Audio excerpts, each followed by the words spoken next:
Okay, then the analgesia can be used by continuous infusion, and then you can add the narcotics. They say if you add the narcotic, the overall local anesthesia requirement will be less potent, and then you can use that one.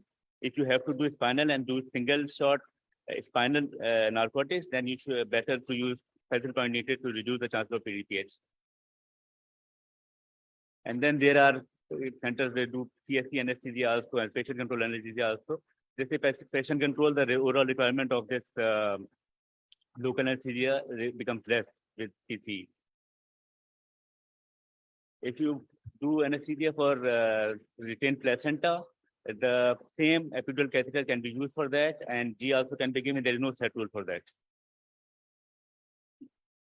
And now they use nitroglycerin also. So they can be used as an alternative to GA or renal anesthesia for this utilization to remove the placenta. Either tablet or metered dose spray can be used for that, or IV also nitroglycerin.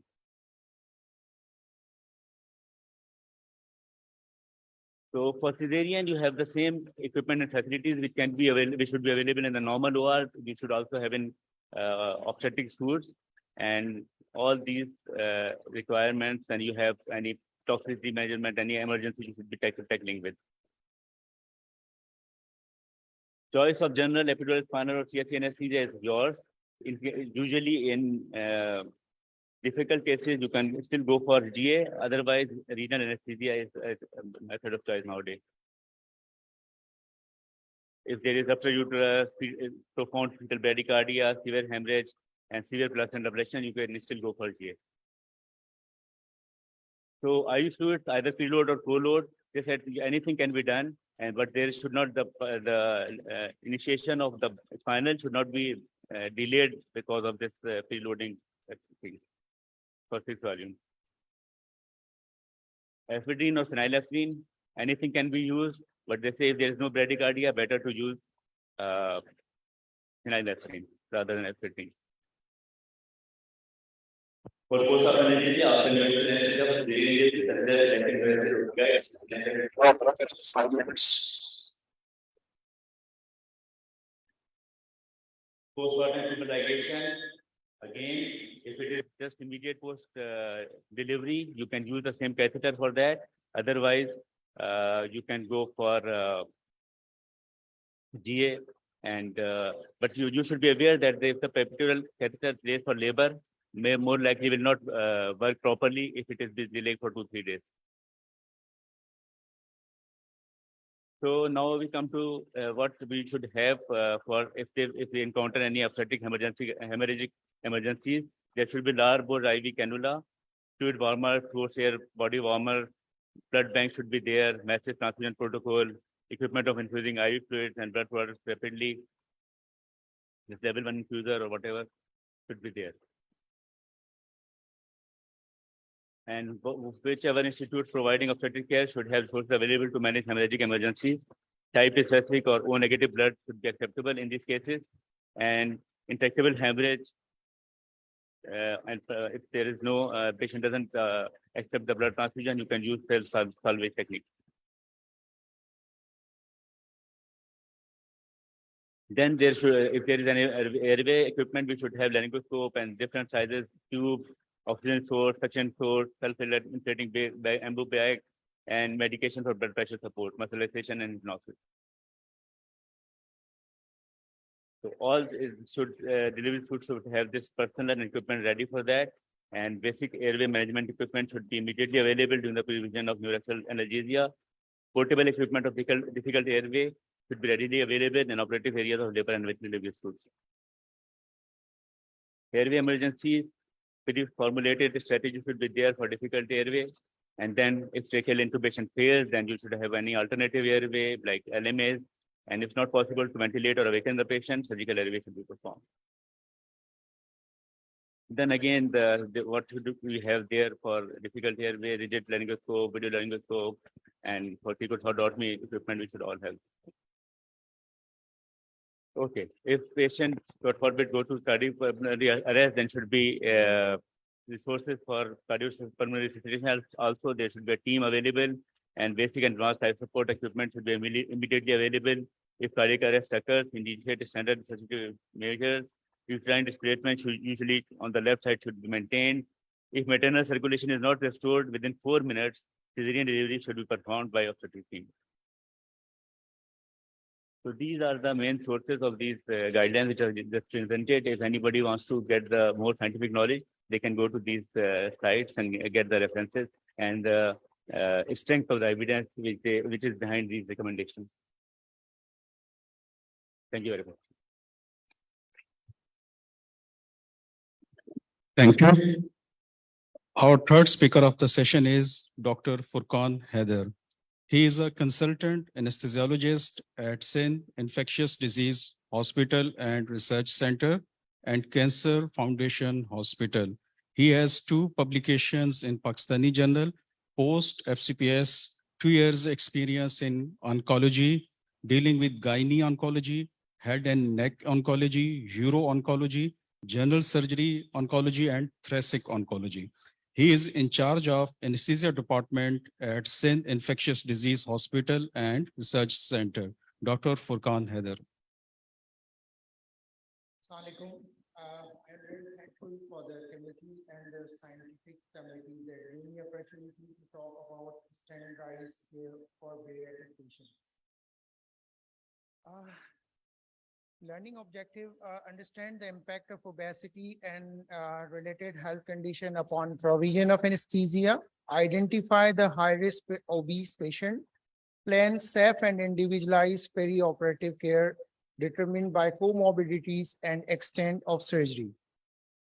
Epidemiology, prevalence of obesity has tripled over past 40 years. More than 650 million obese adults worldwide. Increases are greater in developing countries compared to the developed countries. So how we categorize the obesity? Obsolete classification that includes morbid obesity, super obesity, super morbid obesity, and super morbidly obesity. We have the BMI that is scaled to categorize the obesity, body mass index that is weight in kg, per height in meter square, that is easy to calculate, can be useful to alert teams and allow planning and preparation. It does not describe the composition and distribution of body tissues, muscle, and adipose or metabolic state. So this is the WHO classification of obesity and the ASA grade. Underweight less than 18.5 BMI, ASA grade 1. Normal weight 18.5 to 24.9, that is AC grade 1. Overweight, anything above 25 is overweight, and it is also includes an AC grade 1. Pre-obese 25 to 29.9. Obesity is above 30, and class 1 obesity is above 30 to 34.9. Class 2 is 35 to 39.9, that is AC grade 2. And class 3 that is above 40 and it is SA grade 3. So what is the WHO definition of obesity? It defines as a waist circumference greater than 102 centimeter and greater than 88 centimeter for men and women respectively. And in Asian population, it is above 90 centimeter and 80 centimeter. So the distribution of it, we have the 2 types of obesities. One is the central obesity and other is the peripheral obesity. Central obesity is also called as apple and the peripheral obesity is called as a pear-shaped obesity. So what are the health conditions associated with obesity and suggestive features and perioperative action required? So respiratory symptoms, we might have sleep disorder breathing, obstructive sleep apnea, or obesity hyperventilation syndrome. The suggestive feature, the clinical features that we might patient present with short of breath, saturation greater than 95% at room air, and we have stop bank questionnaire to identify the patient who are at risk of obstructive sleep apnea and obesity hypoventilation syndrome. The predisposing factors are BMI greater than 30, hypercapnic awake, raised bicarbonate, hypoxia, and exclusion other cause of hyperventilation. So what actions we might require before surgery? We have to do ABG initially and then a spirometry. If both are having some findings, then we can go with the cardiopulmonary exercise testing. And as we identify the patient have obstructive sleep apnea, we might have airway planning for this patient, refer for further investigation and treatment if required, commence CPAP before surgery and continue after surgery. BiPAP sometimes necessary for improvement in symptoms, especially obesity, hyperventilation syndrome, and we might have planned for post-operative ICU and HDU admission. And obesity might have asthma, and patient might present with dyspnea or wheezes, and that is not reversible with beta-2 agonist. The weight loss is the treatment for these asthma. So cardiovascular condition, the patient might have hypertension, left ventricular hypertrophy, left ventricular failure, conduction abnormalities, and cardiomyopathies, right heart failure, and reduced functional capacity. The clinical feature that might patient present with clinical sign of heart failure, history of cardiac syncope, increased systolic blood pressure, reduced exercise capacity, pulmonary hypertension, polycythemia, and difficult to assess in obese patient, that is functional class. And ability to achieve 4 minutes, these patients are by default low risk for the perioperative morbidity and mortality. So what actions we might need? Preoperative resting ECG, echocardiography can be considered if there is suspected structural or functional disease, and we might need referral to the cardiologist for further optimization. Medical management and optimization might be necessary before surgery, and assess ability to walk on flat level surface and access climbing of stairs and cardiopulmonary exercise testing. Sometimes we need not routinely in, but it might required in high risk patients. So metabolic disorders that is related to the obesity, one is diabetes mellitus. Patient have deranged serum glucose, HbA1c is greater or associated complication. So we have to optimize glucose control with referral to the endocrinologist, avoid delaying surgery based on HbA1c concentration only is not always required.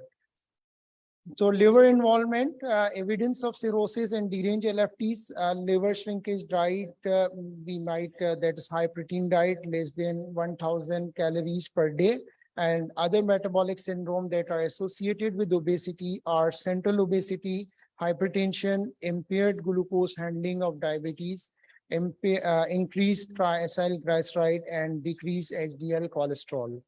So actively seek component of metabolic syndrome. If 3 are present or more, that is diagnosis for the metabolic syndrome. So pre-operative assessment and risk prediction. Most important factor that we have to identify when we are dealing with the obese patient, that obesity is central or peripheral, because complications are more in central obesity rather than peripheral obesity.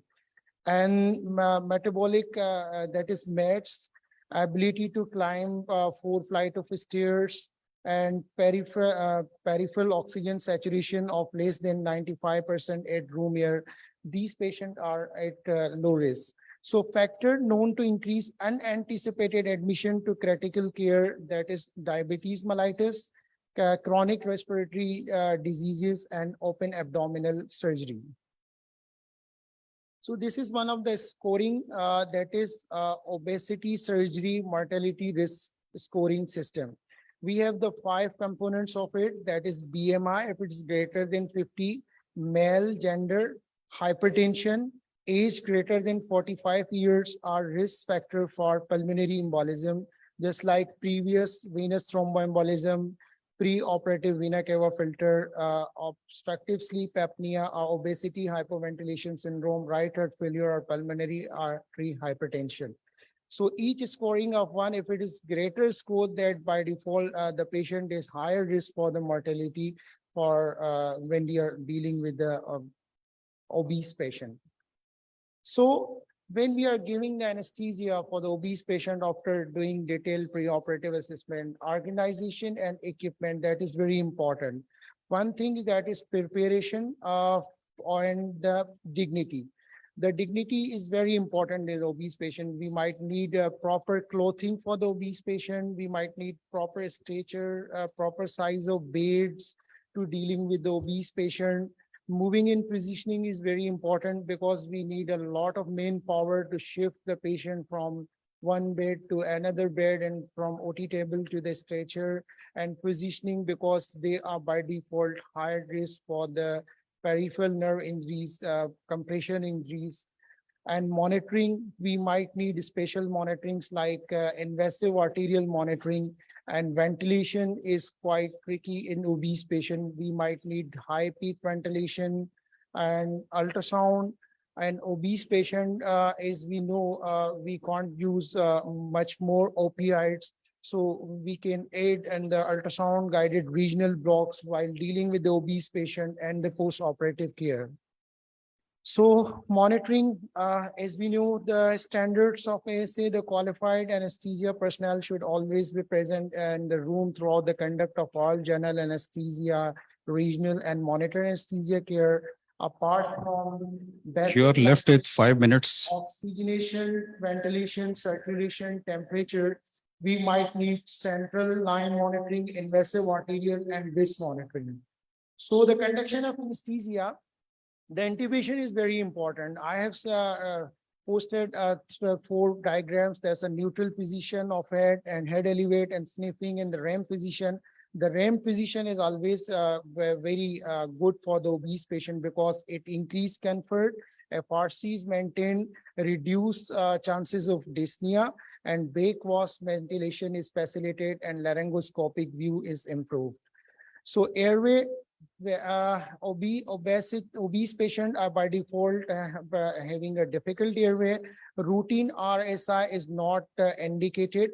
We have to see the patient might have symptoms of regurgitation or any other complication. So it's not always required. Awareness, there is a chances of awareness in obese patient. Why? Because we might give underdoses. We might not calculate the exact doses that is required to anesthetize these patients. And we should know the principle of drug dosing. We might, some drugs that are lipophilic, some drugs that are hydrophilic. So we might need total body weight, lean body weight, and ideal body weight. On a rough scenario, the lipophilic drugs like induction agents are given as a total body weight, and what the water soluble drugs that are given with the ideal body weight. So maintenance of anesthesia, the TIVA is a very good choice for anesthetizing the obese patient because not accumulated in the fat, having a short half-life, very low active metabolites. Inhalational agent, patient can, especially the obstructive sleep apnea patient, might having a symptomatics because of the hangover effect of these drugs. Ventilation is very important. We might consider opioid-free analgesia. So post-operative care, when we extubate the patient, always consider that these patients should be extubated at 30 to 45 head position to maintain the FRC and to prevent atelectasis, use of early CPAP and good analgesia. So daycare surgery, appropriate for daycare surgery, any BMI, patient-specific factor, anesthetic factor, and the surgical factor. On patient-specific factor, any BMI, good functional capacity, obstructive sleep apnea, obesity, hypoventilation syndrome effectively treated by CPAP and NIV, able to continue VT prophylaxis at home. These patients can safely be done in the daycare cases. And anesthetic factors, adequate time on list to anesthetize, regional anesthesia possible, experienced anesthetics, theater, and the day case ward team. Adequate time on the surgical factors are adequate time on operating list to perform surgery, taking into account expected time to discharge, and appropriate equipment for surgery and post-operative care available. Inappropriate for daycare, poor functional capacity, unstable hypertension, ischemic heart disease, congestive cardiac failure, unstable respiratory disease, previous VTE, metabolic syndrome, are obesity surgery mortality risk scoring greater than 4 and 5. And the anesthetic factor likely to require long-acting potent opioids. So most common procedures for obese, we have the restrictive, malabsorptive, sleeve gastrectomy, need routine intubation, and malabsorptive Roux-en-Y gastric bypass and one anastomosis affect bioavailability of oral medication, just like post-operative analgesia absorption and adjustable gastric bending that have a high risk of aspiration. Routine rapid sequence induction is recommended with antacid pre-medication. Avoid NG tubes. Bend should not be deflated. Thank you.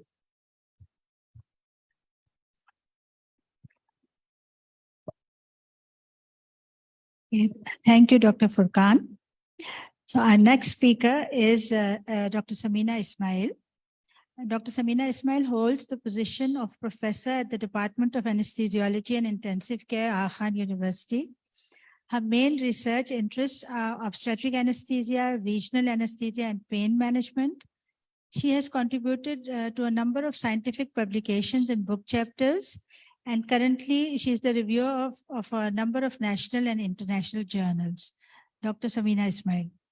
Thank you, Dr. Alia, for the very kind, and I would like to thank the organizing the scientific committee for inviting me and for this very important topic that has been added, the standardized care for geriatric patients. Because according to the WHO report, the number of the elderly patients, they are going to be double by 2050. So we are going to encounter more and more of these patients with medical problems, surgery, and anesthesia. Although anesthesiologists are developing strategies to deal with these patients, but still there are areas of certain concern. So the roadmap, so what I'm going to talk in next 15 to 16 minutes is the pre-anesthetic consideration for geriatric patients. According to three conceptual categories, as we all know, is preoperative considerations, intraoperative management, and postoperative problems in these patients. So preoperative preparation of elderly patients, I think, is the most important thing, because your smooth postoperative, intraoperative, and the postoperative course is dependent upon how good you evaluate these patients preoperatively. So the comprehensive geriatric assessment, or the CGA, in the preoperative period includes this systemic evaluation of comorbidities, functional status, neurocognitive function, sensory impairment, and frailty index, and medications. And it has been shown in the studies that the CGM has positive impact on the postoperative outcomes in older patients undergoing elective surgeries.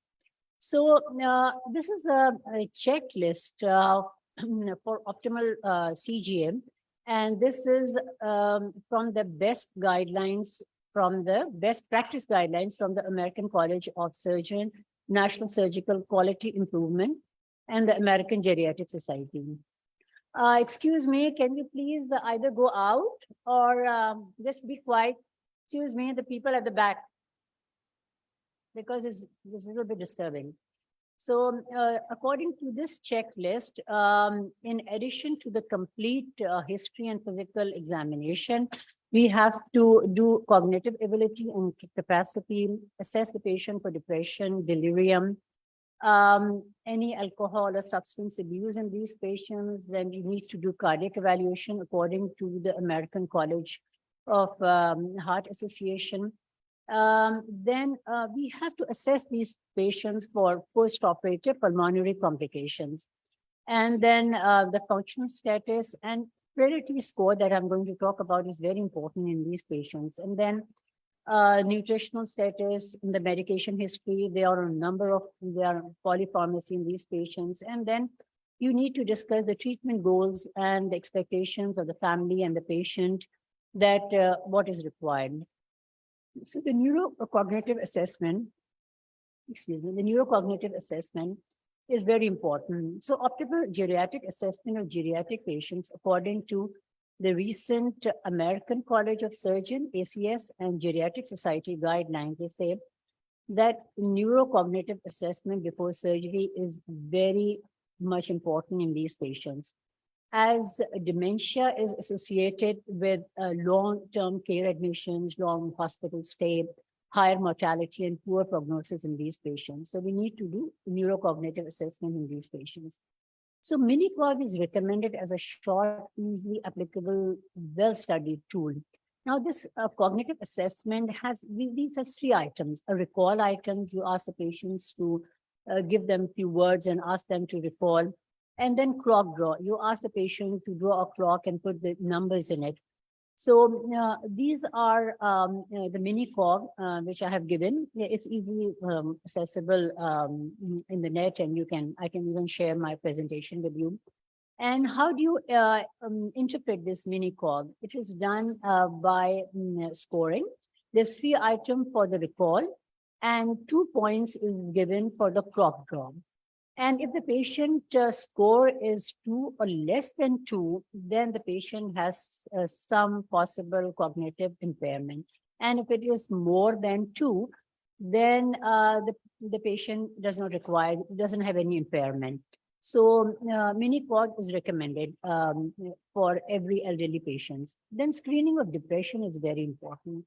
We don't look into it, but we need to ask the patients the following simple 2 questions, as I've shown over here.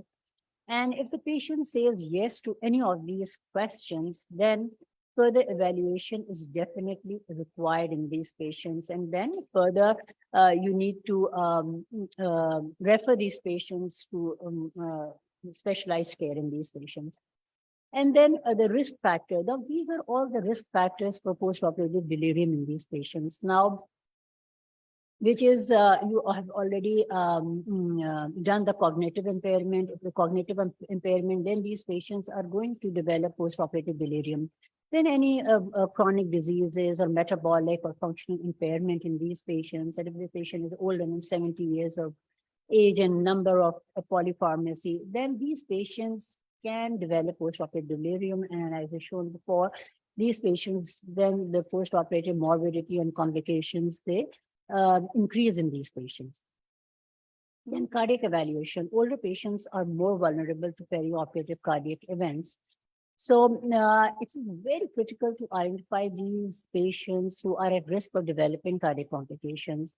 So determine appropriate perioperative management in these patients and effectively communicate the operative risk in these patients to the family, and discuss with the surgeon that whether surgery would do more harm to these patients or would be beneficial to these patients.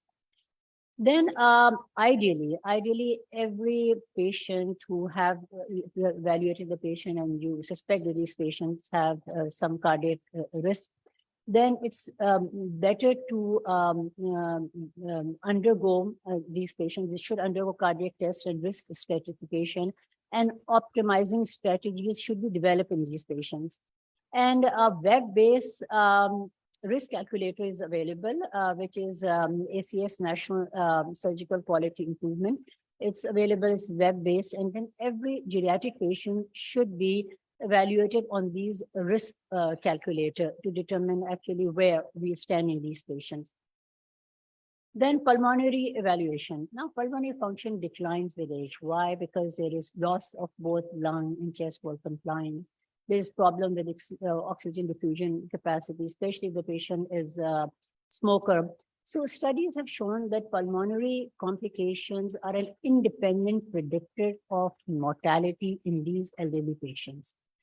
And what are the risk factors for postoperative pulmonary complications in the elderly patients is if these patients have aged more than 60 years and advanced age, ASA classification 2 or more, if this patient have physical impairment, physical dependence, if they are suffering from chronic obstructive pulmonary disease or congestive heart failure.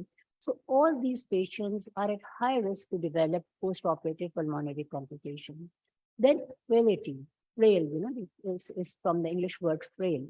Evaluation of the patient for frailty syndrome and documentation of this is the most important thing, which we, I think, overlook when we are dealing with these patients. And frailty is a syndrome of decreased physiological reserve and resistance to stressors. And it is a very clinically distinct entity from comorbidity and disability. So frailty score is different, and it depends upon these criteria. So if the patient has shrinkage, which means then unintentional weight loss or weakness, that is decreased grip strength, exhaustion, that the patient says that he self-reported poor energy and endurance, and low physical capacities, that is low, patient doesn't really, active, up and about and active, and slowness, there's a slowness of the gaits. So that if the patient receive 1 point for each of these scores, if the patient has 0 to 2, then the patient is okay, not frail 2 to 3, and intermediate between 4 to 5. So these are all the frailty score that you need to identify in these patients. And the nutrition. Now, nutrition is very important. So perioperative, now it says that perioperative oral nutritional supplements should be provided to these patients because they have positive effect on total serum protein, fewer complications such as wound, respiratory, and urinary tract infections, and they counter effect the poor appetite and illness in these patients because these are poor appetite. They don't have teeth, so they are not able to eat properly. So all these factors, if you provide perioperative nutritional supplements, so it can have these positive effect on these patients. However, no clear effect on mortality was seen by providing perioperative oral nutrition supplements to these patients. So prolonged preoperative fasting should be avoided in these patients, except in cases with intra-abdominal pathology. So we need to prevent, so we need to time the surgeries accordingly. Now, polypharmacy, now ACS and AGS best practice guidelines. Okay, I have 5 minutes. Thank you. You're left with 5 minutes. 5 minutes, I know. So the ACS and AGS best practice guideline for optimal preoperative recommends that whenever possible, the unnecessary drugs should be discontinued, and the possible the new medication should be kept to a minimum in these patients. Now we come to the intraoperative management. Now, after doing all the preoperative assessment, which is, I think, is the most important thing, you need to decide that whether these patients should undergo surgery or not. You need to discuss with these patients. And then there are a number of other things also, like I'm going to talk about, like the mode of anesthesia. The mode of anesthesia there are no specific recommendations about the mode of anesthesia, whether it's general anesthesia, the regional anesthesia is more important. And the mode of anesthesia may only play a secondary role in mobility, rehabilitation, and discharge. However, high risk of mortality and hospital stay is seen in patients who are given GA or whenever there's a conversion from general anesthesia to regional anesthesia. And GA was associated with readmission, hip replacement surgery have compared the continuous spinal with SWAS compartment block, and have they seen that SWAS compartment block was associated with less hemodynamic changes. Anesthetic pharmacology, we need to consider in these patients, as there's a difference of pharmacodynamics and pharmacokinetic in these patients. There's a prolonged onset time for induction agent, and there's increased sensitivity of these agents. So the recommendations for standardized care is to lower the dose, and the depth of anesthesia should be monitored with this monitoring or whatever. Neuromuscular block, the dose of NVA should hardly be reduced in these patients. However, the duration of action of neuromuscular blockade is prolonged in this patient. So monitoring is required, like pain of monitoring is required in these patients. Reversal agents are fine. You can use these, no problem with that. Monitoring, yes, if you're using major surgeries and arterial blood pressure monitoring and glucose testing and is required in these patients. Central venous pressure only if you require an additional route or you need to give vasoactive drugs in these patients. Just set a suitable limit of blood pressure in these patients so they don't get a fall of systolic blood pressure less than 20. Depth of anesthesia and neuromuscular monitoring is recommended in these geriatric patients. Goal-directed therapy have not really shown that they have increased decrease the length of the stay or reduce complication or 30-day mortality. However, in high-risk patients, goal-directed therapy significantly reduced. It has shown significantly reduced mortality and morbidity in these patients. Blood transfusion, either there's a choice between liberal transfusion, that you don't allow the hemoglobin to fall. You start transfusion if the hemoglobin is less than 9, keep a range of 9 to 10, or restrictive, that you start transfusing if the hemoglobin falls 7.5 and keep the range between 7.5 and 9. However, liberal transfusion have shown reduced major adverse events after non-cardiac surgery. Lung protection ventilation, they have recommended ACS and have recommended care bundle, which should start before surgery, supervise exercise programs, and during surgery, use a low tidal volume, use a PEEP, recruitment maneuvers should be used, monitoring to avoid hyperoxia, limit neuromuscular blockade. Post-operatively, breathing exercise, important. Now, post-operative adverse outcome and post-operative anesthesia. These patients would develop, 21% have shown to develop adverse outcomes, and 3.7% they die, these geriatric patients. Especially if the patient has higher ASA classification, emergency surgeries, or intraoperative. So we need to assess these patients preoperatively and plan the intraoperative management to prevent postoperative adverse outcome. Postoperative anesthesia, multimodal anesthesia is the best in these patients. Paracetamol is recommended, and NSAIDs should be used with caution. Although morphine is effective, but you have to adjust the dose accordingly. Regional anesthesia as a part of multimodal perioperative treatment should reduce postoperative neurological, pulmonary, cardiac, and endocrine. So whenever possible, just add regional technique as a postoperative anesthesia for these patients. So conclusion, although the guiding evidence remains poor so far for elderly patients, but these patients need a good perioperative care by interdisciplinary, interprofessional, and cross-sectional collaboration to minimize unwanted postoperative outcomes, because these patients do develop adverse outcomes. So thorough preoperative assessment, I think the thorough preoperative assessment is the key. And then you can accordingly plan your intraoperative and postoperative care in these patients. Thank you so much.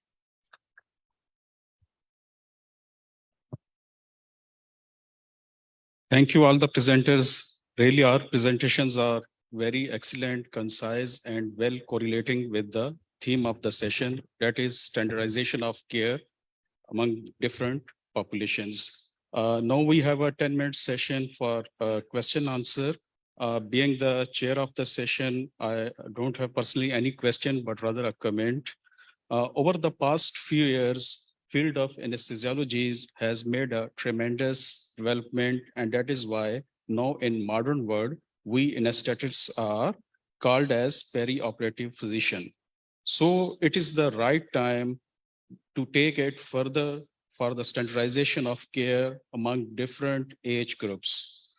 Unfortunately, in our part of the world, we are lacking in resources, staffing, and equipments. And top of the all, we are deficient in streamlining standard operating procedures.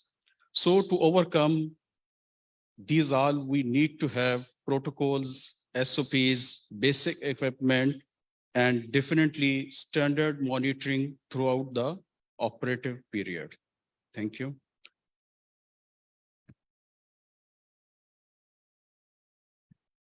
Assalamu alaikum. I'm Dr. Safar Latifzada, a resident of anesthesiology at NICDD, and I would like to now invite our chairperson to please distribute the certificates to the speakers. Thank you.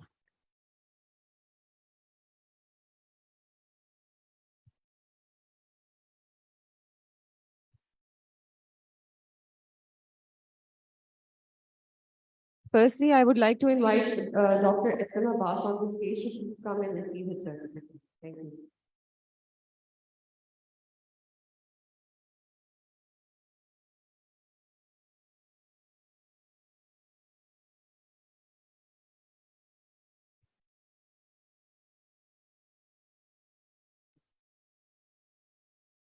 रखा हुआ है जी।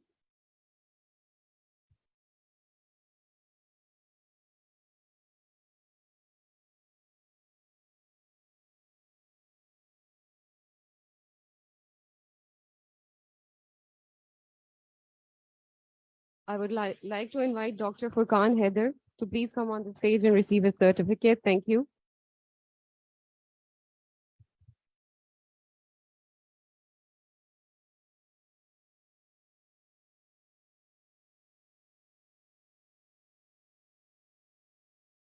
Professor Samina Ismail.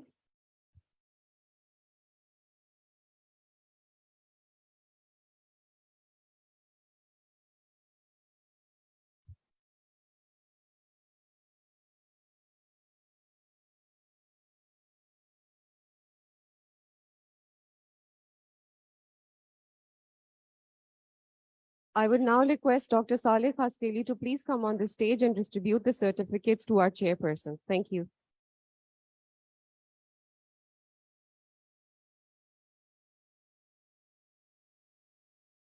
Professor Alia Ahmed.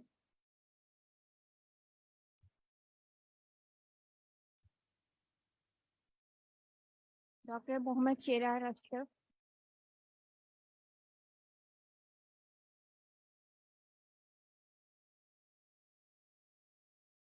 Thank you.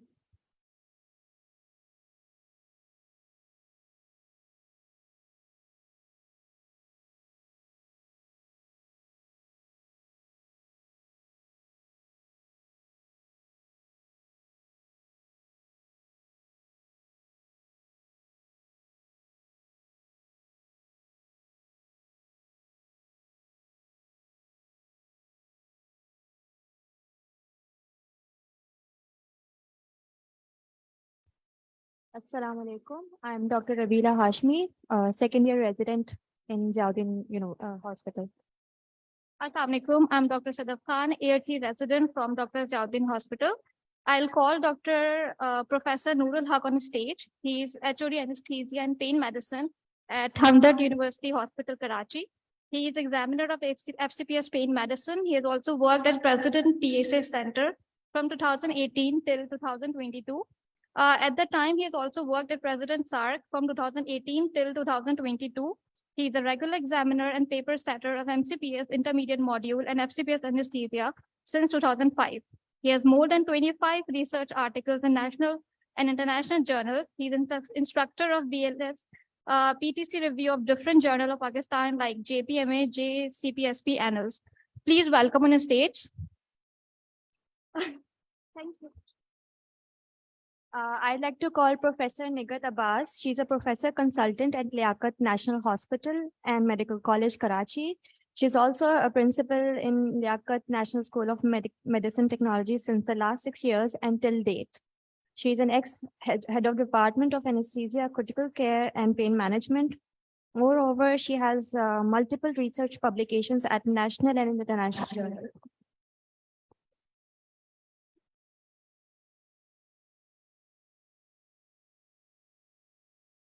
शुरू करें I welcome you all people at this hall. I am sure that people will enjoy the pros and cons session. So our first speaker will be Dr. Rabia Iqtidar, and she is from NICVD. Please welcome.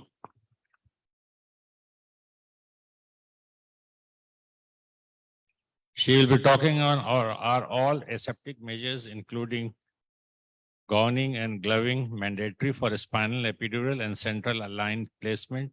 And she will be talking on the pros. Okay, welcome. Assalamu alaikum everyone. I'm Dr. Rabia Iqtidar, working as assistant professor in Department of Anesthesia and Critical Care, National Institute of Cardiovascular Diseases. And today I will be talking in pros of all aseptic measures, including gowning and gloving, which are mandatory for spinal, epidural, and central line placement. In my talk, I will be focusing on the CDC guidelines. These are the guidelines of Center for Disease Control and Prevention for the prevention of intravascular catheter-related infection, evidence-based practices, which are based on the published data and literature review, practices in Pakistan, for the central venous catheter, intrathecal and epidural catheter insertion. And we have a final conclusion.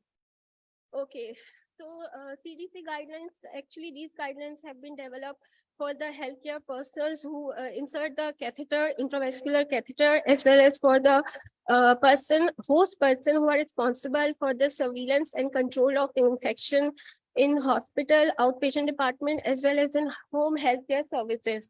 So in my talk, there is a system of categorizing recommendation in this guidelines, but in my talk, I will be focusing on category 1A, which is strongly recommended for implementation and is strongly supported by the well-designed experimental, clinical, or epidemiological study. Okay, so as everyone is quite familiar that before we perform any invasive procedure, there are certain steps which are required. So that include the hand hygiene and aseptic technique. This is the starting step before we perform any invasive procedure.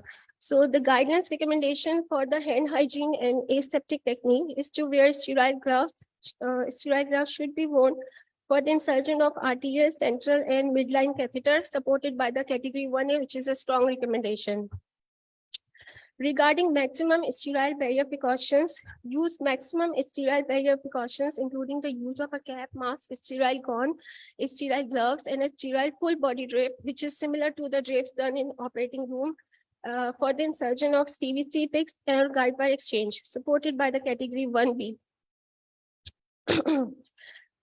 For a skin preparation, prepare clean skin with a 0.5% chlorhexidine preparation with alcohol before the central venous catheter and peripheral arterial catheter insertion and during dressing changes. If there is a contraindication to chlorhexidine, then the alternatives are the tincture of iodine or an iodophore is supported by the category 1A, or recommendations in CDC guidelines is a strong recommendation. So these guidelines were updated in 2011 with the addition of chlorhexidine in patients who are younger than the 18 years age group, while in younger group, less than 18 years or especially the 2 months, this is not indicated because of the anticipated high risk of severe adverse skin reaction. Okay, so it's all of us know that the hand hygiene itself can reduce the high risk of incidence of infection, and it has been stimulated and emphasized by the WHO. WHO clearly says nationwide that the clean care is the best care. So I would emphasize that perform hand hygiene procedure either by washing hand with conventional soaps or with water or alcohol-based hand rubs, supported by category 1B in the recommendations that has been published in the guidelines for the Center for Disease Control and Prevention of Intravascular Catheter Insertion. So the final step before for performing or securing any catheter is the secure of the catheter site. And for this, we have a recommendation in the same guidelines that use either sterile gauze or sterile transparent semi-permeable resin to cover the catheter site, supported by or recommended by category 1A.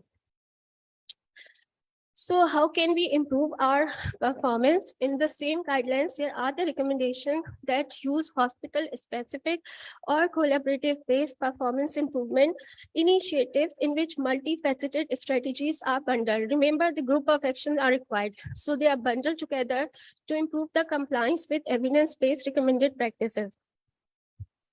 Okay, so in my talk, I will take the help of these published data and the literature. This is the central venous catheter insertion checklist for the critical care, and they have emphasized regarding sterility and personal protective precautions. Hat, mask, gloves, gown, and fenestrated drape and eye protection should be worn. Okay, so this is an updated report by the American Society of Anesthesiology Task Force on Central Venous Access Practice Guidelines for CVP published in 2020. They had the survey, and their survey findings included that the consultant and ASM members strongly agree with the recommendation to use aseptic techniques, for example, hand washing and maximum barrier precautions that include the wearing of sterile gloves, sterile gown, cap mask, or covering both the mouth and the nose, and a full body patient drape in preparation for the placement of central venous catheter. Again, this was a policy that was made and strongly practiced in NHS, in Trust Hospital NHS.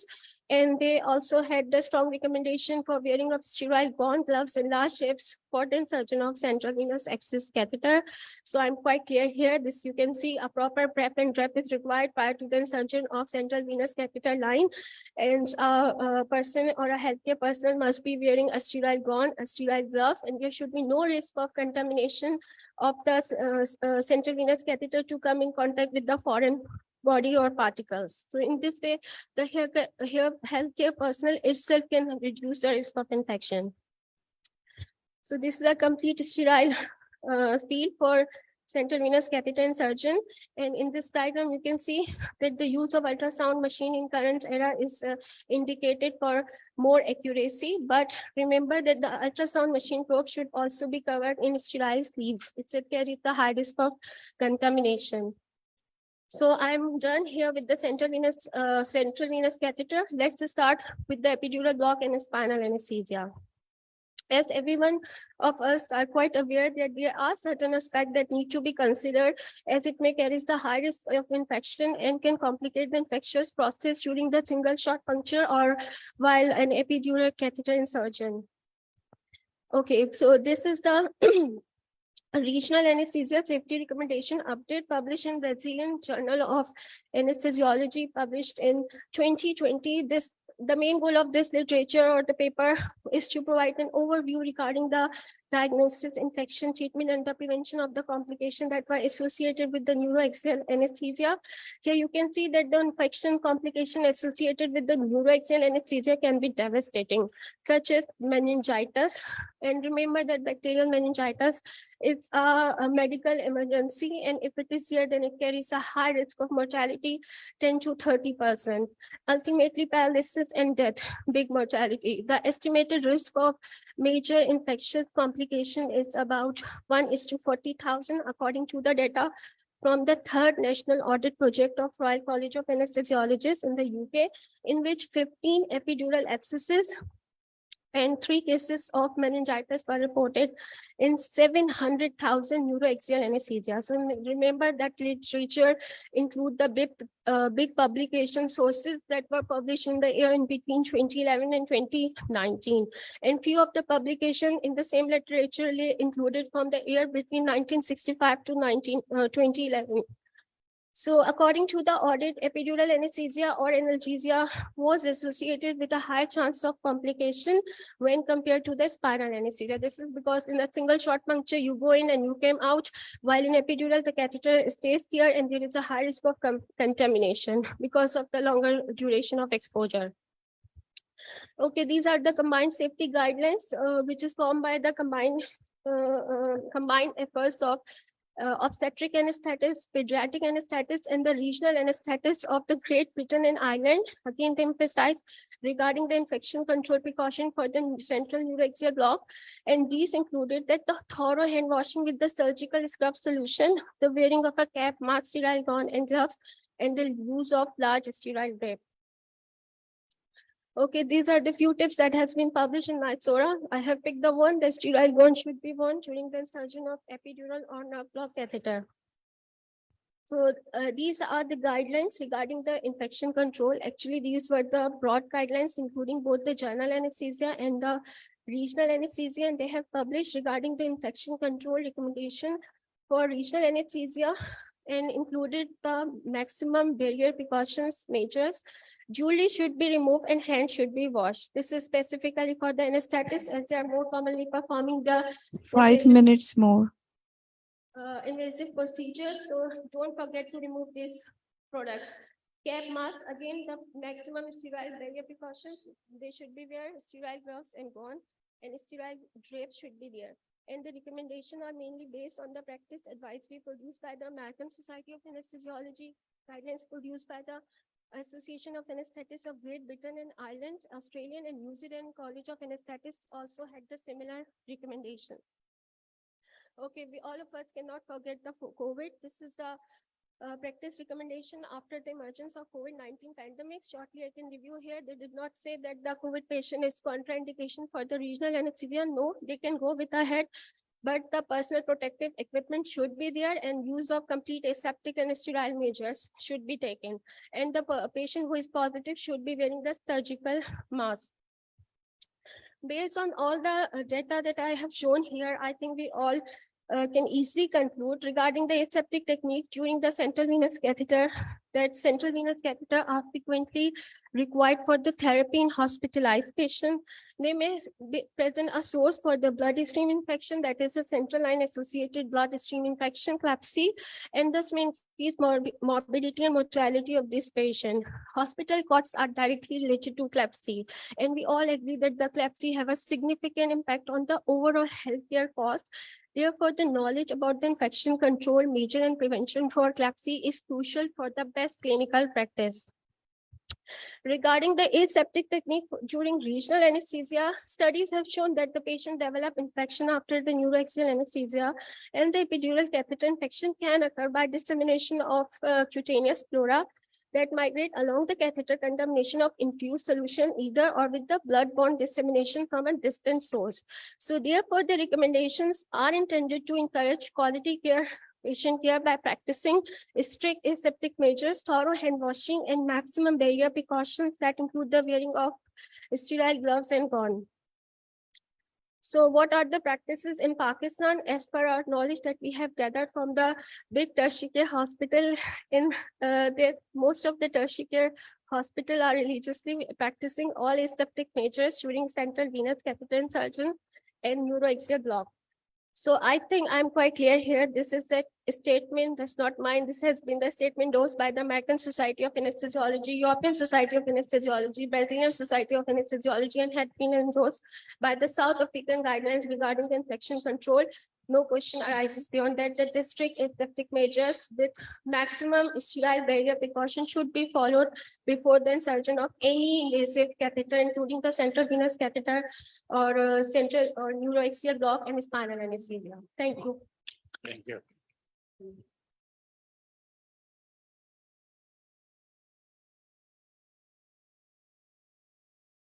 Thank you, Dr. Rabia Iqtidar. Our next speaker is Dr. Akbar Mistry. Dr. Akbar is currently working as a consultant at Ziauddin Hospital, Clifton. He is an AKU graduate with fellowships in general anesthesia and cardiothoracic anesthesia. He is also heading the anesthesia department at the pediatric cardiothoracic unit at SIUT. Dr. Akbar Mistry. Assalamu alaikum, everyone. The reason why this presentation is so short is because I could not find much to speak against the topic. So I have the same topic, but I have to speak against it. So what are the commonly performed procedures? As NSSs, we perform the following procedures. So there's IV cannulation, which is performed either using latex or plastic gloves. Then there's arterial line insertion, mostly performed using sterile gloves after cleaning the site using pyridine or chlorhexidine. Then there's central line insertion, often performed wearing gown and gloves after cleaning the insertion site using either pyridine or chlorhexidine. Then there's epidural insertion. At most centers, it is performed using disposable sterile gowns and gloves after cleaning the site with aseptic, antiseptic solutions. So the question is, how essential is it to wear gown and gloves for these procedures? We'll talk first about central neuroaxial blocks. So ASA had conducted a vast literature search as well as large scale surveys to evaluate the variety of practices used for central neuroaxial blocks with respect to sterility.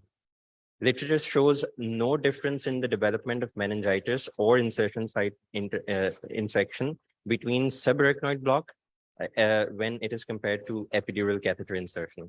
However, general consensus of the members of ASA was to avoid central neuroaxial blocks in patients who have infection or abscess at the site where the needle has to be inserted. Literature shows no role of giving IV antibiotics to patients in sepsis. However, members of the ASA prefer to administer antibiotics to those patients who already are in sepsis or have some sort of infection. A randomized control trial reported no difference in catheter tip colonization when sterile gowns are worn compared with not wearing sterile gowns while performing an epidural procedure. Literature is also scarce in with respect to removal of objects from your hands and wrists, such as ring, wristwatch, and other ornaments before proceeding for central neuraxial block. Infections such as localized abscess, epidural abscess, and sepsis have been reported to occur when gown and gloves were used while maintaining all aseptic techniques. After reviewing the literature, many members of ASA preferred to wear gowns and gloves while performing spinal and epidural. However, a consensus could not be achieved whether it was necessary to use a different mask for each patient. Studies also show that there was no difference between using chlorhexidine versus pyridine solution in terms of development of infection. However, the members of ASA preferred to use chlorhexidine over pyridine. Studies also showed no difference in the efficacy of using same bottle of disinfectant for multiple patients. However, members of ASA suggested that people should ideally use a different pack for each patient. Studies also lack comparison between the use of sterile dressing compared to regular tapes. However, ASA members prefer that we should use a locked sterile dressing after insertion of epidural catheter. At many centers, it is a common practice to use sterile gowns and gloves. Anesthetists also scrub their arms using pyridine or chlorhexidine-based solutions before donning the gowns.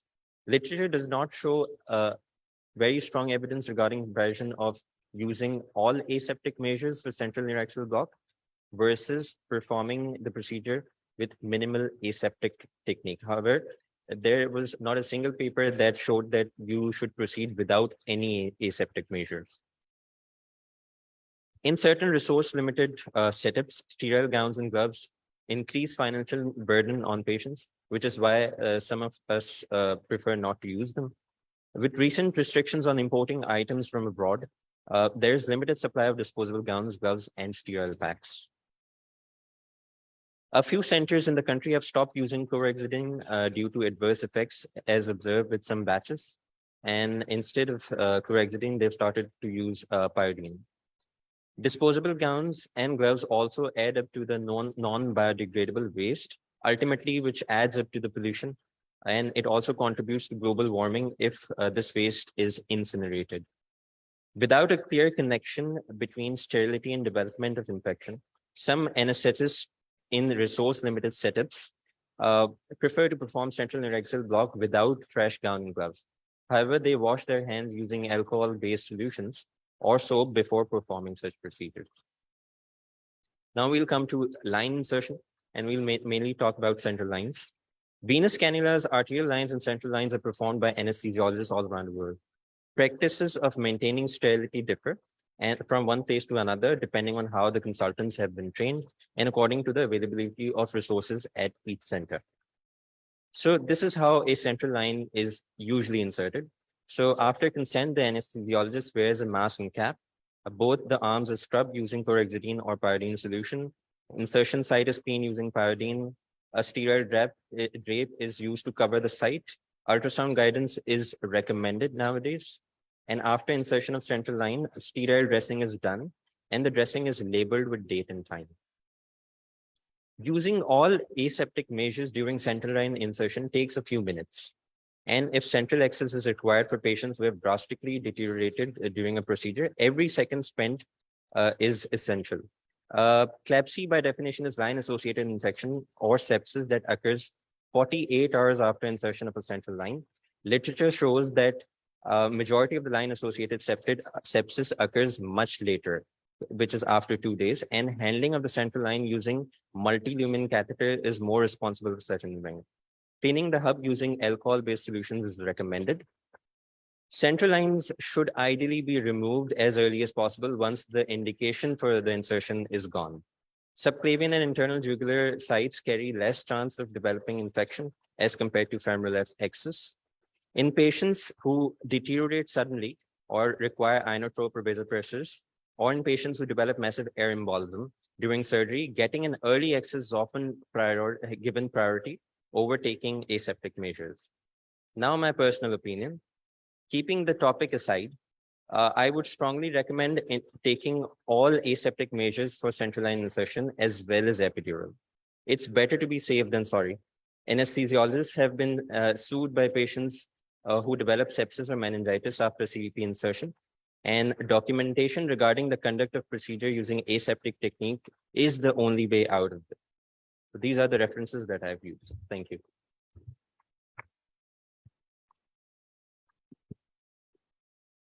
So we have heard both the sides. So we have heard both the sides. As per जो हमें दिया गया है उसमें हम ऐसे करते हैं कि पहले is there any role of telemedicine in anesthesia, and then after that we'll take a question and answer session. अच्छा चलो कर लेते हैं बेटा. How many of you are in favor of pro? And how many of you are in favor against the?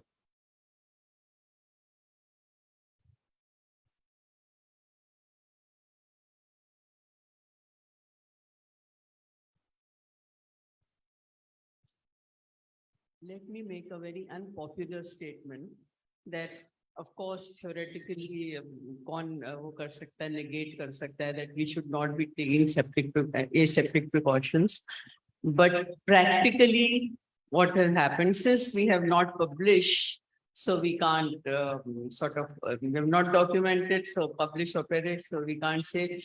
But tell me, during all your training in civil hospital or all the other places, हम कितना इस पूरे bundle को follow करते हैं, और ये bundle खुद कब आया, और उससे पहले कितने इन्फेक्शंस होते थे या नहीं होते थे. I mean, it's a very unpopular statement, and I'm sure people are getting shocked that why am I saying that. But there is something that is written in theory, and it should be practiced, and wherever possible, it should be practiced. But as he said, how many disposables are available? अभी 3 दिन पुरानी बात है that Indus Hospital was short of gloves. Gown तो बहुत दूर की बात है. Gloves were not available. So what do? Do we stop giving spinals? Do we stop giving epidurals? Or so? I don't want people to take a wrong message here, but the thing is, I think whenever, at least when you're having a pro and con, we can discuss the not to be discussed part of the subject as well. I don't know what other people. Yeah, I mean, what you have talked about is what is happening in Karachi, practically in Pakistan. Practically what is happening in Karachi, and practically what can be allowed to happen, and where should be the, agar hum, if there's that element of care is there, aap care se sirf glove pehan ke or without touching the needle here and there, and cleaning, drying the back with soap and water, and then sort of iodine आपने अगर लगा दी, और अब आपने अपने अच्छी तरह hand wash करके gloves पहन लिए, and if you don't touch the needle, and if you care, I think the word care is more important than following the bundle. It may be a very unpopular and may not be the best statement that I'm making for the day. Yeah, let's say, Amin Khwaja, please. What I think there are recommendations for the neuroaxial block to American society है, वो gown and gloves को allow, they are not recommending for those. अगर किसी ने पढ़ा है, so they are saying just aseptic technique and gloves.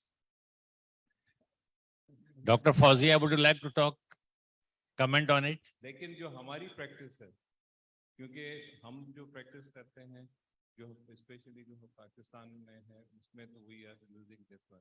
लेकिन practically आप कराची की periphery में चले जाएं, कराची की tertiary cares में चले जाएं, you go outside Karachi, nobody is using the gown and gloves, just they are doing an aseptic technique. I'm talking about the private sector. I'm not talking about tertiary care के जो public sector के issues हैं, उसको हम discuss नहीं करते. लेकिन ये कि practically जो है everyone is using in a gloves, a septic technique for the spinals. मेरे ख्याल में nobody will disagree with me. लेकिन there जो those who has recommended not to use a gown, they have got different they have got different setups. लेकिन जो if you go to the practically theoretically, so they are not recommending for the spinals में we go for the gowns and gloves. Use an aseptic technique and the gloves. Madam, कुछ कहना है? Doctor Fauzia को दो. हाँ. नहीं, Yes, Dr. Fauziya, your comments. There are always controversies about these things, and there are people who are for it and they're against it. I think what Saida has brought about is, practically तो बहुत होता है कि नहीं करते लोग, but even अच्छे centers में कई बार people take shortcuts. I think it is up to each of the hospital to decide depending upon the resources. क्योंकि हमारी resources बहुत different हैं in different areas of the same city and even in the country. तो वहाँ जहाँ evidence बहुत, क्योंकि ये evidence भी जब देखा जाता है तो उसमें कुछ evidence जो होता है वो बहुत evidence होता है और कहीं evidence जो है वो opinion based होता है. So I think one should look at the literature and then decide for yourself depending on your resources. The minimum available क्या होना चाहिए? Yes, Dr. Saida, your comments. नहीं, मेरे comments तो actually देखिए theoretically तो ये भी करना चाहिए वो भी करना चाहिए सब कुछ सही है, but अभी मुझे अमीन ख्वाजा बता रहे हैं कि the most recent guidelines of ASA suggest that you don't have to wear the gown. The thing is कि देखिए क्योंकि हम लोग उस पर काम नहीं किया हुआ है हमने, तो हम सिर्फ अपना experience से बोल सकते हैं and I mean nobody can take us seriously because it is just our experience. हमने लिखा क्यों नहीं? That is our shortcoming.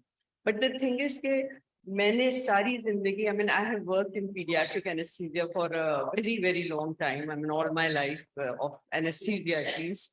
And I get most of the surgeries that you do are bread and butter surgery, and you give in a caudal epidural. And the way I used to do was turn the child, clean it with iodine, wear gloves after washing my hands.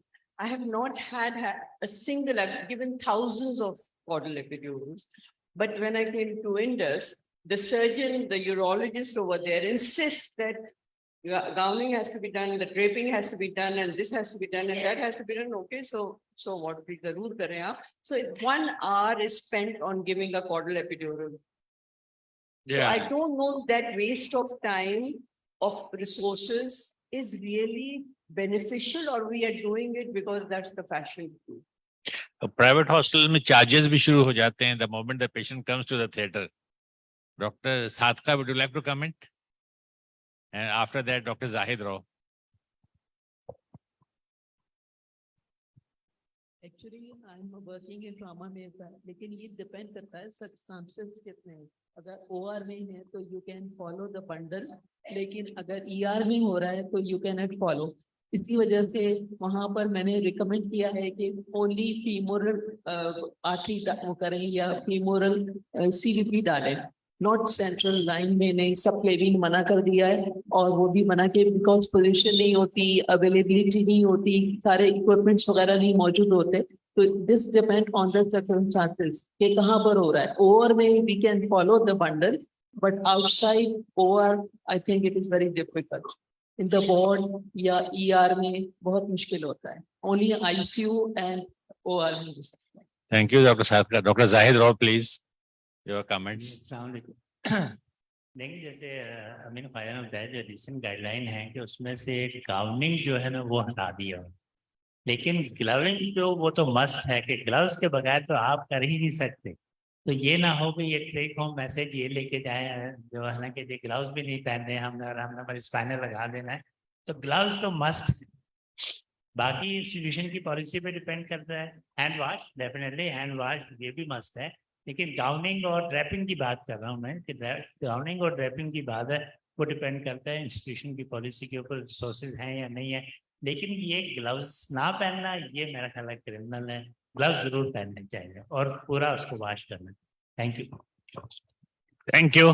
देखिए, तो take home message ये है कि अगर OR में है और सारे चीजें आपको अवेलेबल हैं तो प्लीज फॉलो द बंडल, और अगर नहीं है अवेलेबल तो एटलीस्ट आपको एसएपी टेक्निक के साथ आपको प्रोसीड करना है, और विदाउट टचिंग द आप स्पाइनल निडल और या आप सीवीपी लाइन डाल रहे हैं तो ये ख्याल रखें इसको।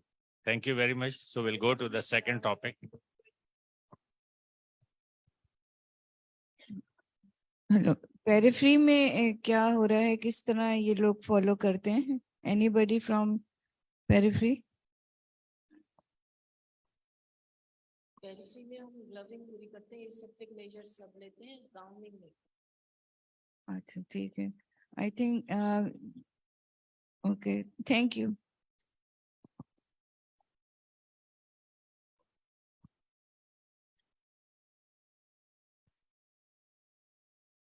Or next, is there any role of telemedicine in anesthesia? Our first speaker is Professor Ahmad Mujahid Barki. He's professor, is presently working as anesthetist and intensivist at PNS Shifa, Karachi. He is one of the pioneers in critical care medicine in Pakistan. So far, he has established 2 centers for critical care medicine in Rawalpindi and Karachi. He is author of 25 publications, out of which 4 are in international journals. Professor Ahmad Mujahid Barki. बहुत शुक्रिया आपका। It would be a short one, and I assure you इतनी लंबी नहीं होगी। I would be discussing about the advantages of telemedicine in anesthesia.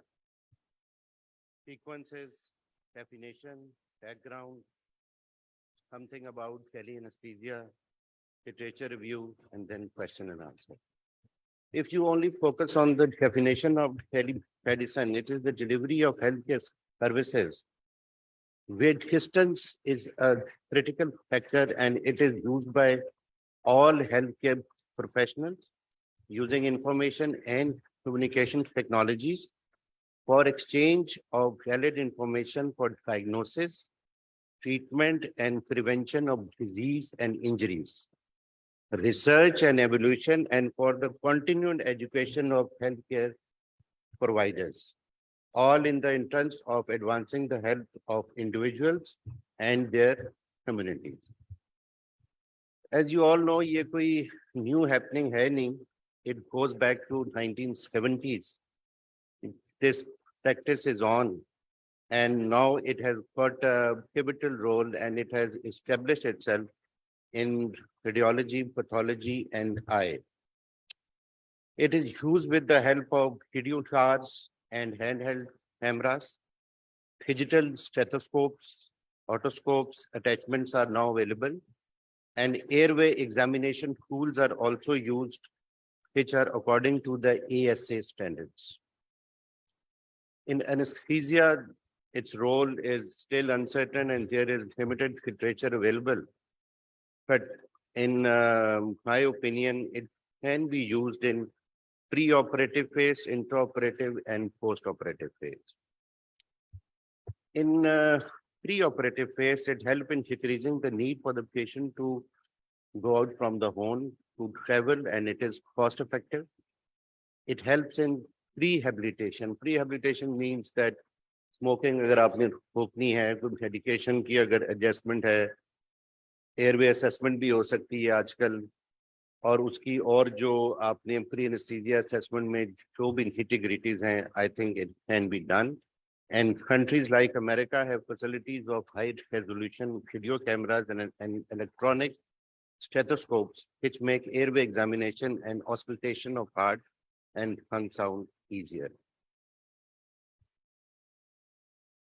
With the cost of the fuel and everything, face-to-face anesthetic consultation is not very cost effective. So if something is provided at home, I think it has got an advantage. And the most important point is that during the teleconsult, the patient are also told that they would be reviewed again on site before proceeding for operation. ऐसे नहीं होगा कि बस उधर हो गई तो it's final. On cable, on the day of admission, they will be asked to do another pre-anesthesia assessment. So how it is done? An appointment time, a patient will open an EMR-based portal and which will contain a thing to enable video with the anesthesia provider. And with the help of Bluetooth devices or other things, जो patient है वो अपना physiological जो data है वो upload हो सकता है उस पोर्टल के ऊपर.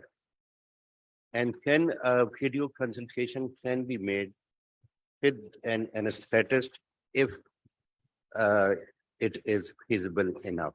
So this is how pre-operative evolution can be done. This is an example of how an airway examination can be performed with the help of handheld cameras or video laryngoscopes. This is another example of pre-operative case. Intraoperatively, I think it can be used within the institution. अगर आपके पास इतने ज़्यादा anesthetist हैं नहीं और आपके OR जो हैं या operating room जो हैं वो अच्छे खासे हैं, तो एक तो institution के अंदर इस्तेमाल हो सकते हैं. दूसरा ये है कि in case of emergencies, अगर आपके पास कोई bomb blast आ गया, casualties आ गई, requiring emergent care और आपके पास इतने anesthetist available हैं नहीं, so I think it has got a pivotal role. And in remote areas, especially where the anesthetic help is scant, it can be easily used. This is just an example of robotic intubation.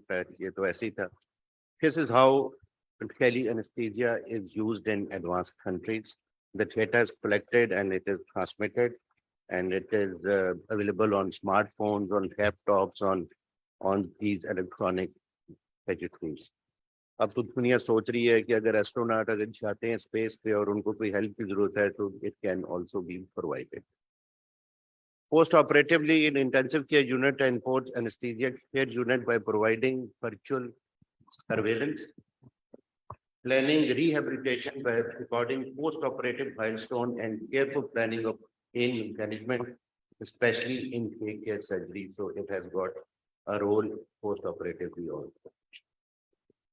This is something about to summarize that the need for for a patient to come to the hospital can be minimized, so it is cost effective and it is easier for the patient also.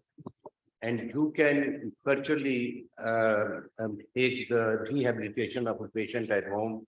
You can ask him to quit smoking. Dietary adjustment जो है वो उसके अंदर हो सकती हैं. Medication adjustment है वो हो सकती हैं. So who can have a pre-anesthesia evolution by this means also. Intraoperatively in remote areas, in institutions, it can be used, and post-operatively recovery management, especially for pain, for fluid, and for other things, it is an effective tool. Toronto has also developed a system to provide anesthesiologists with the facility of conducting pre-anesthesia examination from a remote setup. So Canada is ahead. With the help of attending doctor, nurse, and patient, and consultation is done with the help of digital stethoscope. Airway examination is done with the help of video camera. All the history and examination findings are recorded and documented, which are again verified on the day of surgery. So it's not like it's आपकी वो होगी patient satisfaction के लिए, and to make sure that the anesthesia consultation is accurate at the day of surgery or on admission, it's again it is done. The potential use of telemedicine during intraoperative phase can also be made for teaching purposes, as described by the use of video conferencing to educate anesthesiologists in far areas to conduct ultrasound guided procedure in real time. This is how it is done. So are we ready yet? I think most of us are using smartphones. Most of us are using these technologies to some extent. It's not in place in my college in Pakistan, at least in army, it's not there. But it's a high time that we should establish a pre-anesthesia setup with the use of telemedicine. That's all I have to say. Thanks a lot. Thank you, Professor Ahmed Mujaddid Barki from PNS Shafa. Thank you once again for giving a nice talk. So let's see what Dr. Anam Mughal will talk about. So we'll welcome Dr. Anam Mughal to talk on is there any role of telemedicine in anesthesia? Please welcome Anam Mughal.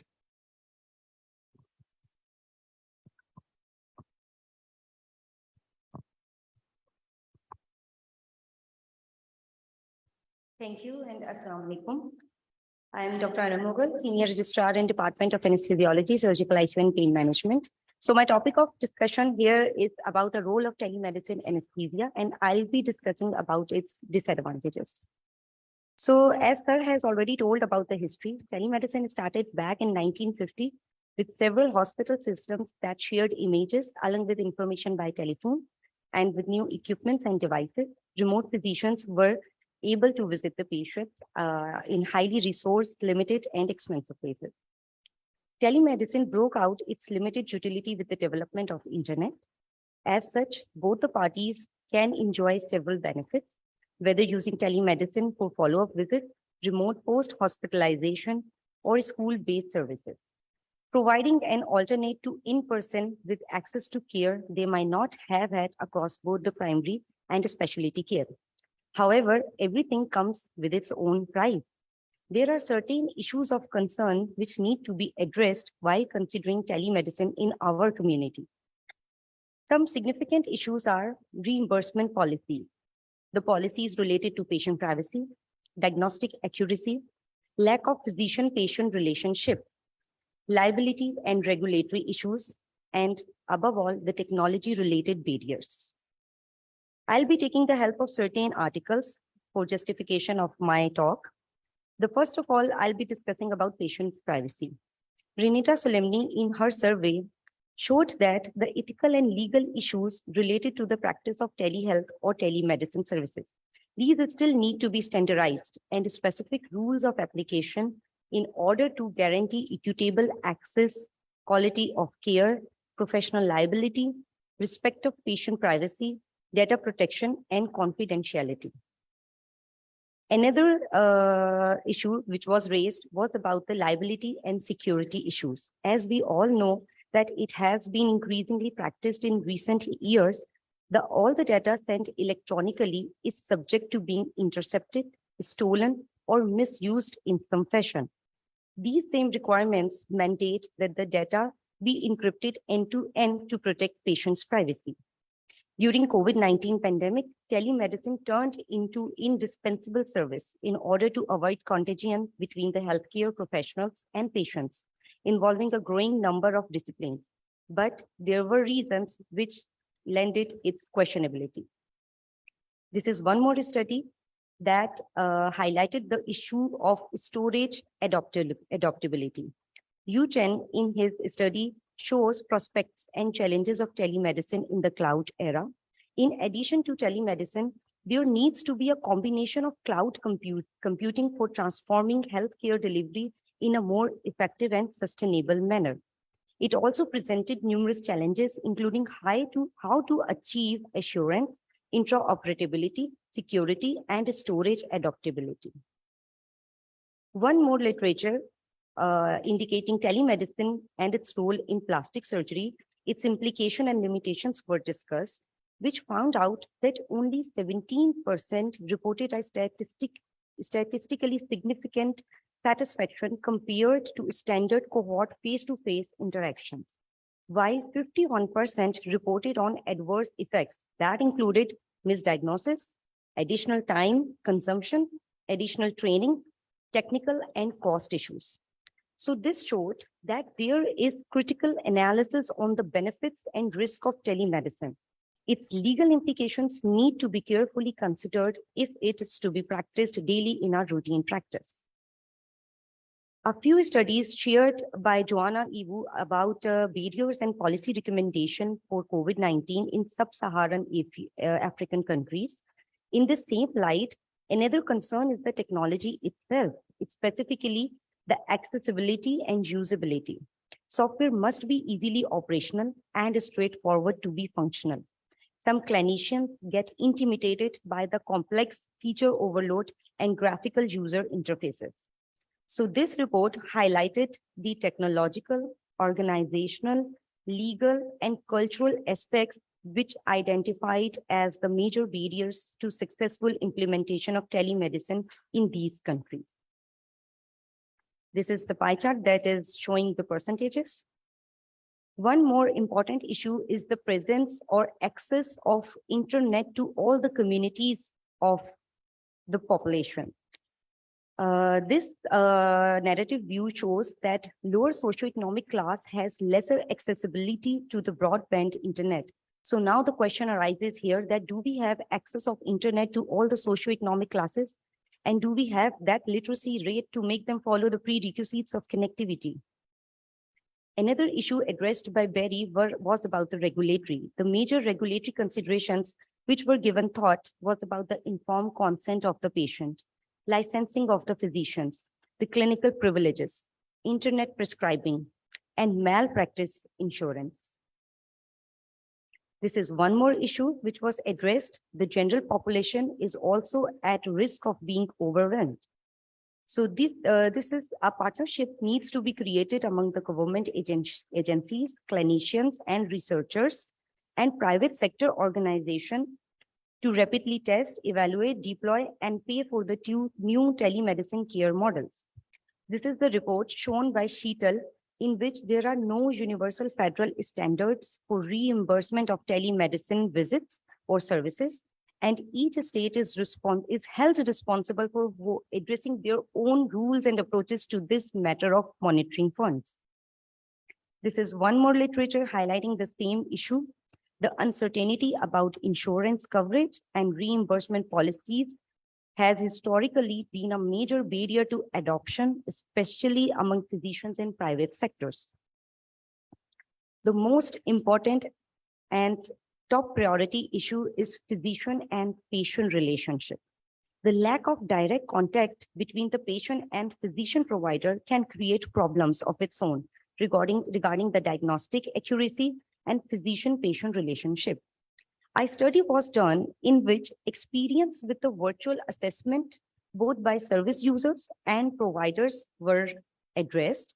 They reported, however, high satisfaction and minimal technical difficulties, but there were concerns about limited opportunities for physical examination, which we know that the field of medicine is incomplete without performing physical examination. Another report given by Nasser et al. Showed that lesser proportion of population or patient preferred telemedicine once COVID-19 pandemic was over. Considerations, teleconsultation also does not allow the doctor to perform the physical examination, so that it might feel that the doctor is not performing a thorough consultation. And using SMS or application as a reminder can also cause usage fatigue, where the patient or the doctors may stop responding to the interface at all. This is a survey.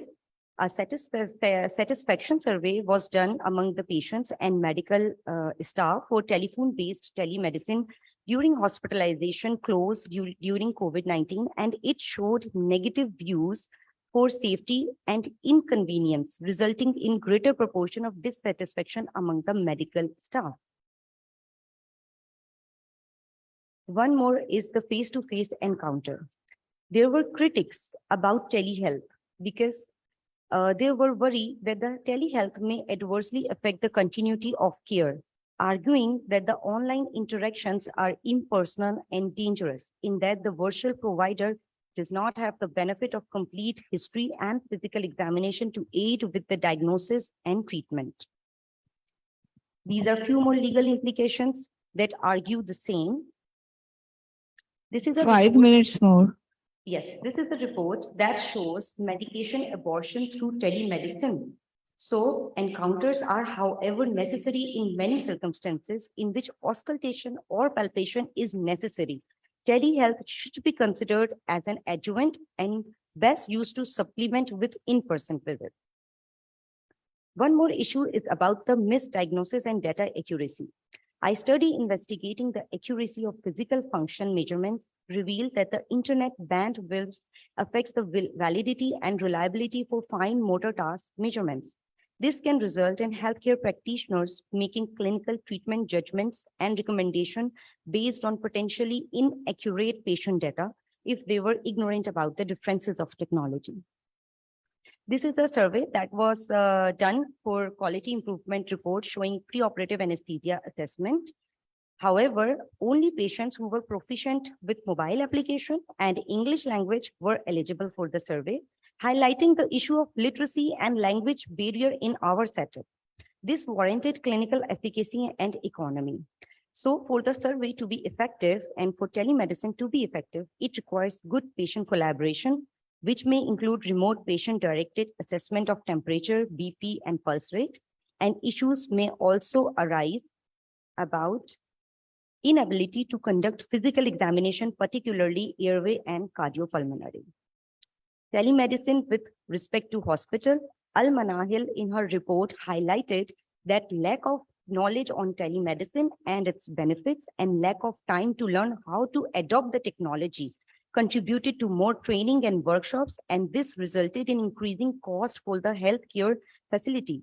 So implementation of telemedicine can bring issues to the hospital and other healthcare facilities related to infrastructure planning and development. Now talking a little about tele-ICU and patient consideration. The tele-ICU is designed for leverage and not to replace the need for bedside clinical expertise in the diagnosis and treatment and assessment of various clinical illnesses. However, the remote and bedside team must work collaboratively to develop care processes to better monitor, prioritize, and expedite care to drive with greater efficiency and improve patient safety. Craig et al. In his report highlighted that tele-ICU physicians can also make poor care decisions, leading to medication error if they lack direct patient-related information.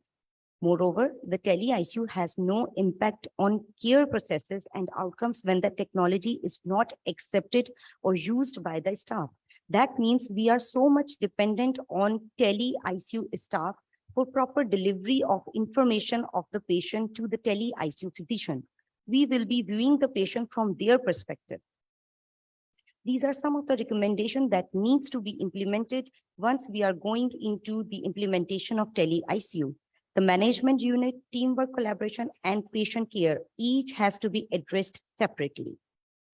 Now, this is the last thing. The benefits of telemedicine, of course, it cannot be narrated. It enhances monitoring, it enhances coordination, but there are concerns such as disruption of traditional ICU practice, diffusion of responsibility, differences between postulated and actual proven benefits. So I'm very much clear about my view for telemedicine. The benefits of telemedicine have not been uniformly positive always. It has found its way in preoperative setting in anesthesia, but limitations such as patient ability to read, understand, and respond are the major factors. The traditional ways of history taking and performing physical examination have been disrupted. Transfer of knowledge is a major issue. How we are going to transfer our knowledge to the trainees. And setting up telemedicine in critical care needs a big collaboration of the paramedics and puts an additional cost of development and deployment on the hospital administration. Thank you.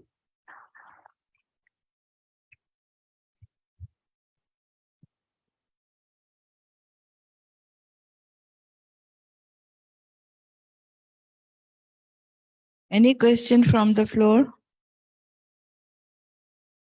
Any question or comments?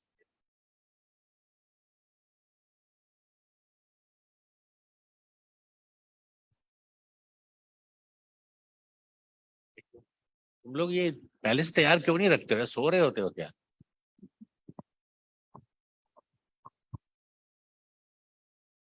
Doctor Saeeda सामने बैठी। I mean, telemedicine is here to stay. I mean, there is no doubt about it. मगर जो patient को touch करके और जो patient से बात करके, that cannot of course be replaced. But the advantages attached with this, the access is so much more. That I think it should be. Or as far as हमारे यहाँ, is it available with the low resource क्योंकि अनम के उसमें था. I think आजकल तो मसलन Indus का तो मोडस ऑपरेंडी ये है कि वो फोन करके बुला लेते हैं कि आप आ जाइए, आपकी ये डेट है, आपका वो डेट है. I think it's a big advantage. Telemedicine is something that is not just restricted to telephone, but of course videos and audios or वो सब theoretical issues of confidentiality and all will be there. But the physical patient doctor relationship जो है उसका तो मेरे ख्याल से कोई replacement telemedicine कभी नहीं कर पाई. But उसके अपने advantages बहुत हैं. Yeah, I fully agree with you, Dr. Brigadier Zahid Rao, please.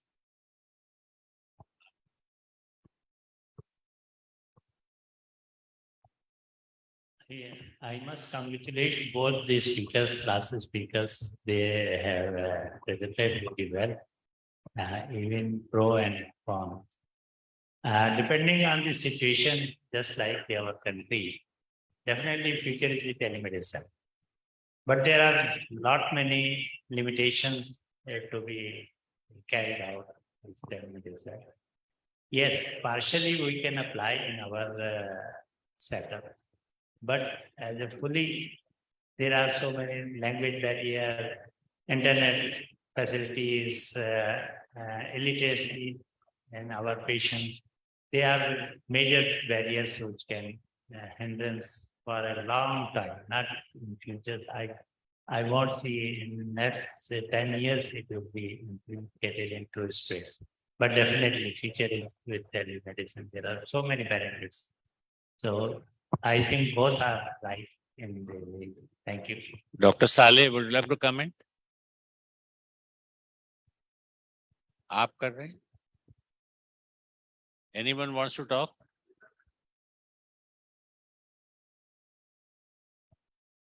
अस्सलाम वालेकुम, डॉक्टर तारिक कबीर शफा। मुझे कलाम इकबाल का शेर याद आ रहा है कि आईने नौ से डरना, अहदे कहम करना, मंजिल यही कठिन है कौमों की जिंदगी में। मकसद कहने का ये है कि it is a new thing. I don't think it's a very new thing, but it's a new thing telemedicine. As far as the history taking and other the madam told regarding the monitoring testing, that's possible. But as far as the examinations, I mean, definitely examination जब तक नहीं आएगी rap को या patient के साथ करने उसके लिए तो आपको डेफिनेटली लेकिन बाकी चीजें जो है ना, जैसे उसकी आप टेस्ट देखने हैं या उसकी हिस्ट्री लेनी है या बाकी चीजें they are possible.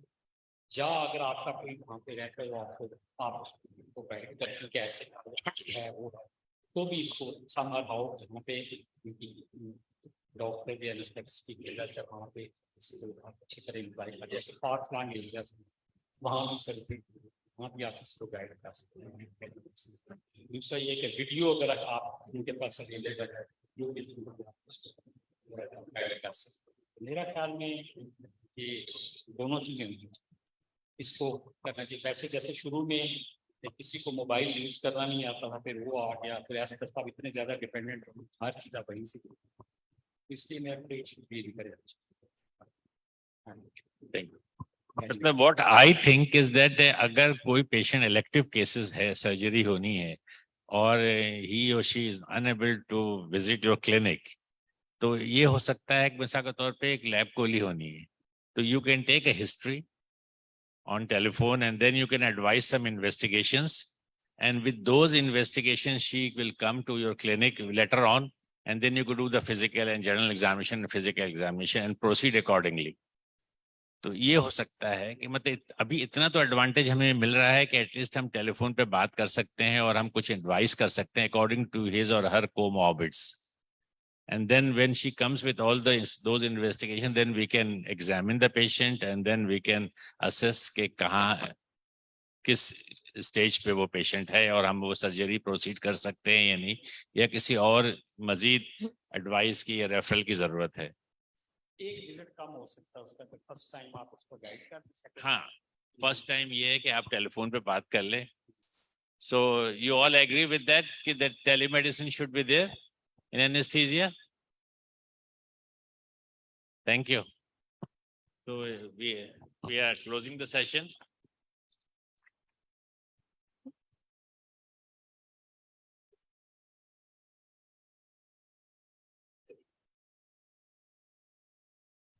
I'd like to invite the chairperson, Dr. Nurul Haq and Dr. Niket Abbas to distribute the certificates. Dr. Rabia Iqtidar, please come on the stage and collect your certificate.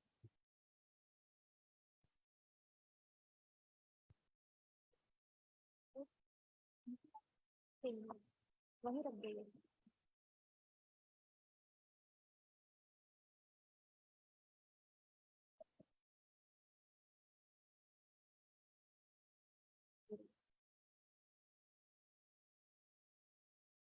Dr. Akbar Mistry.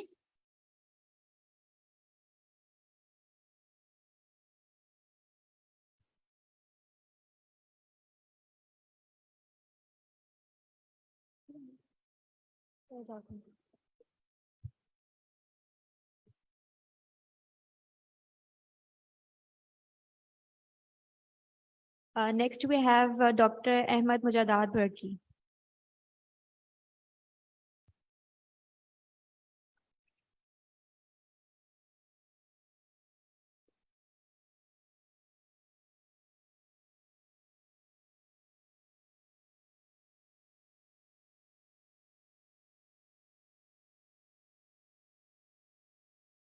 Dr. Anam Mughal.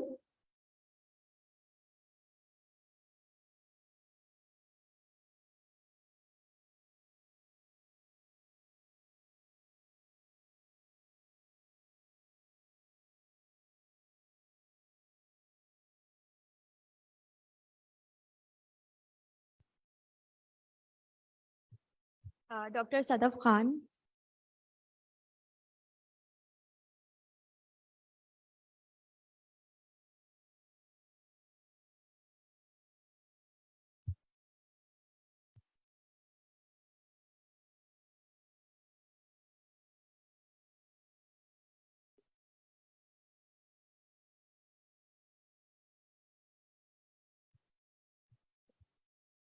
Dr. Rabila Hashmi.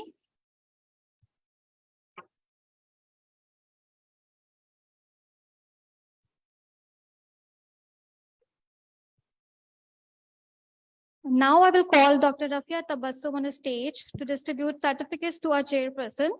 She is professor and chairperson, Department of Anesthesiology, SICU and Pain Center, Pumps Nawabshah.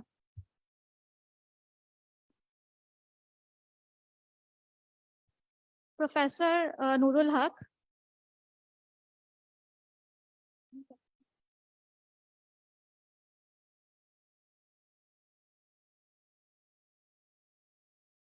Professor Nigat Abbas. Thank you.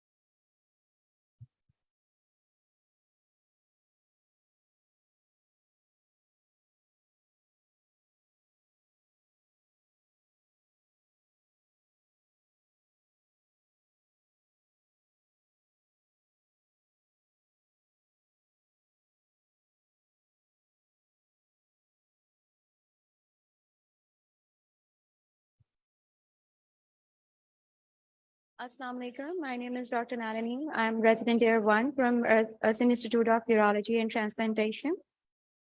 Assalamu alaikum, everybody. My name is Dr. Ali Haider. I'm a R2 resident from Sindh Institute of Urology and Transplantation. We welcome you all to Residence Free Paper Contest. Now I would like to invite our honorable chairs for this session to come on stage. May I invite please Dr. Kashif Anwar.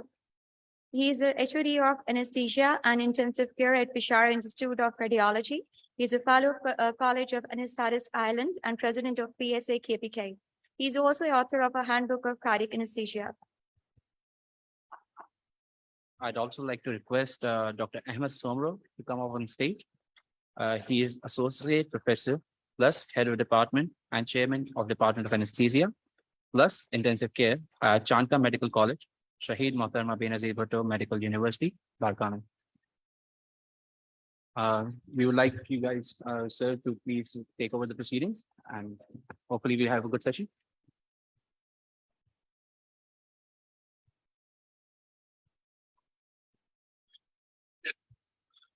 Assalamu alaikum. Thank you for giving me the honor to be chairperson of this session. It's a free paper session.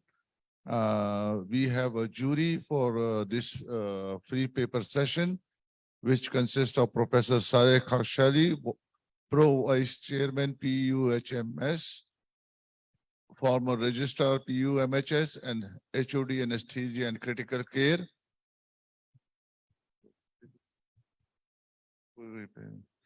The second one is Professor Mujahidul Islam from RMI.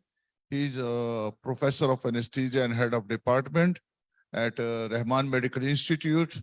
Currently, Dr. Mujahid is a supervisor of CPSP in the field of anesthesiology and cardiothoracic anesthesia.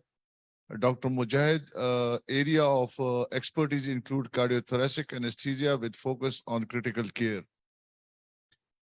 And our third jurist is Dr. Mohsen Nazir from AKUH. He's a consultant, Department of Anesthesia, Aga Khan University Hospital. He is currently serving as a director of Anesthesia Research Cell, member of Institutional Research Committee, and former member of Institutional Ethic Review Committee. His special theme of research is perioperative effect of smoking, sepsis and respiratory failure, post-operative pain, neurocognitive effect of anesthesia, and NORA services. He has recently served as a site PI on an international multi-center collaborative trial, POST-3 trial, which has been published in the High Impact Anesthesia Journal.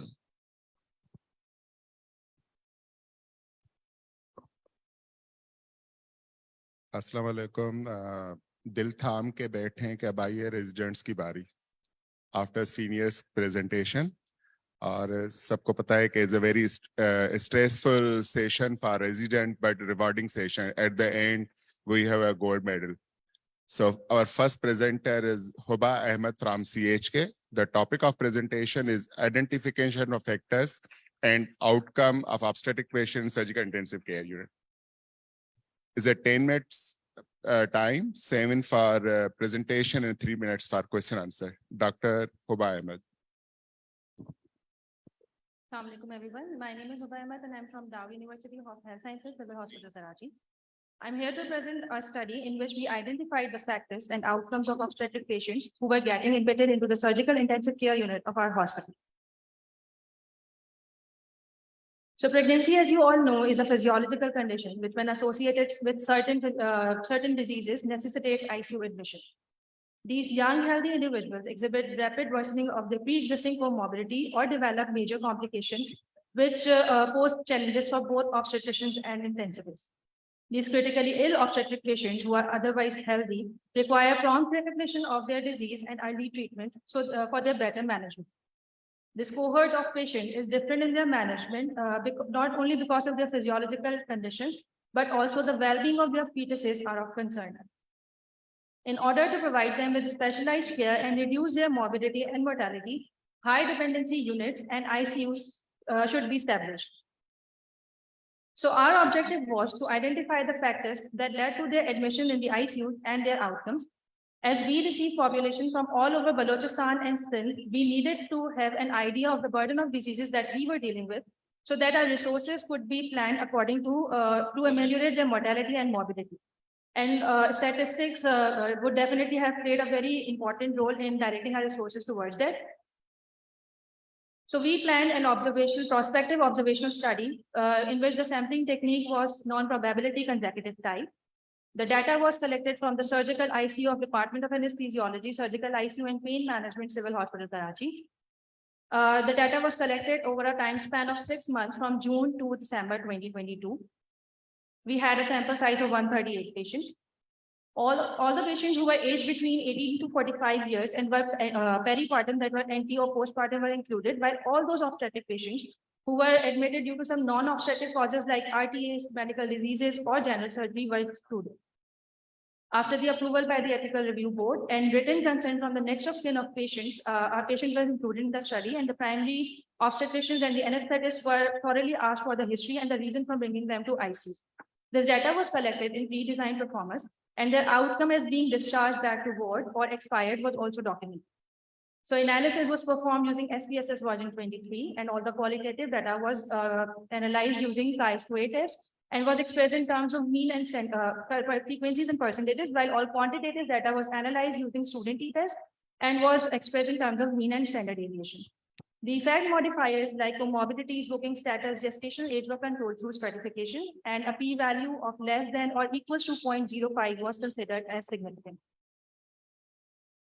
So our results showed that the patients we received had aged between 21 to 31 years, and their gestational ages corresponded to 29 to 31 weeks of gestation. Majority of them were from urban areas, and these were from the different areas of Karachi. 68.84% of the patients were below poverty line, and majority of them were antepartum. 64.9% of the patients, that is 89 patients out of 138, had a parity of more than or equals to 2. Surprisingly, most of them were booked, but on further inquiry, we found that they were booked in setups other than Civil Hospital Karachi and were referred here only for specialized care or ICU care.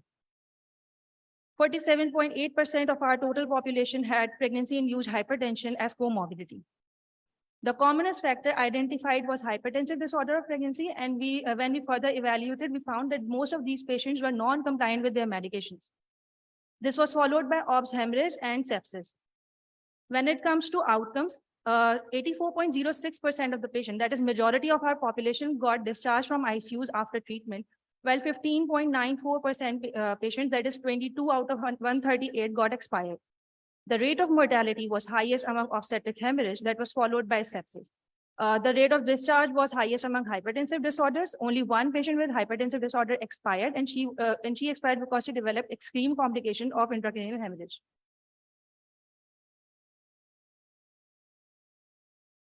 So parity was found to be positively associated with rate of obstetric hemorrhage and sepsis, as is shown by the p-value of 0.02.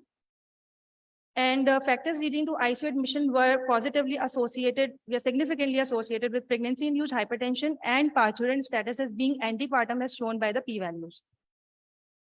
When we compared the outcomes against the demographic variables, we found that most of the patients who died were unbooked, and most of the patients who got discharged had pregnancy-induced hypertension as comorbidity. Multivariate analysis was performed for controlling the effects of the confounding factors like age, gestational age, parity, residence, booking status. And we found that rate of mortality was highest amongst obs hemorrhage and sepsis.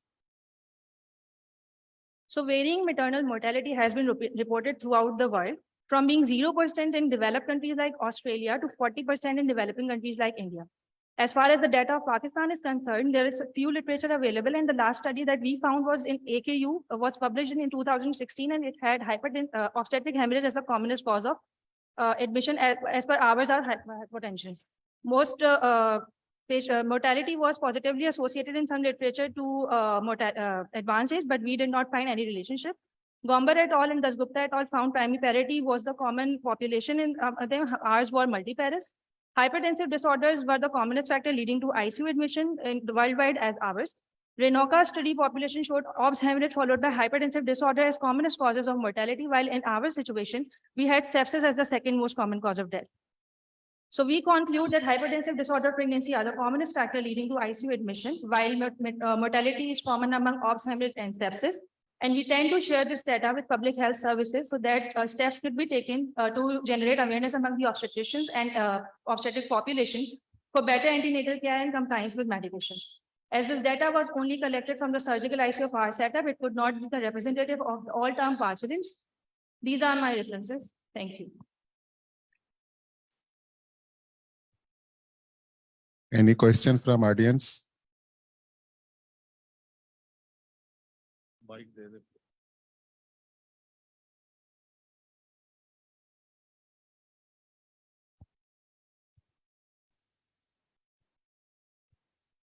The question is that your sampling technique was consecutive.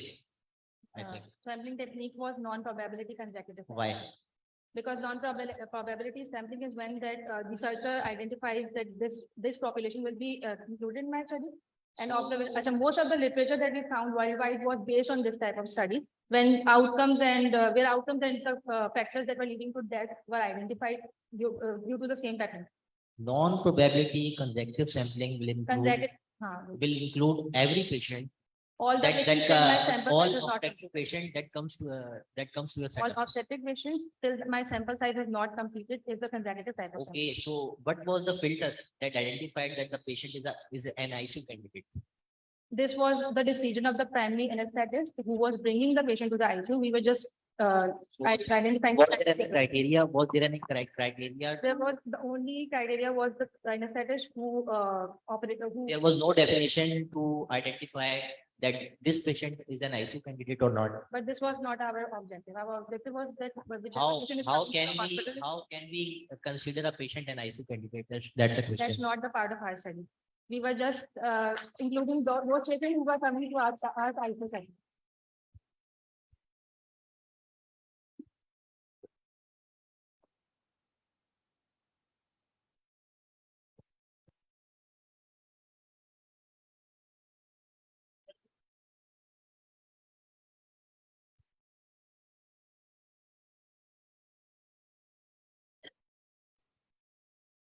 Thank you, Uba, for your nice presentation. I have two questions. The first one is you mentioned about multivariate logistic regression. Yes. But you did not show the table of multivariate logistic. Yes. So where is the table? It is not included in the presentation. Yes. So it is the part of result. Yes. And you control your confounder by Yes. adjusting to multivariate logistic, but the table is not there. Yes. Because in multivariate logistic, you show odds ratios and Yes. 95% CIs. If they are not present, then the validity of result is not. Okay. So my other question is about the methodology. Somewhat similar to the question my colleague asked. Yes.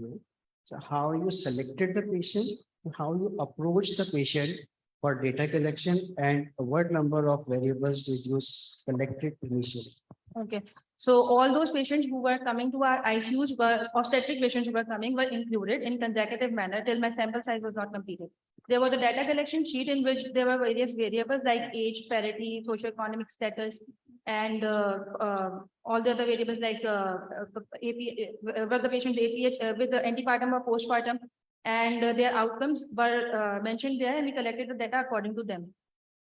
Dr. Rahman, excellent presentation, and I want to know clearly what were your objectives? Our objective was to identify the most common cause that patients were coming in our ICU with. So as we can, direct our resources and our plans for their treatment and to ameliorate their mortality and morbidity.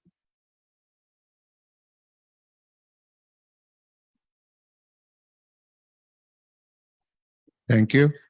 Our second presenter. Second one. Second presenter is Neeta Devi from CHK. Her topic is compare the effectiveness of dexamethasone and dexamethasone as adjuvant to provocaine on onset and duration of supraventricular nerve block. Neeta Devi, please. I am Dr. Devi, Resident EFO in the Department of Anesthesia, Civil Hospital, Karachi. Is I'm here to present my study to compare the effects of dexmedetomidine and dexamethasone is adjoined to bupivacaine on onset and duration of supraclavicular block undergoing upper limb surgeries. The administration of the supraclavicular block is easy and safe currently by using ultrasonography for higher block success rate and with small incidence of pneumothorax as compared to blind technique. Dexmedetomidine is a potent alpha-2 adrenergic agonist and dexamethasone is a potent anti-inflammatory and anti-nociceptive effect and divide the potential side effects. Our rationale was to compare the effects of dexmedetomidine and dexamethasone as adjoined to bupivacaine on onset and duration of block who are undergoing elective upper limb surgery, and it's helpful in recommending a method to quicken the onset and extend the duration and upgrade the block in our population. Other adjuvants can use like ketamine, buprenorphine, and clonidine, which have been used with local anesthetic drugs to speed up the onset and prolong the duration and improve the quality of block. My objective of my study to compare the onset and duration of sensory and motor block by using dexmedetomidine and dexamethasone is adjoined to bupivacaine in supraclavicular brachioplexus block in patients undergoing elective upper limb surgeries of hand, wrist, forearm, and elbow. This study was conducted in orthopedic room of Civil Hospital, Karachi after the approval from review board, and it's a type of randomized controlled trial. The total duration of surgery, duration of study was 6 months, and it's a non-probability consecutive sampling. I have taken total 60 number of patients, 30 in each group. Group A contained dexamethasone 8 mg was equal to 2 ml in adjoint to bupivacaine 0.5%, approx 18 ml, and total volume is about 20 ml. And in group B, dexmedetomidine according to weight 1 microgram per kg, which is equal to 2 ml in adjoint to bupivacaine 0.5%, 18 ml. This also total volume is 20 ml. Those patients who are included in my study were having the age between 18 to 40 years, American Society of Anesthesiologists, physical status 1 and 2, and the patient undergoing elective upper limb surgeries, undergoing supraclavicular anesthesia of hand, wrist, forearm, and elbow. Those are excluded from my study are non-consenting, having neuropathy of operative limb, patient on corticosteroids for 2 weeks or more within the 6 months of operation, having hypersensitivity to study drugs, having coagulation profile deranged, and the pregnant patient.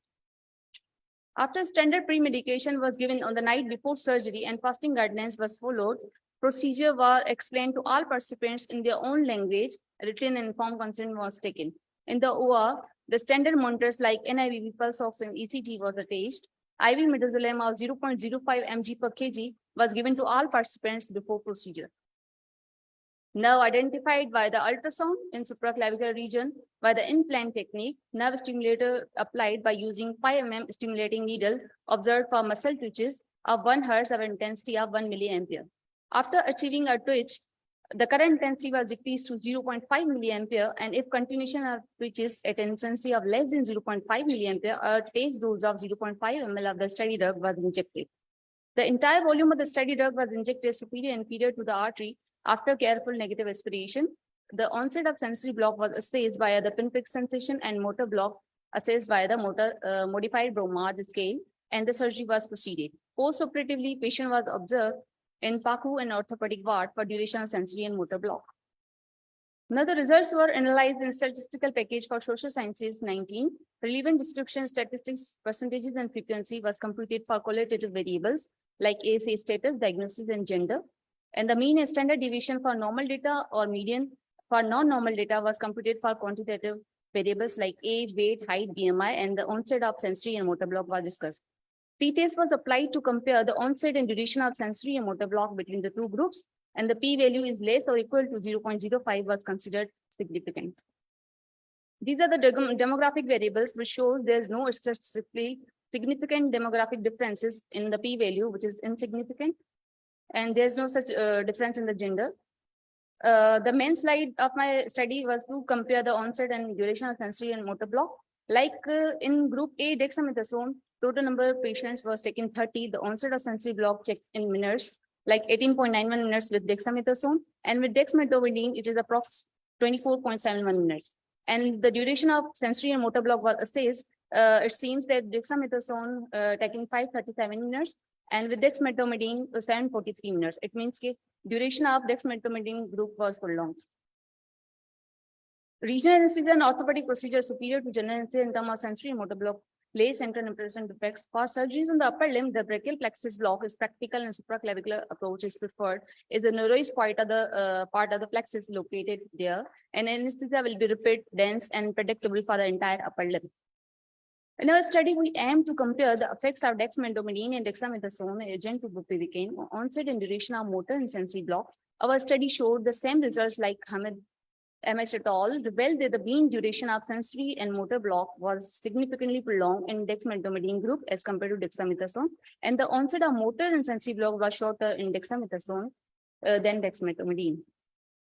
Gunnison et al. After the axillary block with dexmedetomidine and dexamethasone agent to bupivacaine, they compared the duration of sensory and motor block. They found that the duration of sensory and motor blockade was significantly more with dexmedetomidine group. And the study was shown, the Kithoria et al. Concluded that the supraclavicular brachial plexus block addition to dexmedetomidine as agent shortens the motor and sensory onset time and prolongs both sensory and motor blockade.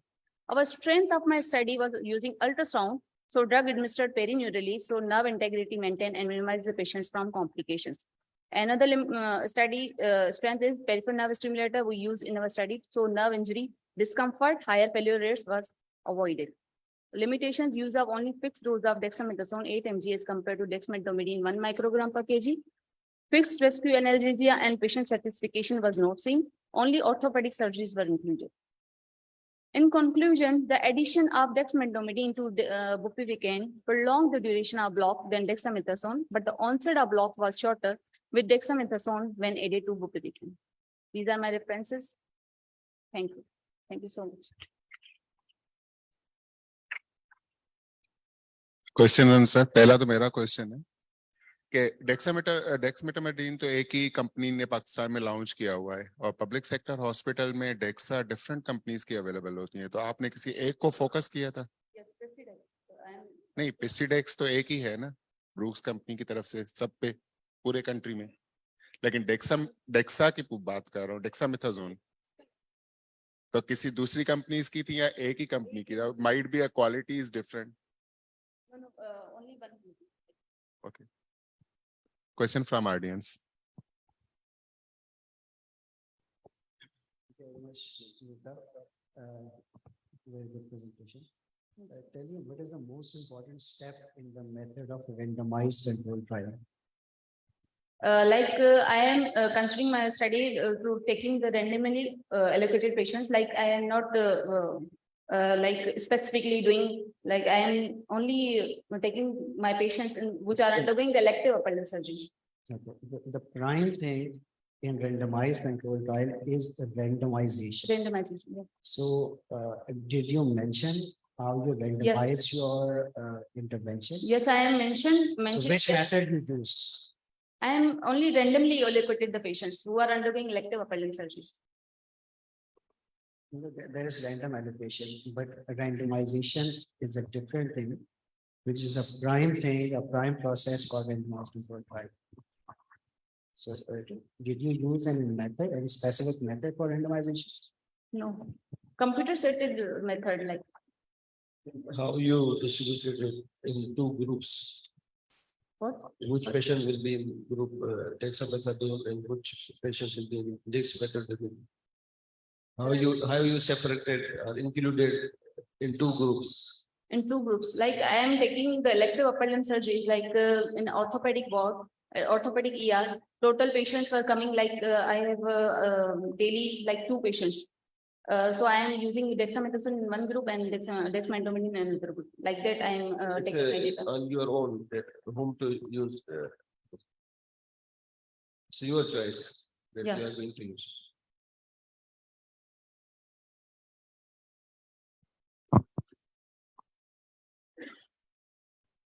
Okay, thank you. Question है वहाँ पे?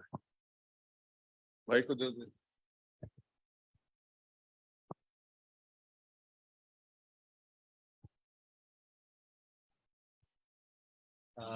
You mentioned that dexmedetomidine and dexamethasone as adjuvants to anesthesia. Okay, then I have a question that these are adjuvants. So which type of analgesia have been given to these patients? That analgesia might have some impact on both the drugs? I am assessing the onset of sensory and motor block. What is adjuvant? I don't know. Like if something is aided in a major drug, like I am aiding in a bupivacaine, right? So it made the drug efficacy more. It makes the denser block, and the use of bupivacaine is shorter than like simple if we are using plain.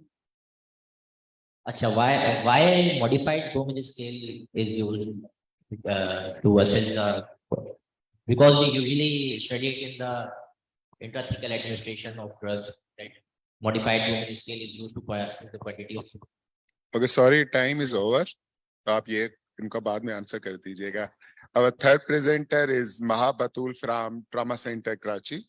And the topic of presentation is compare the analgesic efficacy of dexamethasone and fentanyl as an adjuvant to bupivacaine for lower limb surgery.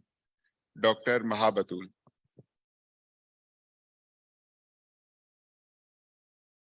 Assalamu alaikum. I am Dr. Mahabatul, resident of anesthesia from SNDB Institute for Trauma, Karachi, and I am here to present my paper entitled as Comparison of the Analgesic Efficacy of Dexamethasone and Fentanyl as an Adjuvant to Bupivacaine in Spinal Anesthesia for Lower Limb Surgeries. So you all know that lower limb surgeries are associated with higher intensity of post-operative pain element, which is of great concern to anesthesiologists. So therefore, most of these surgeries are held under spinal anesthesia, as it provides better potential benefits in terms of especially post-operative analgesia. Other adjuvants like opioids, benzodiazepines, and alpha agonists are also used to increase the quality of spinal anesthesia. My aim of study was to compare the effect of dexamethasone versus fentanyl as an adjuvant to the bupivacaine intrathecally in patients who were undergoing lower limb surgeries. So to compare the analgesic effectiveness of dexamethasone and fentanyl as an adjuvant to hyperbaric 0.5% bupivacaine in spinal anesthesia for patients who were undergoing elective lower limb surgery was the objective to my study. And the hypothesis was the post-operative analgesia is better in the patients who received intrathecal dexamethasone with the bupivacaine versus fentanyl with the bupivacaine in subarachnoid block for elective lower limb surgeries. So it was a randomized controlled trial conducted in the Department of Anesthesia at SNDB Institute of Trauma, Karachi, in the duration of 6 months from 15 July 2020 to 15 February 2021. Total 52 patients who were scheduled for elective lower limb surgery were selected. And the Stop. techniques. Standing at the back of the room, please sit down and listen to these young, please. Aged between 20 to 60 years with the ASC classification of less than or equal to 2 and BMI of less than 30 were included in my study, while those who were not even giving the consent for this procedure and were having any contraindication to spinal anesthesia, also who were having the allergic history with the applied drug were excluded out of the study. Well, after the approval from Hospital Ethical Review Committee and CPSP, 52 patients who were scheduled for the elective lower limb surgery were randomly divided on computer-generated random numbers between the two groups, that is group BD and group BF.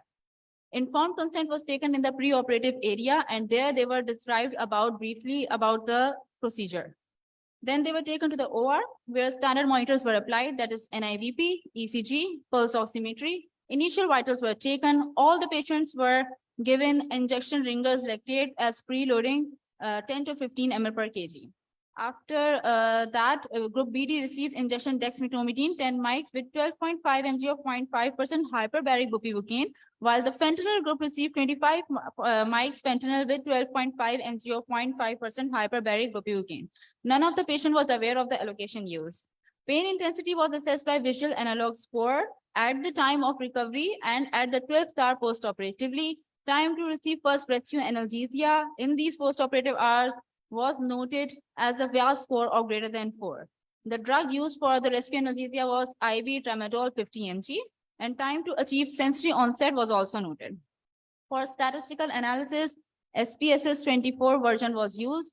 Standard deviation and mean were calculated for quantitative variables, while t-test was used to compare the means between the two groups, and the p-value of less than 0.05 was considered significant. Now coming with the result, first chart is showing the demographic data, and as you can see, there were no significant differences between the two groups. Okay, this is showing the comparison of the time of onset of the block and time to receive first rescue analgesia. This is a graphical representation of my outcome. As you can see, the time to achieve sensory onset was showing no significant differences between both the groups, while time to receive first rescue analgesia, when compared the dexmedetomidine with fentanyl, showed that the dexmedetomidine had 426.58 plus minus 92.44 minutes to receive the first rescue analgesia, while the fentanyl group required 206.44 plus minus 48.47 minutes, which is showing the great significance as p-value came out to be less than 0.0001. This chart is showing the comparison of the adverse effect between the two group. Parameters involved were headache, nausea, hypotension, bradycardia, and sedation. None of these parameters showed any significant differences between the two groups.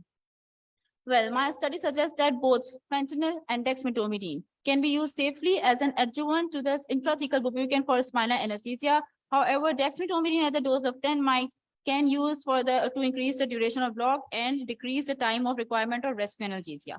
There are further studies which support my result, but I will talk about only few. As Gupta et al. Reported that increasing the dose of dexmedetomidine from 2.5 to 10 mics will increase the sensory and motor blockage.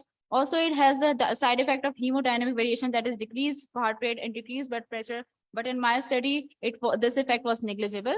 And Remila et al. Also noted the same result. Like every study, I have some limitations too, as I have considered healthy adult ASA1 and ASA2 patients. So you all know that comorbidities do have direct effects on the pharmacokinetics or the other drugs. So definitely results would be different. And I suggest that further studies should be carried out in order to check the superiority of dexmedetomidine as compared to other standard adjuvants to spinal anesthesia. So here I conclude the study that dexmedetomidine with the combination of bupivacaine intrathecally depicts the effectiveness regarding time to the first rescue analgesia when compared to fentanyl. But in terms of time of onset of the block, there is no significant difference between the two groups. Here are the references of my study, and thank you for your kind cooperation and listening. Question answer. Good presentation. How you calculated your sample size? It was basically randomly select the patient on computer generated basis. Sample size. Sample size in a randomly, I selected the randomly patient. I select myself was a non-probability consecutive sampling, so I selected myself. 52 was to. On computer basis, I selected first 26 in the dexmedetomidine group, then last 26. How will you justify your title of study, like objectives to compare the energy and efficacy of dexmedetomidine and fentanyl as an adjuvant to bupivacaine for lower limb surgery? However, fentanyl is itself an analgesic.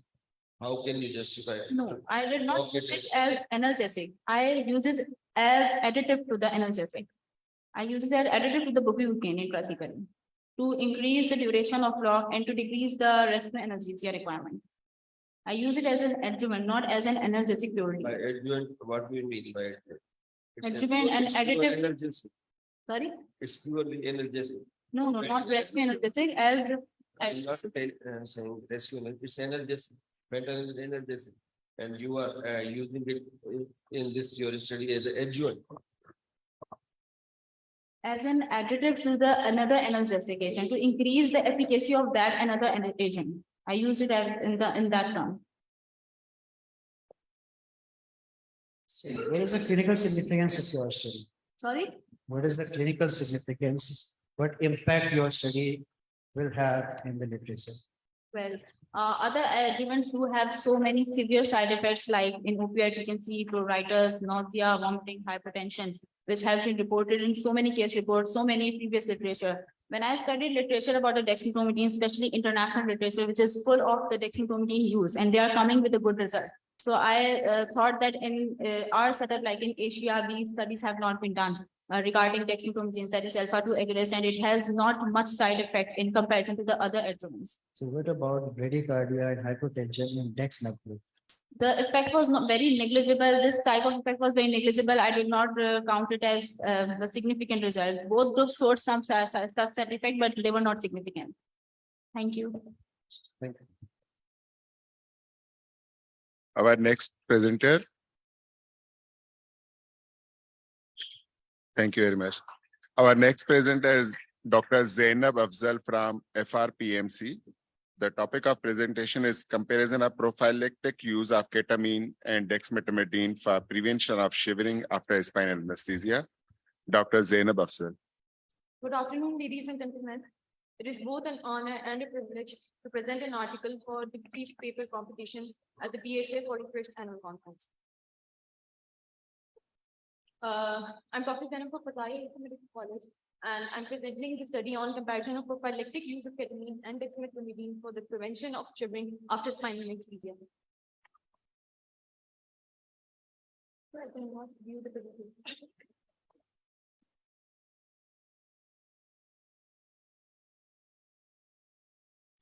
Each and every one of us in this room has likely dealt with patients that have had shivering after spinal anesthesia.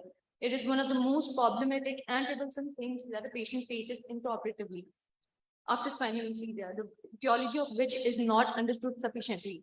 There are many drugs used for the prevention as well as for the treatment of shivering intraoperatively, such as meperidine, ketamine, fentanyl, morphine, but many of us have not utilized dexmedetomidine for this purpose.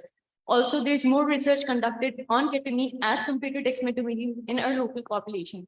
Hence, the aim of this study was to compare the efficacy of intravenous dexmed with that of ketamine for prophylactic use in the prevention of shivering following spinal anesthesia in patients undergoing lower abdominal or lower limb surgeries. The hypothesis was there's a difference in efficacy of prophylactic ketamine as compared to dexmed for prevention of shivering after spinal anesthesia. This was an RCT randomized controlled trial that was conducted in the Department of Anesthesia, Combined Military Hospital, Peshawar from 1st August 2020 till 31st January 2021 for a period of 6 months. After getting the permission from the ethical committee, the sample size was calculated using WHO sample size calculator. The power of the study was aimed at 80% and confidence interval was taken as 95%. And taking into consideration the results of a previous study by Anita, the expected efficacy of ketamine 54 as compared to 76 with dexmed for prevention of shivering after spinal anesthesia. So the sample size came out to be 146. The technique that was used was non-probability consecutive sampling technique. The patients were randomly allocated into 2 groups, with 73 patients belonging to the group A, which was the ketamine group, and 73 patients belonging to group B, which was the dexmed group. Patients that were ASA classified 1 and 2, aged 20 to 50 years of either gender that were scheduled for lower limb and lower abdominal surgeries were included.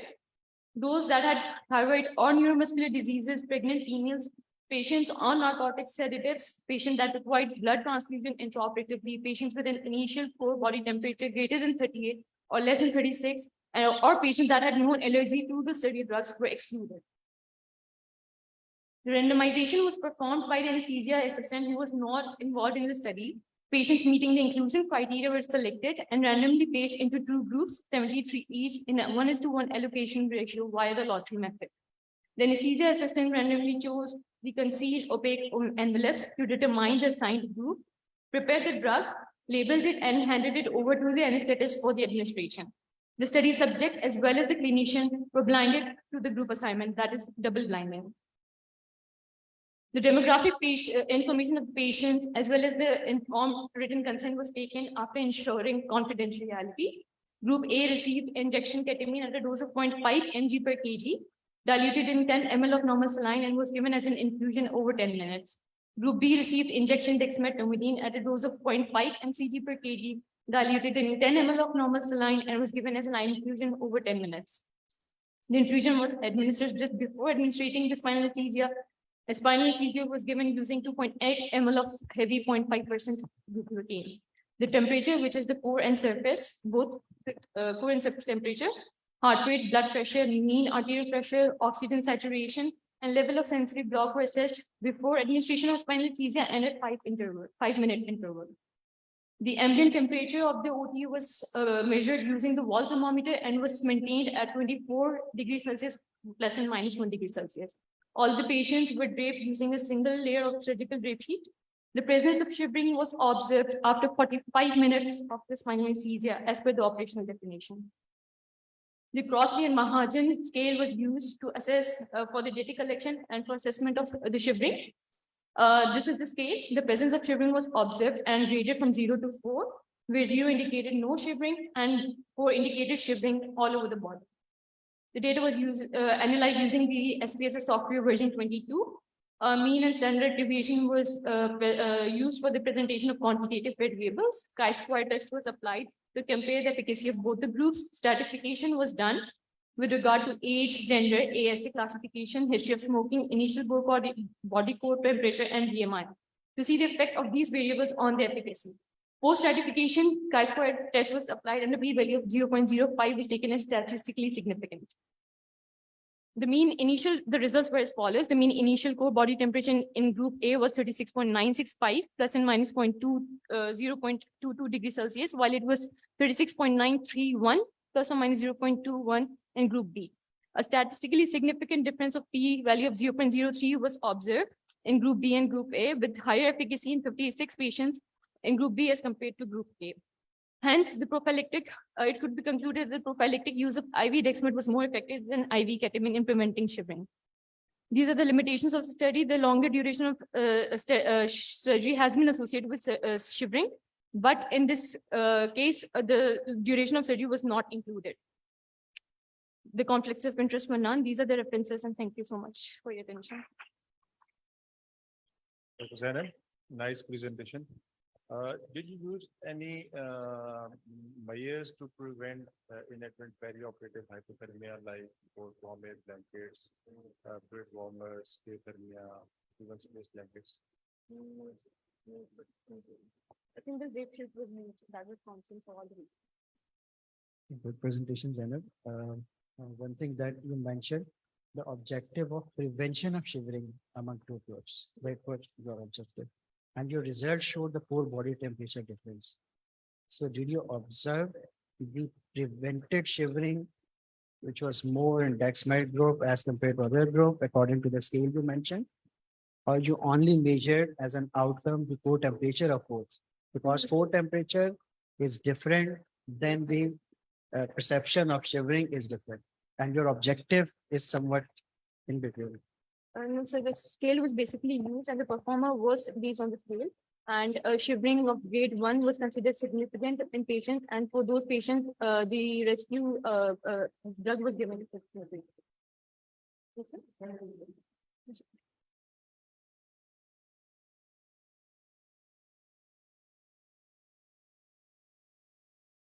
The efficacy was defined as no shivering after 45 minutes of interval. So basically the efficacy was compared. Okay. Thank you.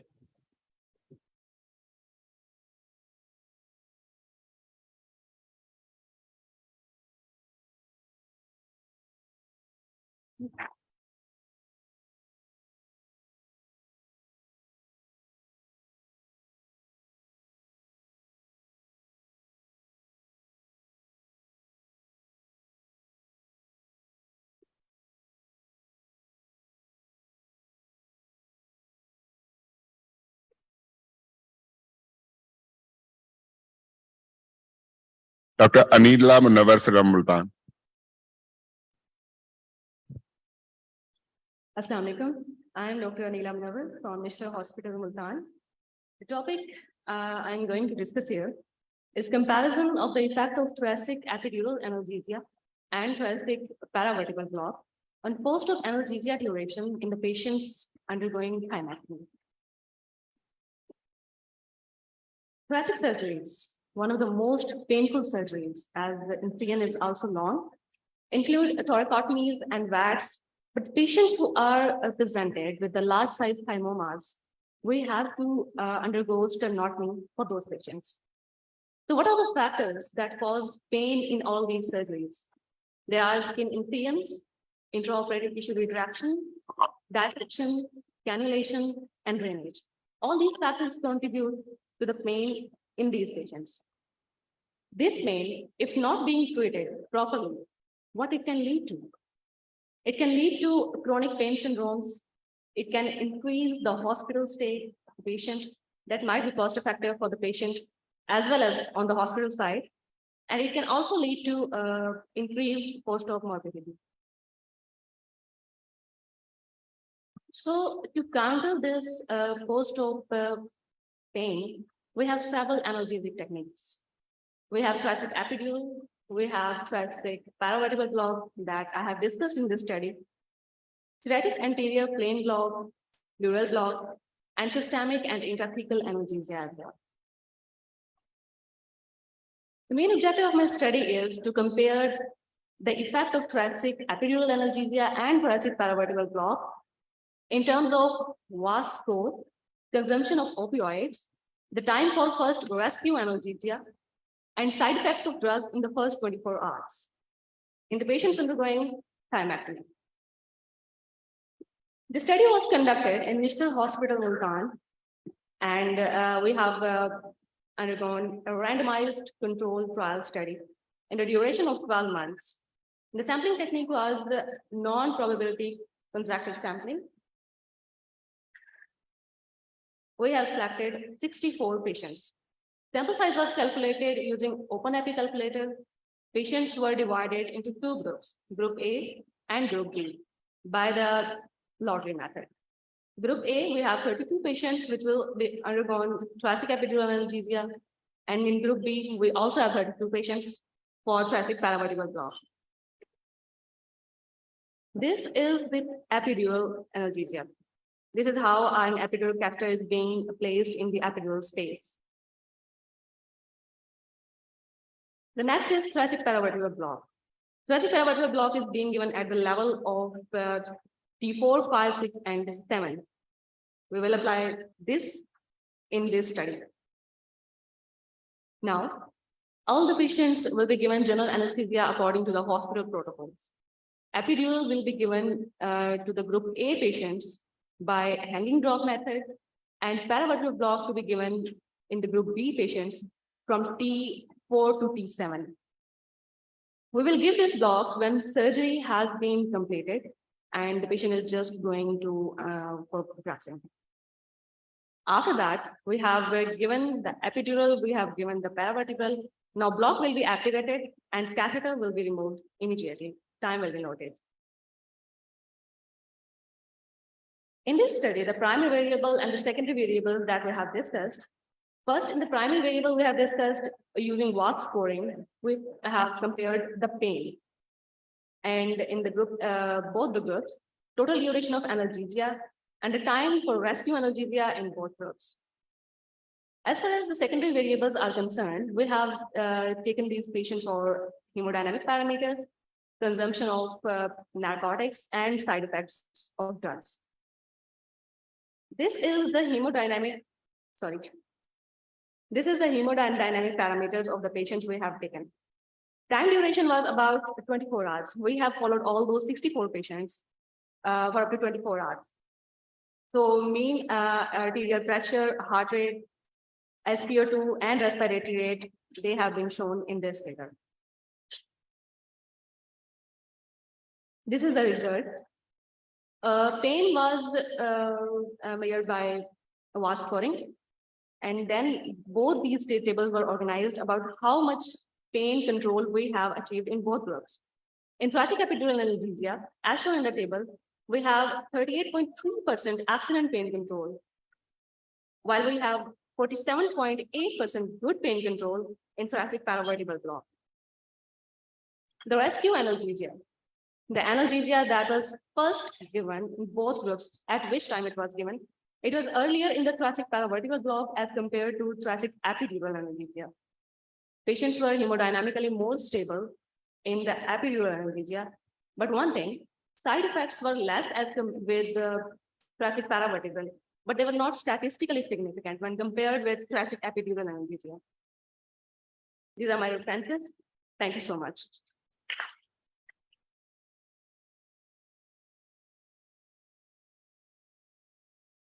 You removed epidural catheter immediately after inserting it.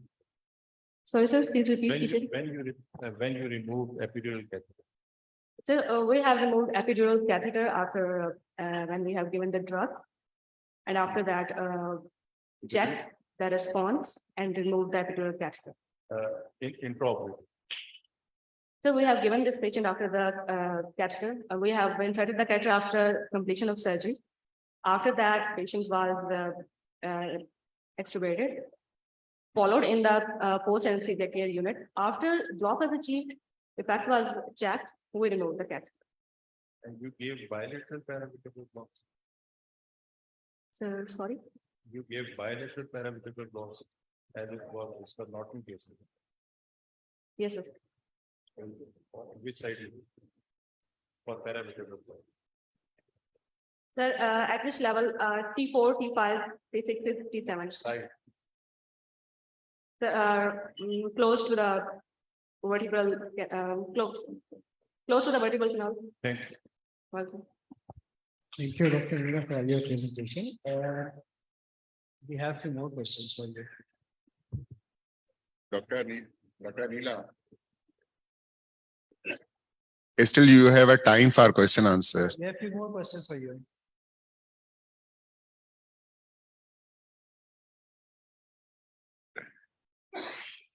Sir आप question करें जब तक वो आ जाएंगे. Yes, sir. Hey, Dr. Neela, very good presentation. I just wanted to ask how you counsel these patients for consenting for the randomized trial, which having an invasive interventions. So we have described the patient's sternotomy incision is from suprasternal node to the some huge incision. Pain is a lot. And if we have explained all those risks and benefits to the patients, that although there is a risk that we give epidural and paravertebral block, but there is also on the other side a huge benefit of the forced analgesia. So what were your refusals and what were the withdrawals from your study? Because in the invasive interventions, you must have some refusals, you must have some failures of your block, and you remove or withdraw these patients, and you should show these patients in the flow chart. So I have not included all that in my presentation here, yes, sir. But they were present in my original study. They have. Yes, sir. Your sample size was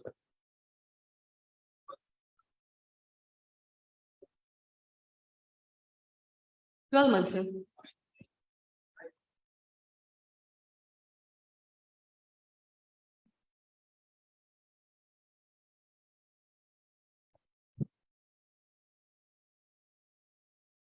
Okay, our next presenter is Dr. Anam Arif from SIUT.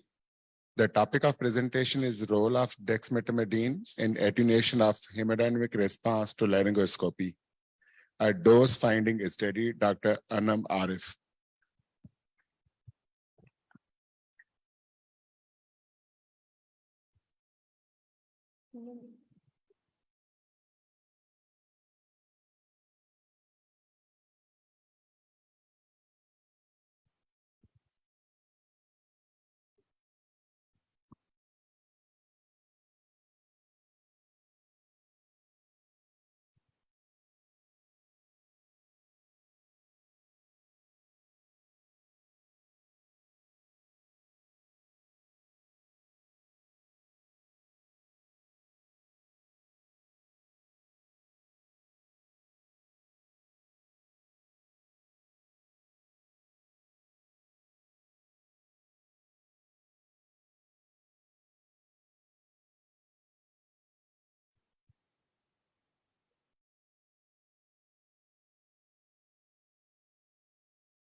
Assalamu alaikum. This is Dr. Anam from SIUT Pakistan.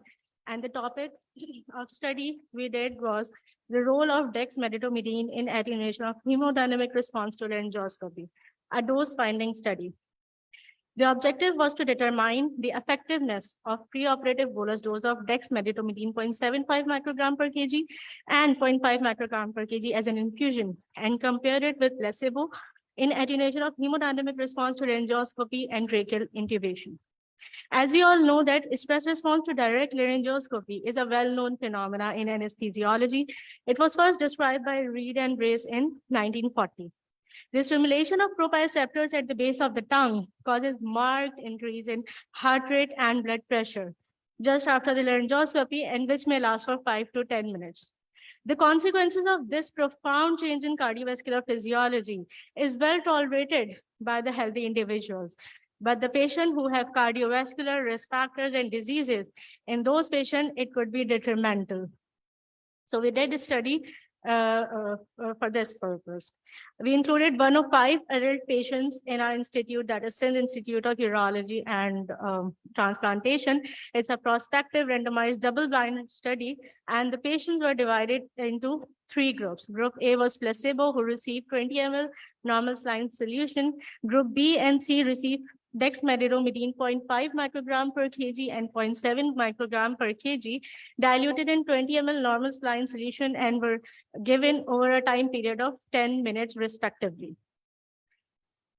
Patient of both sex, age 18 to 55, ASA physical status 1 and 2, Mallampati grade 1 and 2, undergoing elective non-cardiac surgery, having general anesthesia with tracheal intubation were included in this study. Whereas patient having history of difficult or failed intubation, who are anticipated difficult intubation with Mallampati grade 3 and 4, having body mass index more than 35, having a history of hypertension, cardiovascular, CNS disorders, hepatic, renal, endocrine dysfunction, and pregnant and lactating mother were also excluded from this study.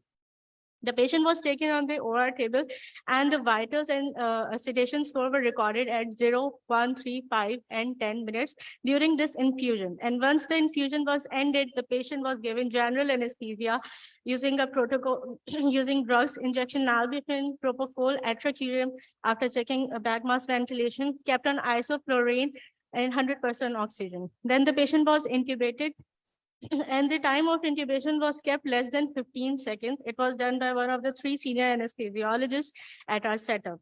All the patients who took more than 15 seconds or second try or the use of bougie was excluded from this study. Hemodynamic monitoring was then continued for 1, 3, 5, and 10 minutes. All the data were entered and analyzed in SPSS version 20.0. Mean and standard deviation were computed for continuous variables. Categorical variables such as sedation score were presented by frequencies and percentages, and their proportion differences was compared using chi-square independent test. P-value of less than 0.05 was considered as significant. The results we found that all 3 groups were comparable in patients' characteristics with respect to age, gender, ASA status, Mallampati score, weight, and duration of laryngoscopy. The sedation score was statistically significant in group C from 1 minute onwards as compared to group A, whereas in group B, it was significant from group A only at the end of infusion. We found that no patient developed desaturation or respiratory depression at any time interval in any of the group. Statistically, there was no difference in baseline heart rate, systolic blood pressure, diastolic blood pressure, and mean arterial pressure. Once we started the dexmedetomidine infusion, heart rate gradually come down in group B and C, that is 7.73% and 10.6% respectively. But there was no incidence of bradycardia or use of atropine in any of the groups was noted. During laryngoscopy and tracheal intubation, maximum stress response was evident at 1 minute after laryngoscopy in all the 3 groups.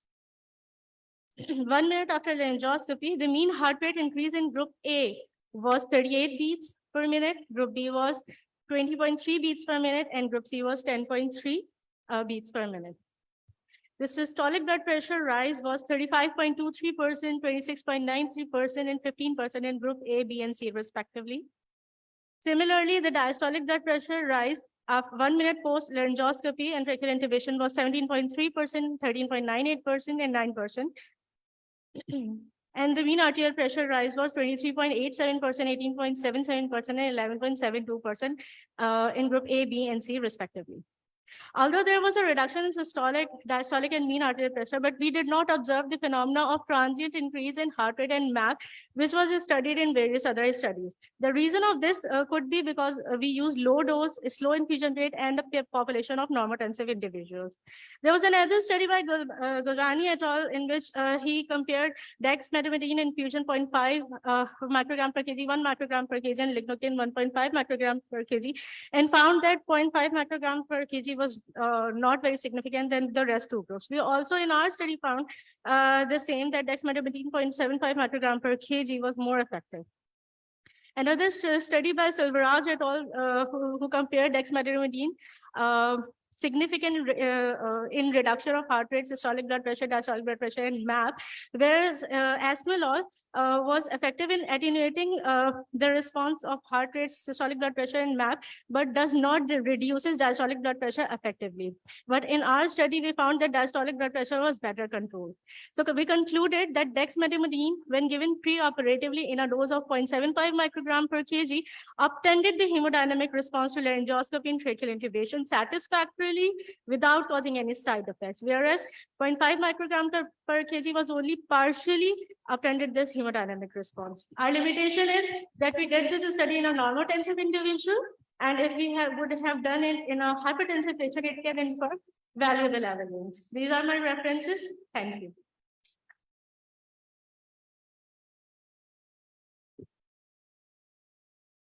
Dr. Anand, can you show your results in the table of your results?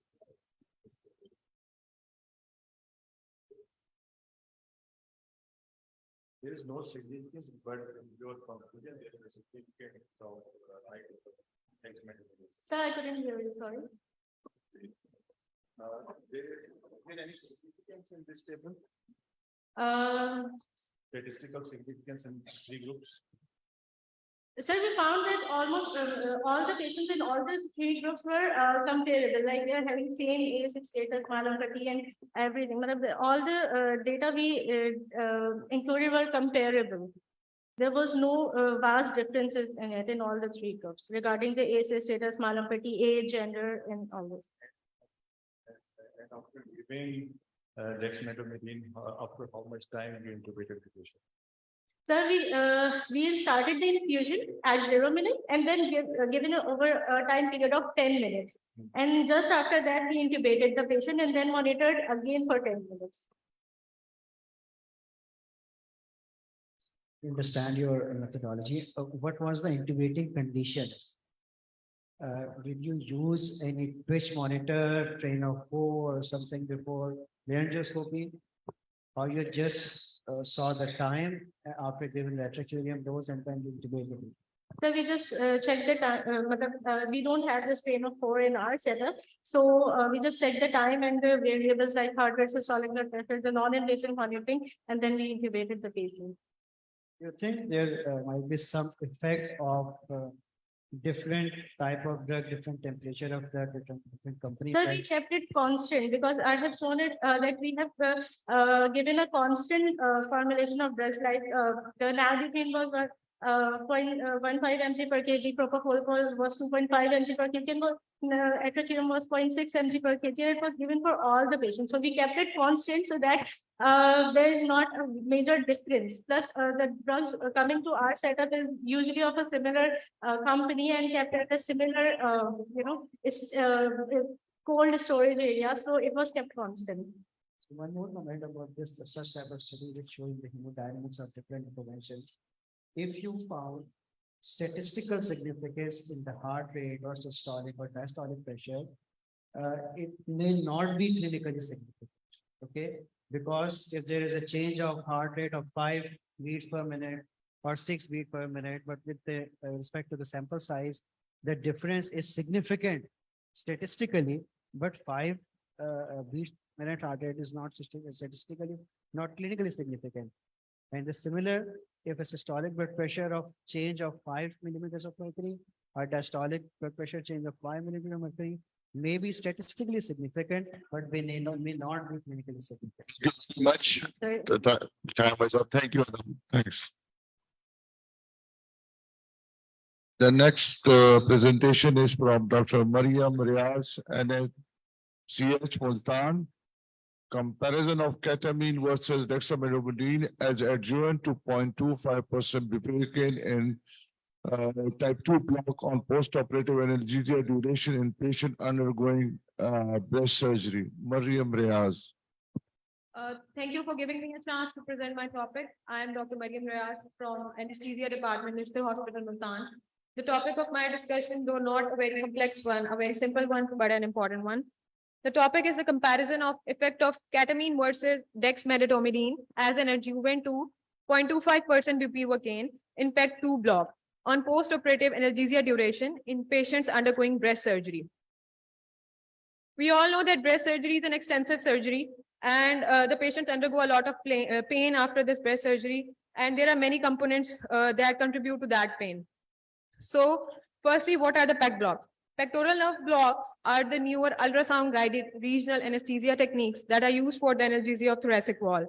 They are the interfacial injections that were developed as an alternative to the thoracic epidural, paravertebral, intercostal, and the intrapleural nerve blocks. Their indications are primarily for the analgesia purposes after surgery on the hemithorax. So there are two types of PEC blocks. One is the PEC1 block and the other is the PEC2 block or the modified PEC2 block. The PEC1 block, we all know as an overview, it anesthetizes the medial and lateral pectoral nerves, which innervate the pectoralis muscles. And it is accomplished by an injection of local anesthetic in the facial plane between the pectoralis major and minor muscles. And regarding the modified PEC2 or the PEC2 block, it is an extension of the PEC1 block.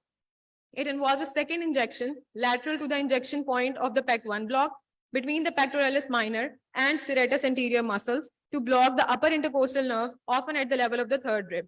So basically what we do is that we place the high frequency linear probe of ultrasound and we identify the second, third, and fourth ribs, and then we place our injections. The PEC2 block, it also blocks the lateral and the anterior branches of the spinal nerves, T2 to T4 spinal nerves. And it also targets the long thoracic and thoracodorsal nerves because all these nerves are also the contributing factors to the pain after the breast surgery. Now, this is the ultrasound guided technique. As we can see that in the figure 1 in the PEC1 block, the blue section that indicates the infiltration of the local anesthetic and between the two pectoralis major and minor muscles. So we identify second, third, and fourth ribs on ultrasound, and then we identify the pectoral branch of the thoracoacromial artery. And in that plane, using the in-plane technique, we infiltrate the local anesthetic between the major and minor muscles. And in the PEC2 block, as we can see, there is another second injection that is lateral to the insertion site of the first injection, and that is at the level of the third rib. So in that PEC2 block, we insert another amount of local anesthetic between the pectoralis minor and serratus anterior muscles to give extensive coverage of pain. So firstly, talking about my adjuvants and the comparison of them, ketamine is a hypnotic and analgesic, and it has these both effects. It blocks the NMD and HCN1 receptors, and its analgesic properties can be paired with those of the opioids, nociceptive or pain control properties.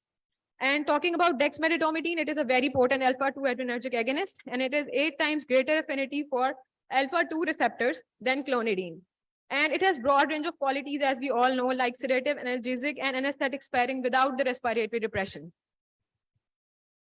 Talking about bupivacaine, potent local anesthetic with unique characteristics from the amide group, and it is offered in usually in 2 different concentrations by the pharmaceutical companies, 0.5% and 0.75%, but it can be used for analgesia purposes in concentrations from 0.06 to 5 to 0.25%. Its administration, we all know, can be by local infiltration in peripheral nerve blocks, spinal, epidural, analgesia, and for labor pain, etc. Now, talking about my study. The objective of my study was to compare the effect of ketamine versus dexmedetomidine to 0.25% bupivacaine in PEC2 block on post-operative analgesia duration in patients undergoing modified radical mastectomy. As we all know that in breast surgery, very common is modified radical mastectomy in our setups. So the null hypothesis was that there is no difference in the duration of analgesia with both adjuvants, and the alternate hypothesis says that dexmedetomidine causes increase in the duration of analgesia. Criteria of my study, the inclusion criteria, all those females who were admitted in the OPT for MRM procedure and their ages ranged between 35 to 60 years. ASA classification of 1 or 2 and BMI less than 40. Exclusion criteria, of course, all those patients who were allergic to any of the drug that was used in my study or infection at the site of injection, history of any substance abuse, pregnancy or breastfeeding, or thoracic cage abnormalities. Now, the study type is prospective randomized controlled trial, and 106 female patients with ASA physical status 1 to 2 were selected that were scheduled to have MRM. Patients were randomly assigned into 2 groups by lottery method. Each group included 53 patients to receive the ultrasound guided PEG-2 block. Now, one was the bupivacaine with ketamine group and the other was the bupivacaine with dexmed group. So we gave 32 ml of solution to both the patients in both the groups, adding about 1 mg per kg ketamine dose and total making solution of 32 ml in the ketamine group. And in the dexmedetomidine group, we gave dexmed with the dose of 1 microgram per kg, making a total of 32 ml of the solution. Adding to it, the patients were blinded. They didn't know which drug they were receiving. The block was applied before the surgery.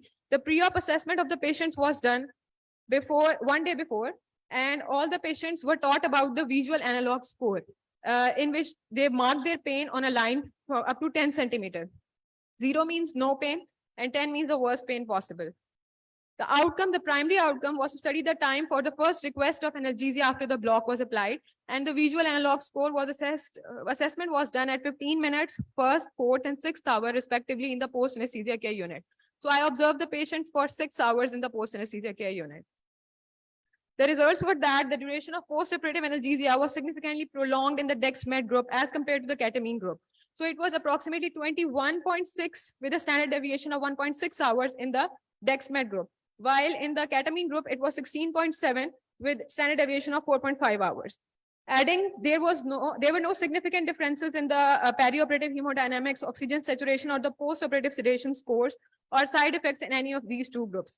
Patient satisfaction was more in the dexmed group than in the ketamine group. So adding dexmedetomidine to bupivacaine provides prolonged post-operative pain control than adding ketamine during PEG-2 block for breast cancer surgery. Thank you.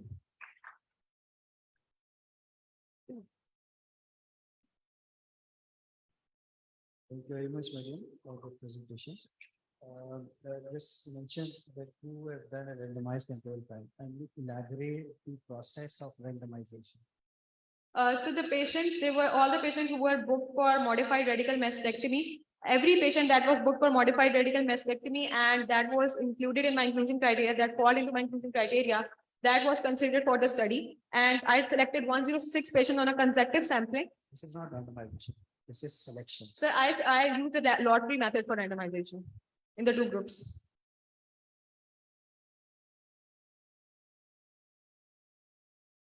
Show your result results.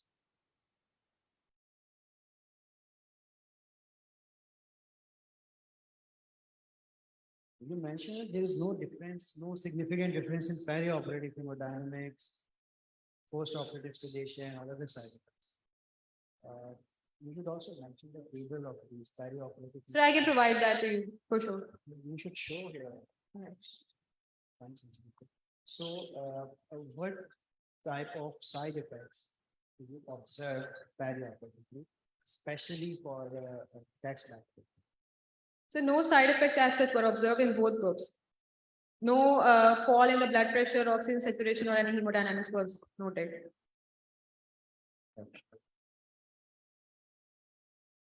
Same, the second paragraph, it was 21.6 pillars plus 1.6 hours. Then the 21.6 is gone. 21.6 is hours. 21.6 hours patient को pain relief रहा after dexmedetomidine. 16.7 now. Ji sir. Founders post-operatively, if you see 21.6 hours, there might be some other factors, a lot of factors affecting simultaneously post-operatively. So, did you adjust it for these variables? Sorry, please repeat the question for post-operative. The post-operative variables like the patient age, the incision size, the total dose that is given to the patient, the perception of the pain measuring nurses or the doctors. So there are a number of factors that act as a confounder. So did you control confounder by any statistical method? So basically, the nurses and the staffs who measured the pain by the visual analog score. In the pre-op assessment, one day before, the patients were taught about the visual analog score. And when they were telling all the staff that was recording the data, they were unaware of all the study. Yeah. Thank you. Our next presenter is Dr. Ehsan Ejaz from NICVD. The topic of presentation is selection of correctly sized endotracheal tube using ultrasound in pediatric patient undergoing cardiac surgery. Dr. Ehsan Ejaz.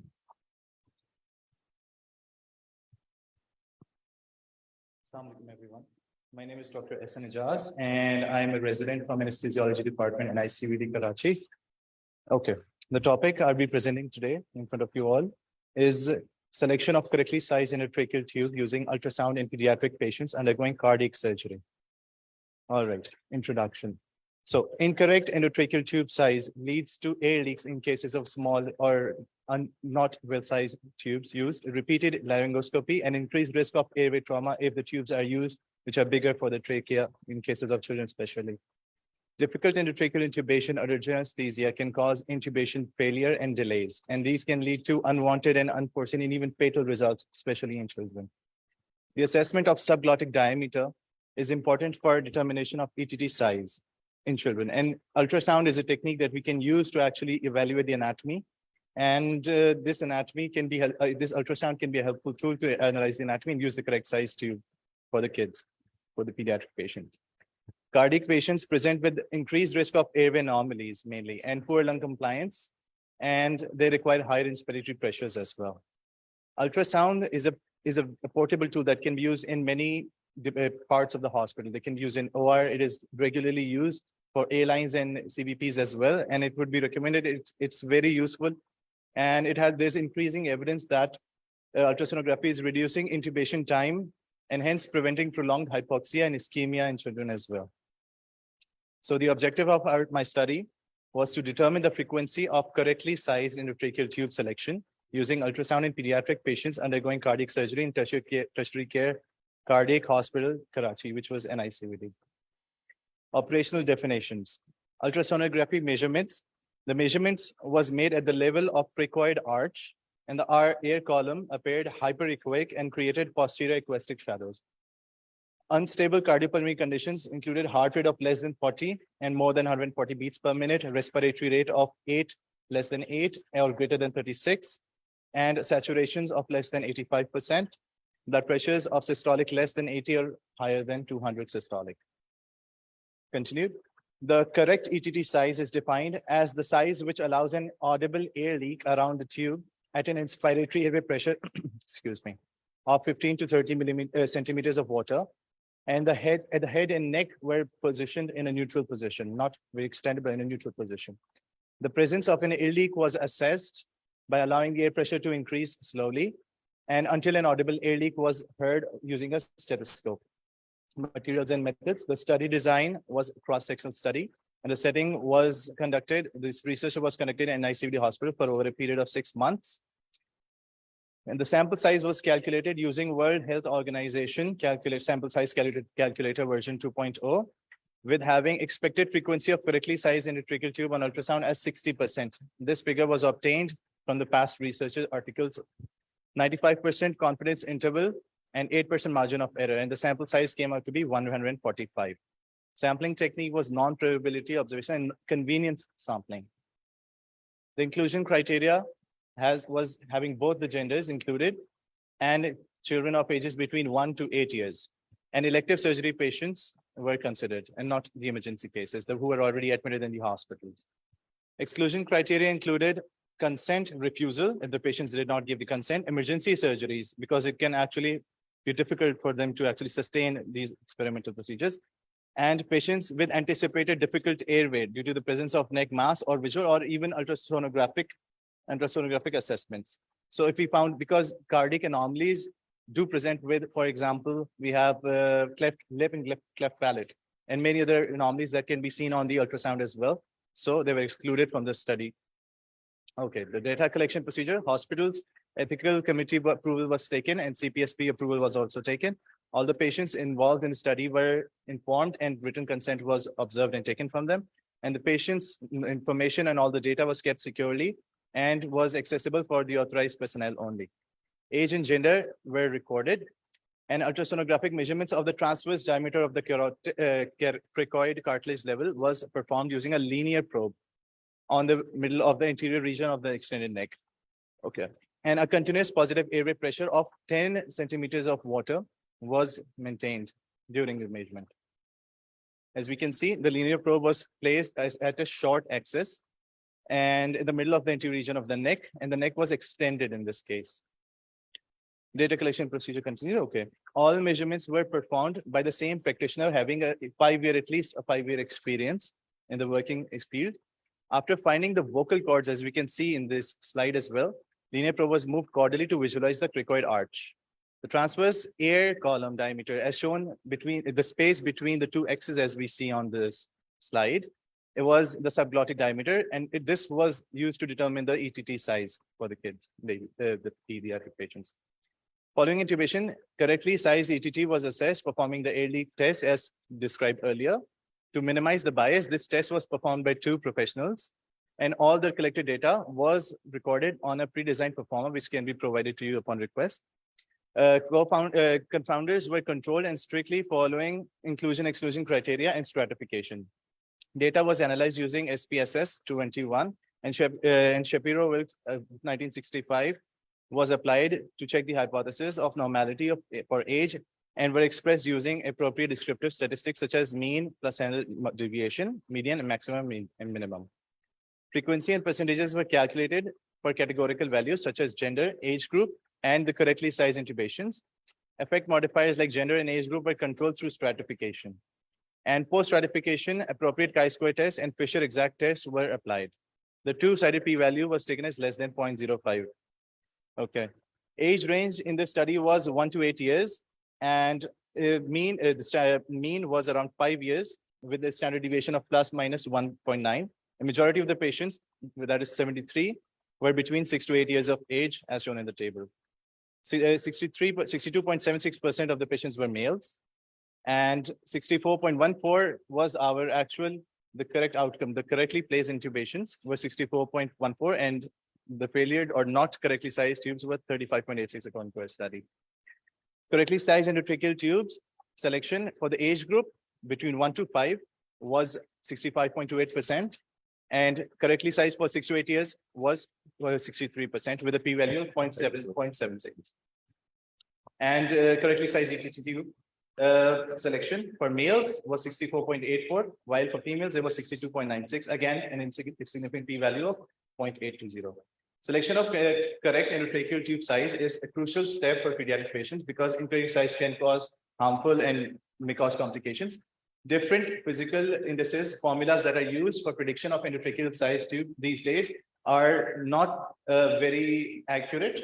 And these appropriate size, this ultrasound technique can be actually used to determine a better size for them. Readily available ultrasound devices are in. The time is over. Time is over. Right. The question answer time. Thank you, sir. There are a few limitations. Thank you.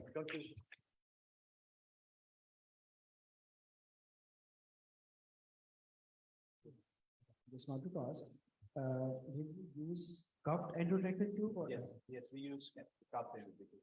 So the cupped endotracheal tube, the cupped part of the tube having the diameter more than the actual tube size. Yes. So how you calculated the size of the tube with the measurement you did in the subglottic area by ultrasound? If the subglottic area you found 3 millimeter or 4 millimeter or something like that, and the tube is of 4 millimeter, but at the cuff area, it might be more than 4 millimeter. So usually the difference between cuff and non-cuff is 0.5, usually taken in our understandings as well. So in this case scenario, for example, if the subglottic diameter was 5, then a cuff tube of 4.5 was taken, and the pressure was increased slightly slowly until that air leak test was done, and air leak was observed using a stethoscope. So the tube of less than 0.5 less than the diameter itself was taken, and the air leak test was performed. So what do you think? Why your success rate is 65%? In 60s, why it is not more than 60? So it was actually more than 60 in the studies that I took from the abroad. I took it as a reference, and unfortunately, I did not have time to discuss that. I have it written in the discussion as well. Like there's 4 more studies reported a rate of 60, 88, 87.7, and 92.7. My question is, what do you think? What are the limitation about the position or head wing or the extension of neck or of the ultrasound probe? What limitation do you think you had that you found a different result as compared to the standard? Right. If you are looking directly on the trachea, then you should have a correct measurement. Of course. So this was a single-centered study, first of all. So the sample size was localized to just one center. Plus the age group was 1 to 8 years of age. If it had been more than 8 years, then the calcification and other factors would have come in as well as anatomical malformations in cardiac patients. They can actually play a role. Okay, thank you very much. Thank you. Thank you. Our next presenter is Dr. Kiran Merchant from AKU. The topic of presentation is posterior reversible encephalopathy syndrome after inadvertent dural puncture versus sensocaine induced adverse drug reaction. Case report. Dr. Kiran. Respected judges, fellow colleagues, Assalamu alaikum. My name is Dr. Kiran Merchant, and I'm a 4th-year resident at the Aga Khan University Hospital. Today, I'll be presenting a case regarding posterior reversible encephalopathy syndrome after inadvertent dural puncture versus sensocaine-induced adverse drug reaction. Here's a list of things that anesthesiologists are blamed for: delays in surgery, bleeding, global warming, Michael Jackson, and headaches. Talking about headaches, posterior reversible encephalopathy syndrome, known commonly as PRES, is an acute reversible neurotoxic syndrome. While the pathogenesis of the disorder is unclear, vasoconstriction and hypoperfusion leading to brain ischemia and vasogenic edema are implicated, most commonly in the parietal and occipital lobes. It is characterized by severe headache, acute loss of consciousness, seizures, visual disturbances, and focal neurological deficits. It is commonly associated with acute hypertension, preeclampsia, eclampsia, sepsis, and exposure to immunosuppressants. Here we report PRES in a normotensive patient. So our patient was a 29-year-old female, primi gravida. She was admitted for elective C-section under spinal anesthesia. Her preoperative vitals and BMI were within normal limits. After aseptic measures, L3-L4 interspace was palpated and locally infiltrated with 2% lignocaine.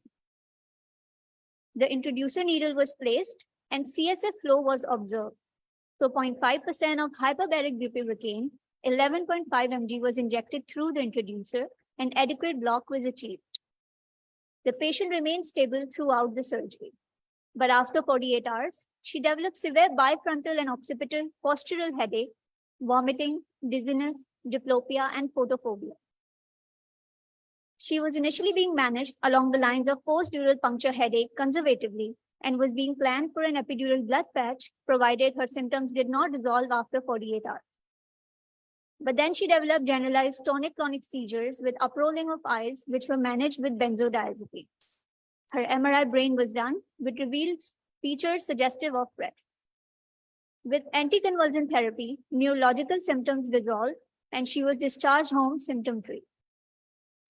This was an MRI brain, which showed patchy abnormal signals in bilateral, parietal, and occipital lobes, likely secondary to PRES. Let's discuss review of literature.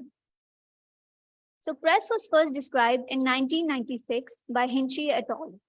Previously, it was commonly associated with preeclampsia and eclampsia, but later on it was found that normotensive patients may also present with PRES, as in the case of our patient. In 2018, Ekar et al. Reported the first case of PRES in a pregnant patient without preeclampsia or eclampsia.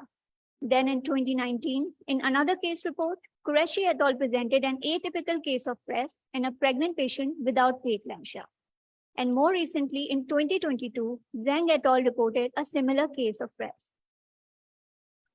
Some evidence suggests that dural puncture can also be associated with PRES. In 2011, Menai et al. Reported a case who developed PRES after dural puncture while attempting combined spinal epidural anesthesia for C-section. And then Shah et al. Reported another case of press after an inadvertent dural puncture during an emergency laparotomy while attempting thoracic epidural anesthesia. So there have been multiple reports that have directly implicated anesthesia as the cause of press. However, this evidence is anecdotal and it requires further exploration. Let's talk about sensocaine-induced adverse drug reaction. So last year in June, there were cases reported all over the city associated with use of 0.5% heavy bupivacaine, more particularly sensocaine, in the neuraxial blockade, especially spinal anesthesia. These cases were associated with symptoms including seizures, behavioral changes, severe headaches, and vomiting. All of these subsequently resolved with conservative treatment. One such case that we just discussed was reported in our hospital, after which the drug was discontinued and we switched to pivocaine. The rest of the cases were reported in other hospitals of the city. But only last month, new cases have started to report again, this time with pivocaine, mainly having severe headache, which resolved with conservative management. So neurotoxicity is a rare but serious problem. It is possibly associated with mitochondrial dysfunction, and it is difficult to distinguish because of substantial number of differential diagnoses. It involves utilization of local anesthetic that result in life-threatening adverse effect.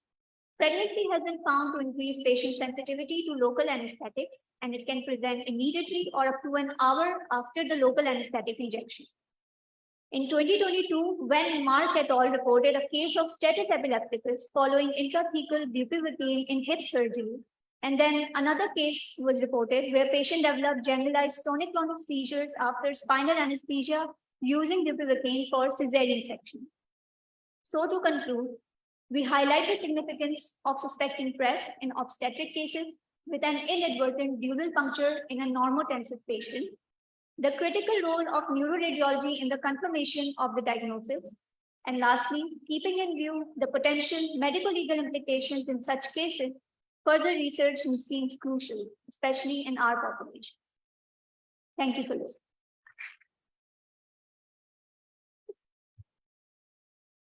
Thank you very much. A good presentation.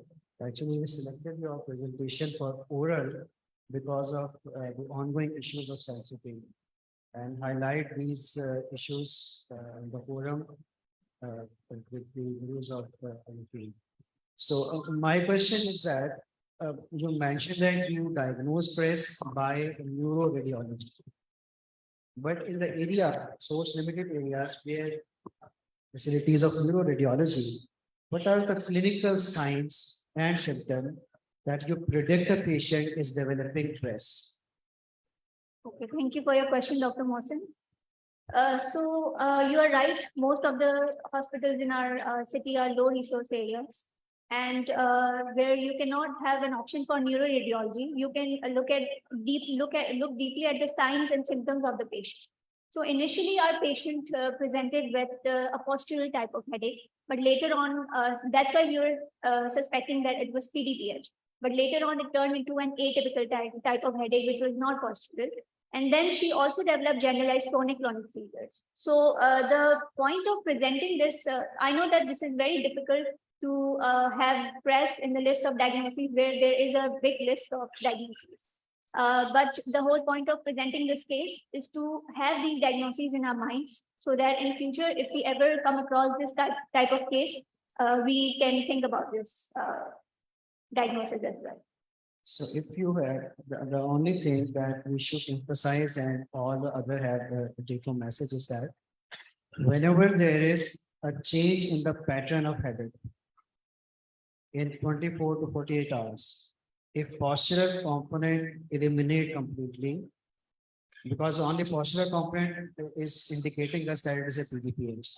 And if there is no postural component, then you think 2 or 3 more worse outcomes, including subdural hematoma, then kernel sinus thrombosis, and the press. These are the 3 things that you should consider for if you don't have neuroradiology in your area. Yeah. Thank you.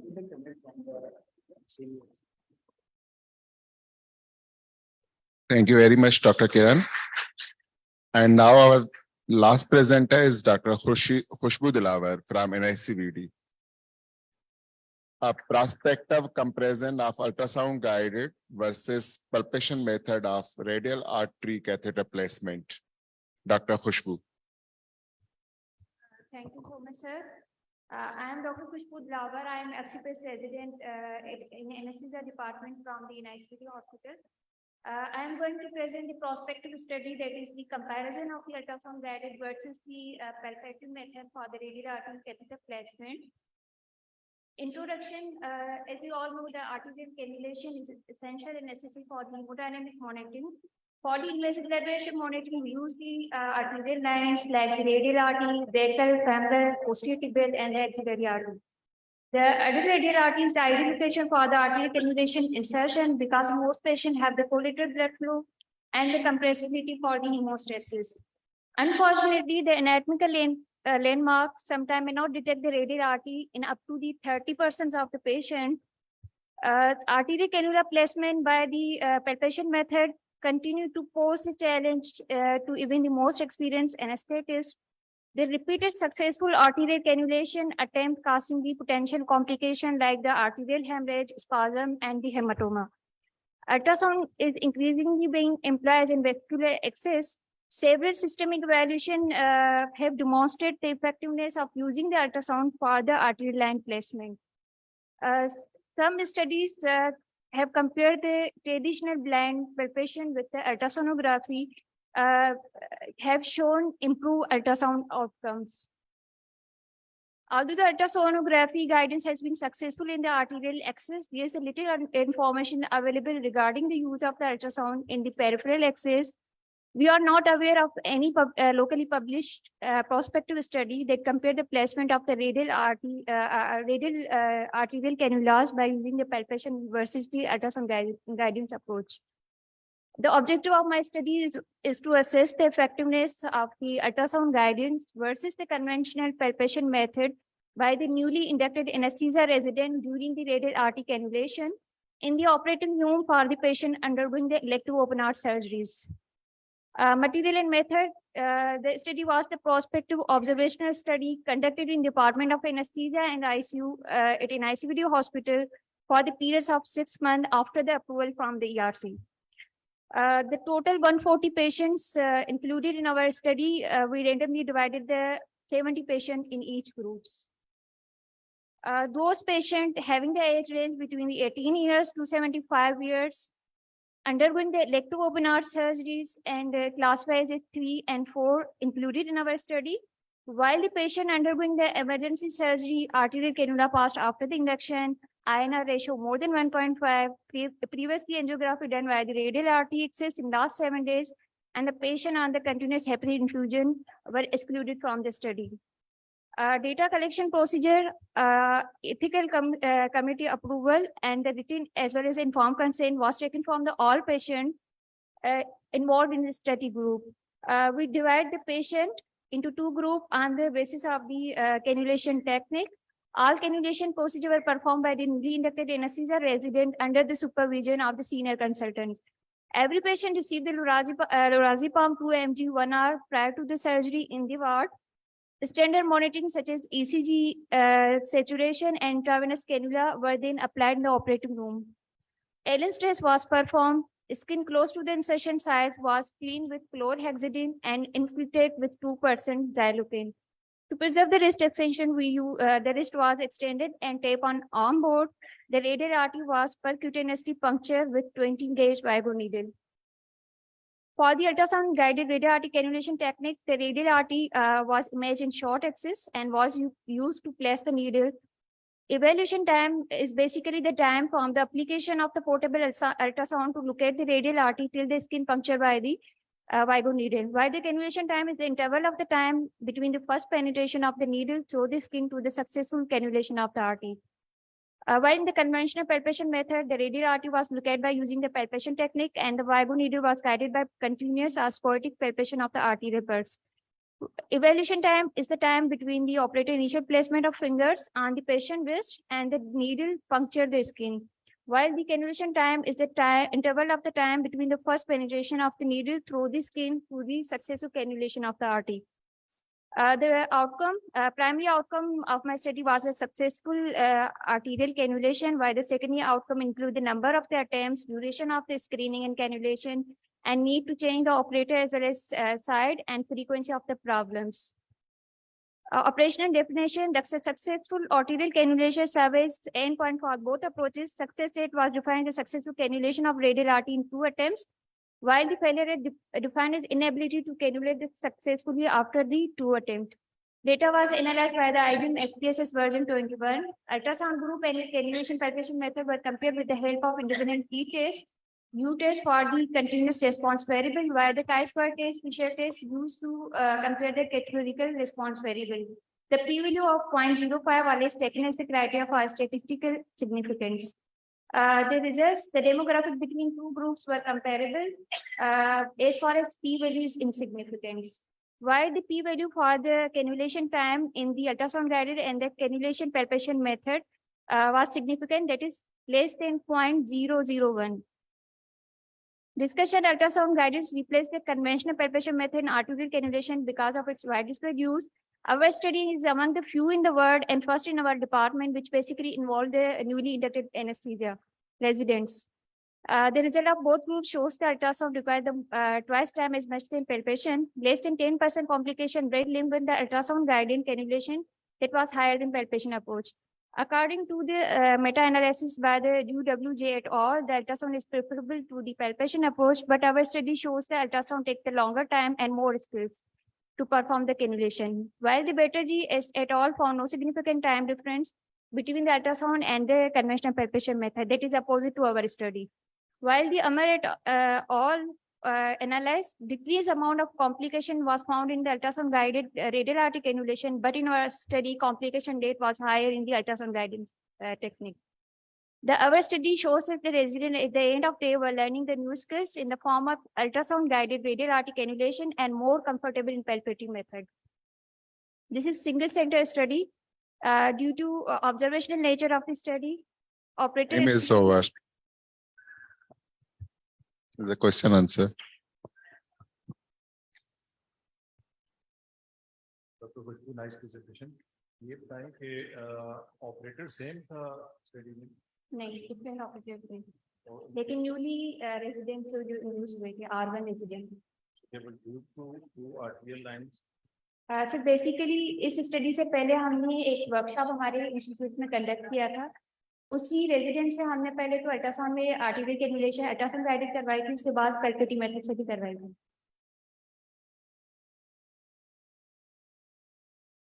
Thank you.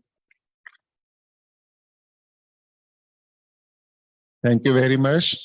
We all appreciate all the presenters because research is entirely separate topic and is essential and important, and as well as difficult, especially in our setup where sources are limited. Despite that, residents are doing always something new and interesting. Thank you very much. Thank you so much, sir. And a round of applause for all the people who presented over here. I know it takes a lot of courage. I'd like to request Brigadier Tariq to come up on stage, please. Thank you, sir. And present the certificates to our chairperson.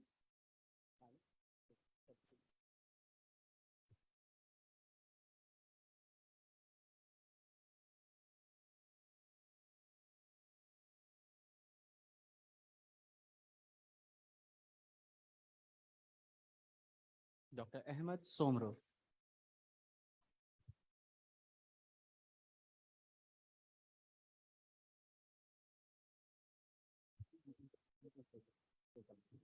And Dr. Kashif Anwar.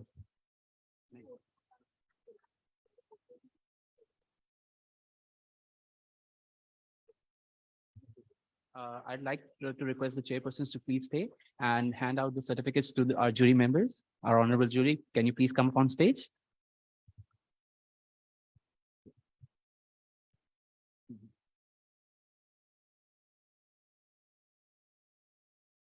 Can you please come up on stage, Dr. Professor Saleh Khasfeli, Dr. Professor Mujahidul Islam, and Dr. Mohsen Nazir. All right. And next, like to call the poster jury to come up on stage. I would request Dr. Sadka Aftab to please come on stage along with Dr. Anmol and Dr. Sumru. So I would request, first of all, I would request Dr. Safia to please come on stage and receive her certificate of jury.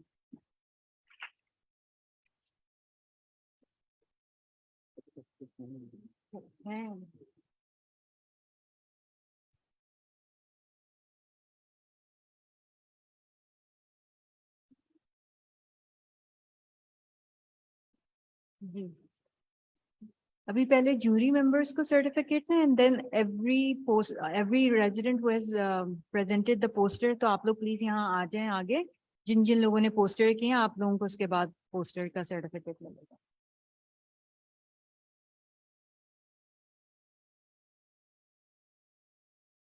आप लोग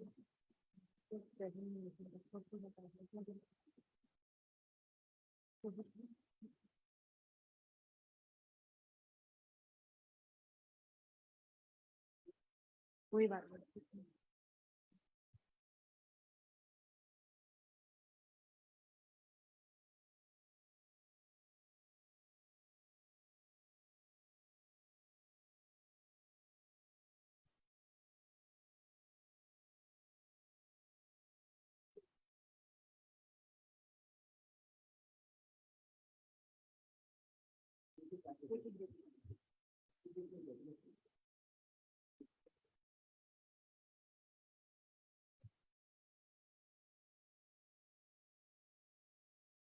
Round of applause.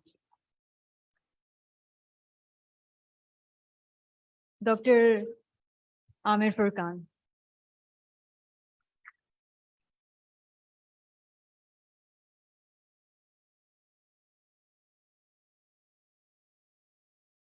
Is Dr. Jawdat Salim over here? Dr. Jawdat? Chale gaye? Okay. Dr. Ismat Wasim. Big round of applause. Sorry.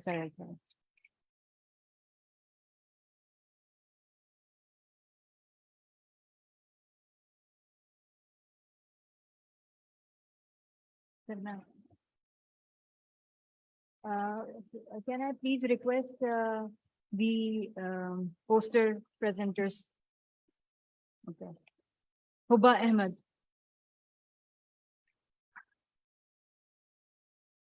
Neeta Devi, followed by her.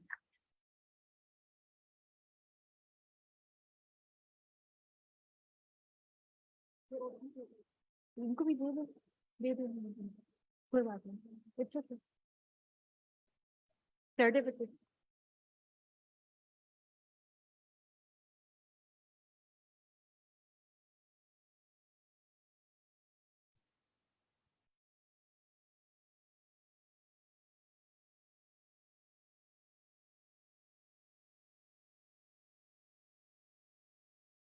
Nita Devi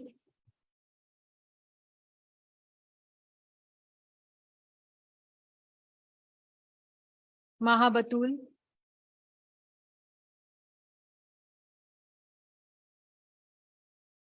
Zainab Afzal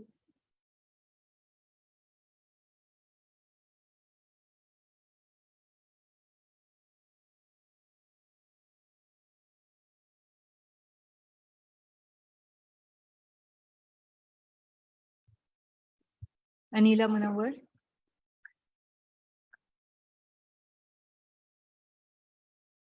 Anam Arif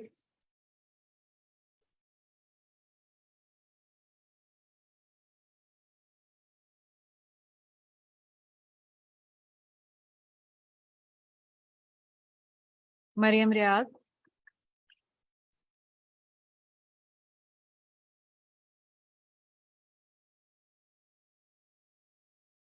Ehsan Ijaz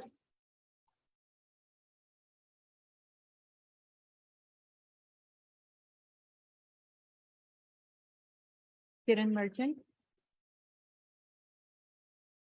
and Khushbu Dilawar. Thank you.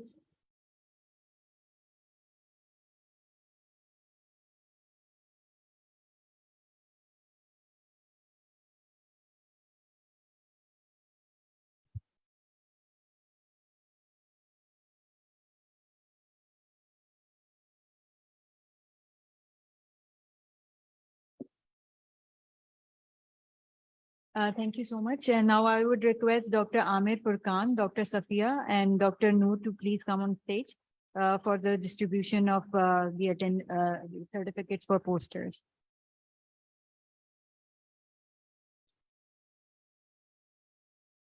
Alina Mahmood.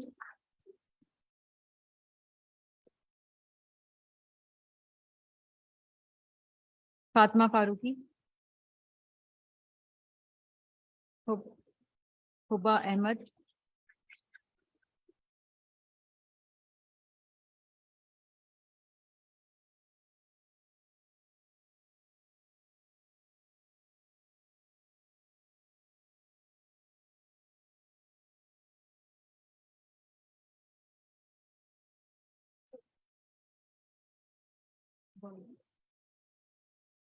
Rabia Kamal.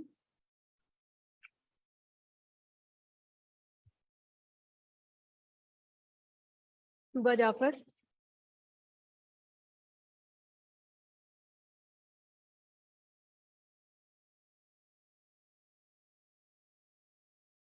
Okay. Elia Shahid. Muhammad Hassan Khan.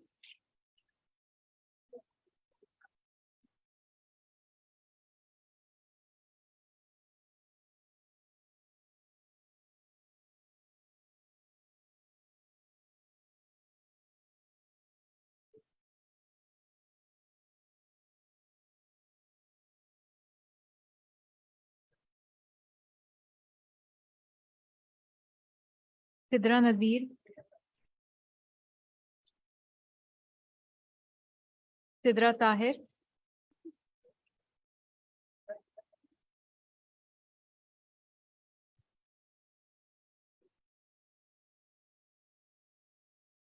Seher Khan.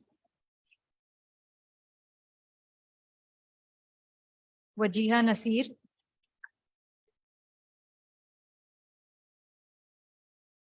Sara Noreen.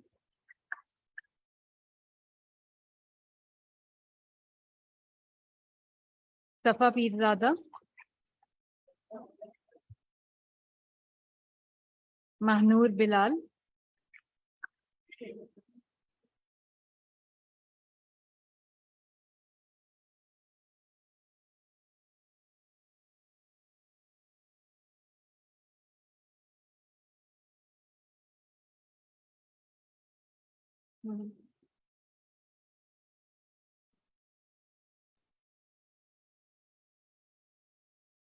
दोबारा नाम लिखो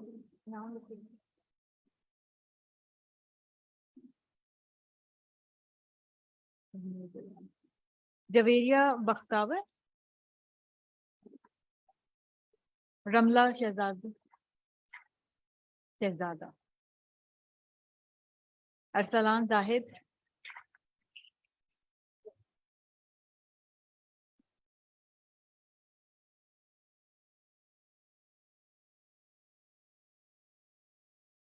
Arsalan here? If he's not here, can someone take it on his behalf? आप ले लो जी। आतिका सुल्तान अच्छा आप दोनों का ले लेना क्या मरियम पूरा नाम लिखना फहद इस्लाम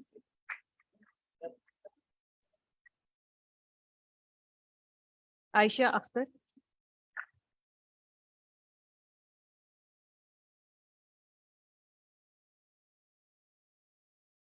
Sadaf Khan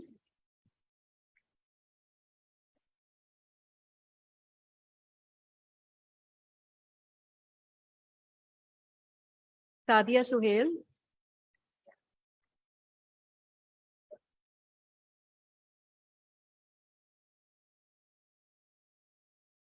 Maryam Khattak and Mariam from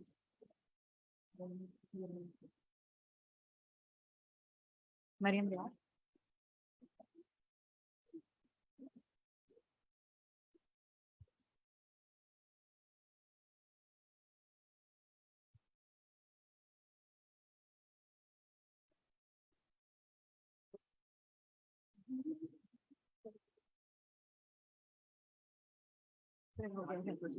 नहीं. So now I would request the, please, Dr. Sabir, wo, jury members of free paper, can you please come on stage? Sir, अभी कर दिया. तो इनको certificate दे दीजिए.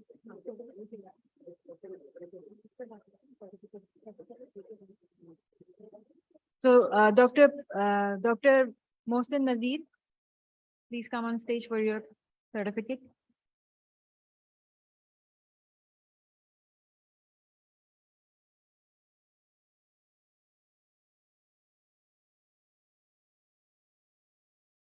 And Dr. Soleh Hasmeli. Sir, यही रखिए. Dr. Mohsin नहीं रुक जाए.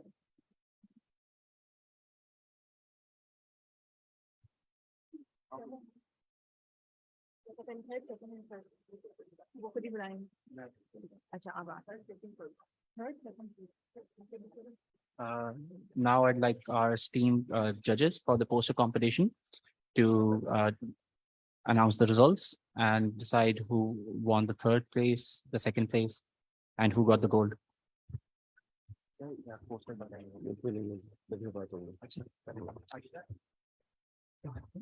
Bismillahirrahmanirrahim.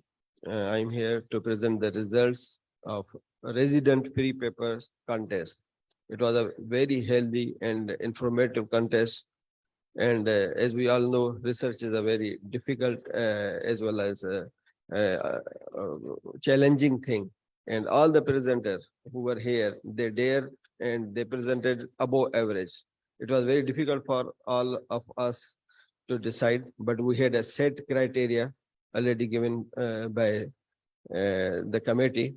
That was, we assessed the presenter on 9 criteria and each having maximum marks of 4 and minimum of 1. That was the introduction and background of the study. That was clearly state the purpose, then objective, whether it was clearly defined or not, then methods, concise, logically organized, as well as tools validated, data storage and safety process. And 5th one was how the study was concluded. Meanwhile, the impact of that article or research work on the significance of research in current era, that was also taken in consideration. Then visual aids, and more importantly, the presentation style, and finally, the responses to the questions and comments. After considering all these, we as a jury had to select 3 top performers. So number 3rd position achieved by Dr. Kiran Merchant on case report. Though it was the case report, but it was a very important and have a very relevance to the significance of research. And it was the current problem with which we are going. That was not only because of that sensogen heavy by Brooks, but it was by the drug that is in the conclusion. So it's a future way forward for all us as anesthetists to be take in consideration. If any of patient develops such symptoms, we should be careful and we can manage that. Dr. Kiran.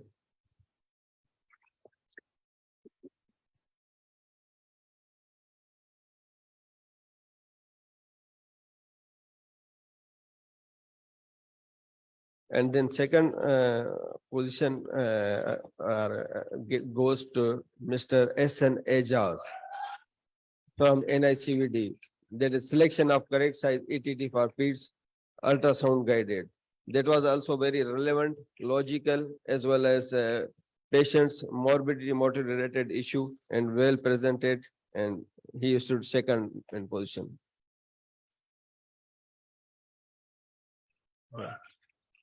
I will request Professor Saida to come on stage to deliver gold medal to the first position holder. It goes to Dr. Zainab Afzal. Dr. Zainab Afzal.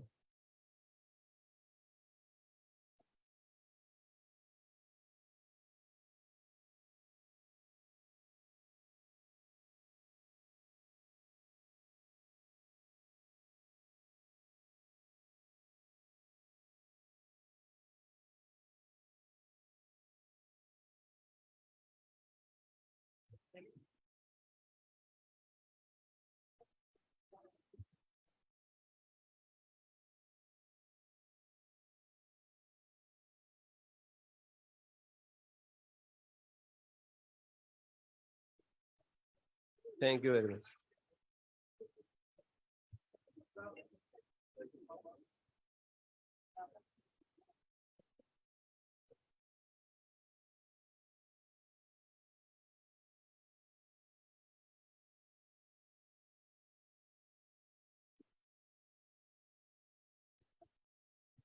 So proceeding to next competition, that is a poster presentation. And the same remarks as Dr. Saleh said, wonderful researches, 24 researches we reviewed, and 4-person comprises of this jury, Dr. Safia, Dr. Jodha Salim, Dr. Asmat Wasim, and me, Dr. Amir Khan. So we have to decide because these 3 positions are already announced कि हम ये 3 लोगों को ही consider करेंगे. हम jury ने तो organiser को ये एडवाइस किया कि सबको दे दें, सबको प्राइस दें. तो क्वालिटी इस तरह की थी, लेकिन सर ने कहा हम डिस्क्लोज कर चुके हैं, इसलिए हमने टॉप 3 को लेना ही लेना है, तो इसलिए हमें वो अनाउंस करने पड़े. So the third position for paper presentation is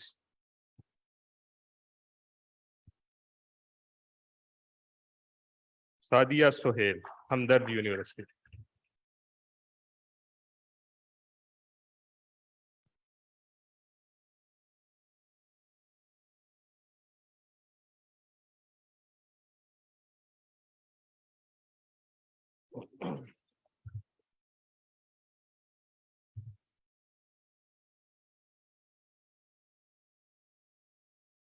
Thank you.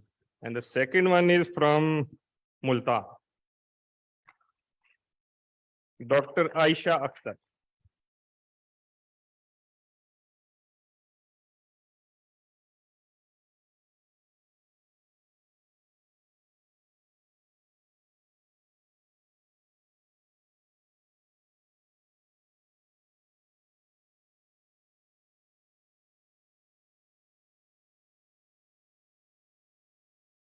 First one कहाँ से होगा? जनता क्या कहती है? बहुत जबरदस्त ये कंपटीशन था हमारा इस पे, और हम ज्यूरी को दोबारा जाके इसको रीएवैल्यूएट करना पड़ा कि हम इसको देखें कि we have to decide the first one, that is doctor Maryam Khattak from AKU.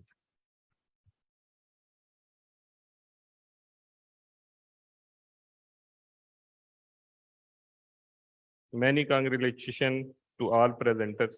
Wonderful presentations. Thank you so much.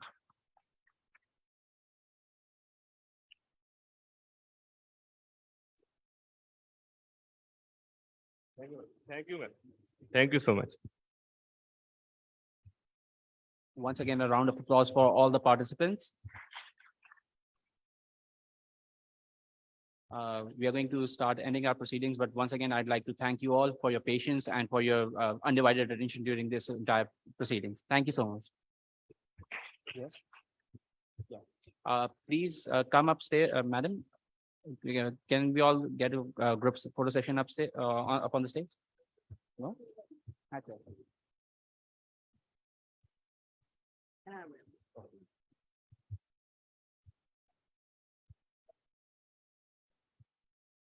थोड़ी सी कुर्सियां रखवा दो खाली. Okay, so it seems we have come to the end of the 41st annual conference of PSA Karachi. What an excellent conference. My congratulations to Amin Khwaja and Asma and Zahid Rao. Teen main iske wo the. Lots of people have done a lot of hard work. We must thank Noor for his participation. Without the money, we couldn't have done anything, and he got us all the money. The scientific program was excellently made by Brigadier Zahid Akhtar Rao, and the organization was beautifully managed by Asma. Asma is a real hardworking. I see a bright light at the end of the tunnel in her form. And the timekeeping was wonderful, I think. On the whole, it was good. And I must thank the pharmaceuticals who participated in our and made this a successful event. एक खास बात जो इस conference की है, हमारे conference की, वो ये है कि this is the only conference left now. पहले सारी कॉन्फ्रेंसेस जो थी of any speciality, they were organized by the doctors themselves. Today, all organizations, all sari societies hain, they take help of event managers, and event managers do it. Hamara, we manage everything ourselves, everything. This is the only society today. And you see कि कोई हमारे ऐसे कोई flaws कोई होंगे छोटे मोटे, मगर कोई बड़े फंसे नहीं हम कहीं. Everything went smoothly. The audio visual and the excellent. I think excellent. We should give a hand to the organizers. अच्छा, एक हमारी रिवायत है कि at the end of the conference we kind of invite all the outgoing cabinet and get their views, and then introduce the upcoming cabinet for the year 2023-2024. So this pleasant duty has been handed over to me today. ये हमेशा से टीपू साहब करते आए हैं और इंशाल्लाह आगे भी वही करेंगे. Today he is not in town, and that's why I'm doing it. I'm representing him really over here. So I would first invite Professor Amin Khwaja, who's the outgoing president.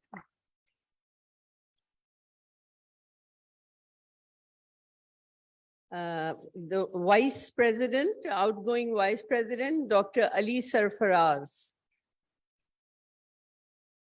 मेरे ख्याल से शायद नहीं है वो. General Secretary continues, Dr. Asma Abdul Salam. Joint Secretary, Dr. Ashok Parchani. And Treasurer, Dr. Dillu Raja, the outgoing treasurer.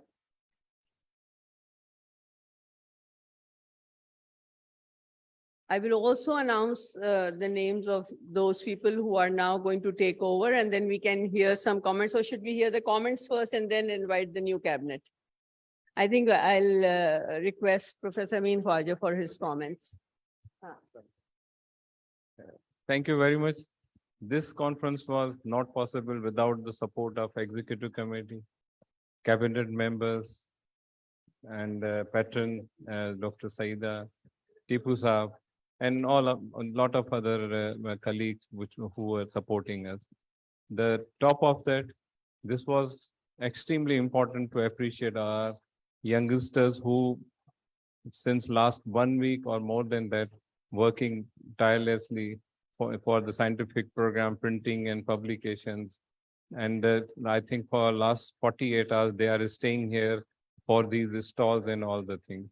So we all should appreciate and clap for them.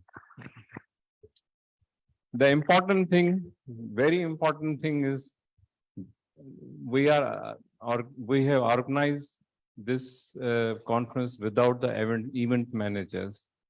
That is very important. That gives two messages to the youngsters and for the coming cabinets. And ये हमारी बहुत पुरानी रवायत रही है. आप leadership को grow करते हैं. ये paperwork, ये invitations. I have been the general secretary for the two tenures in 13 and 14, 12 or 13. इसके बाद भी लोग आते रहे, doing all the writings, inviting the chief guest.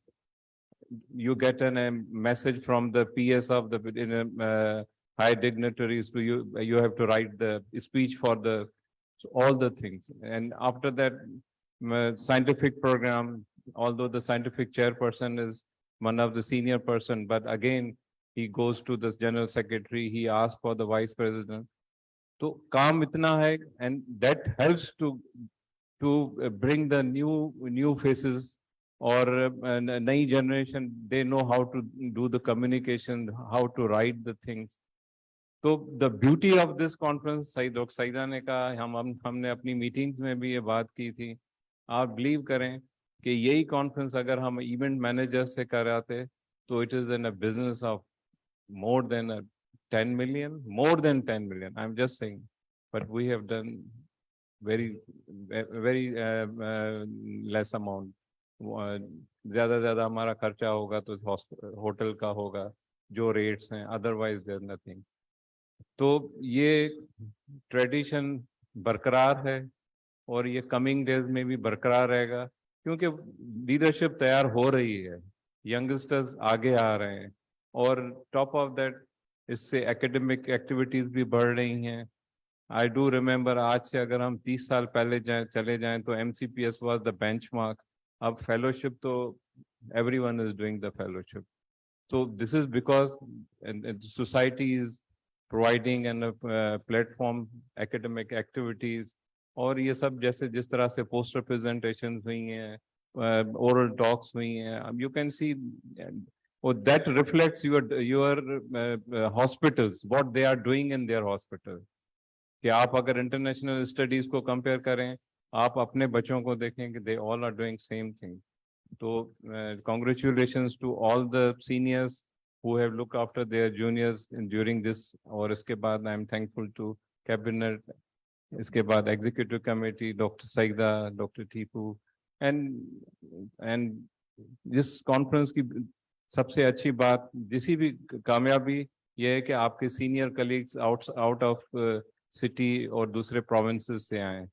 So we have got more than 50 delegates from senior delegates from the Pakistan, and I'm thankful to them. They all are very busy. हर एक की practices हैं, अपनी commitments हैं, और आजकल वैसे भी शादियों का season है. Everyone is busy, लेकिन सब चीजें छोड़ के वो लोग यहाँ पे आए और participate किया. I'm thankful to them, और hope in coming days that thing same tradition will continue. Thank you, Dr. Saida. Thank you, Amin Khaja. And let me have the pleasure of announcing the names of the new cabinet. The president for the year 2023-24 for the Karachi chapter would be Dr. Shabir Jumani.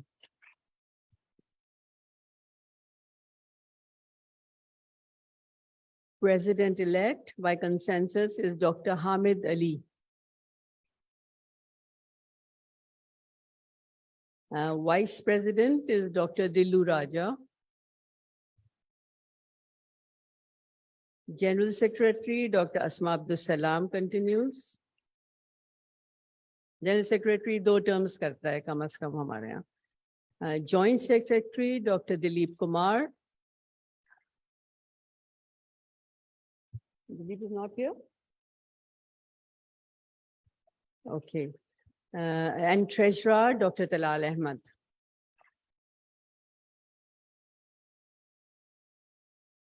I will also read out the names of the executive members. Dr. Akhtar Aziz Khan, Professor Fawzia Anis Khan, Professor Sadqa Aftab, Professor Nurul Haq, Professor Zahid Akhtar Rao, Professor Safia Zafar Siddiqui, Professor Gohar Afshan, Professor Nighat Abbas, Professor Samina Ismail, Professor Alia Ahmed, Professor Amin Khwaja, Dr. Muhammad Hamid, Dr. Amin Anwar, Dr. Zahid Salod, Dr. Amin Suleiman, Dr. Sayyid Farjad Sultan, Dr. Zia Akhtar, Dr. Ali Sarfaraz, Dr. Nabila Nasir, Dr. Shoaib Malik, Dr. Muhammad Abbas, Dr. Hamid Ali to upar aa gaye, Dr. Aftab Ahmed Khatri, Dr. Nasir Ali Rahimi Nijad, Dr. Nasir Khoso, and Dr. Kinza Ehsan. Our overseas coordinator, and he's really been very good, is Dr. Kashif Iqbal. I would request Dr. Shabir Jumani to come here and say a few words.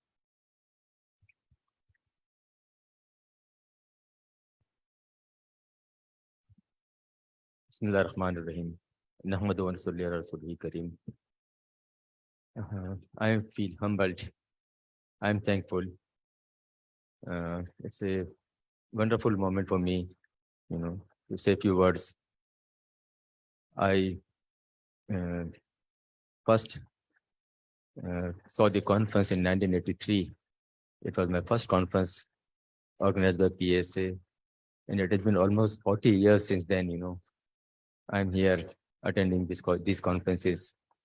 And the evolution of the society is, before me. My seniors, particularly Professor Tipu Sultan and Professor Saida Haider, have done a wonderful job, in evolution with the society. And I hope that with the help of you people and the cabinet, we will achieve the standards, set by these, and it will continue, inshallah. Thank you very much. Hello, that concludes the business session, and now two more interesting sessions. I would invite Noor for the kya kehlata hai ye? Lottery session. That is another business. Okay, now real business session. Okay, and after that,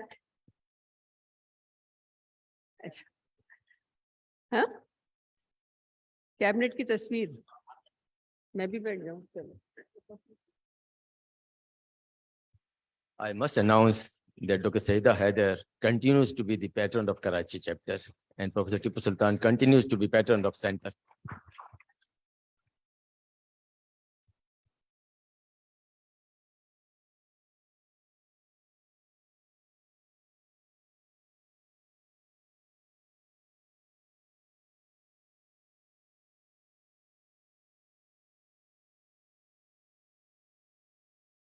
Now Noor will take over, and ये एक interesting session है जिसमें आप लोगों को देखें किसकी किस्मत जागेगी, और उसके बाद उससे अच्छा session है कि हमारा पेट पूजा होगी इंशाल्लाह. तो दमपुख्त में होगा for the juniors. It's in Dampukht, and for the very senior member can go to the Governor House inshallah. चलिए जी शुरू करते हैं. भूख बहुत लगी है, तो पहले मेरे ख्याल में first of all, Aftab Life Care, please come with the Aftab Life Care का कहाँ है सामान?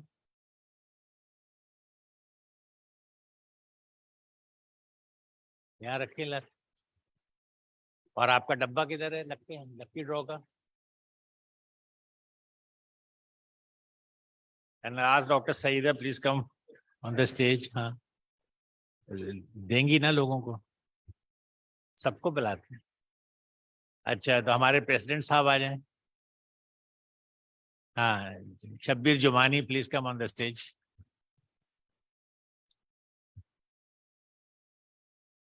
लाओ भाई लक्की ड्रॉ डब्बा लाओ. डब्बा कहाँ है? नहीं, उसमें निकाला नहीं. हाँ ले आओ बाजवा को. बाजवा वाले का आप डब्बा नहीं रखा.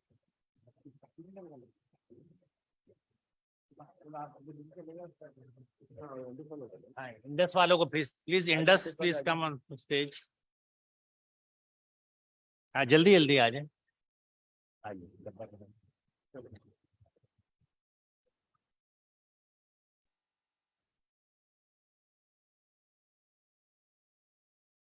दो निकाल.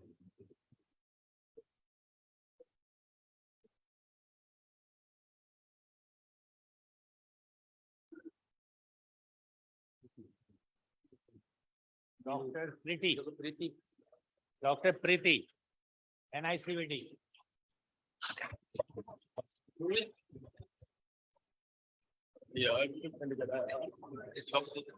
नहीं. डॉक्टर प्रीति. अच्छा देखिए, रूल ये है कि इसको एक दफा इनाम मिलेगा, नेक्स्ट इनाम में अगर निकलेगा तो उसको नहीं आएगा, मिलेगा. ठीक है ना? ही इज जो मौजूद है उसको मिलेगा. Number 2, doctor Zia Akhtar. Is he here? नहीं है तो निकाल लें दूसरा. डॉक्टर तीसरा निकाल. डॉक्टर जिया नहीं है.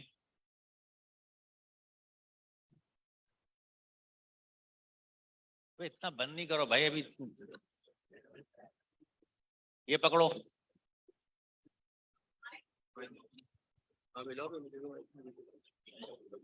ये ठीक. डॉक्टर सहर खान CHK.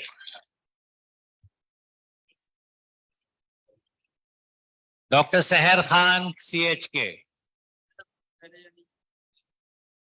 चलो ये लो तुम्हारे तुम्हारा तुम्हारा दो ही नाम था जी।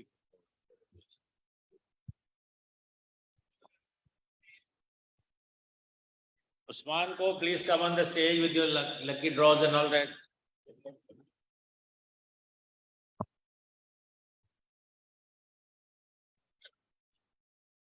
Dr. Zahid Rao, please come on the stage. Lucky draw नहीं है, डब्बा नहीं है। नाम बताइए कौन सा? आपके कौन कौन से? नहीं नहीं नहीं नहीं lucky draw तो पता चला है। ज़्यादा नहीं। अच्छा ठीक है ठीक है ठीक है ठीक है। नहीं ये तो उन्होंने लिस्ट देखी ये वाली ना तो उन्होंने लकी होती। अच्छा तो doctor उताबा।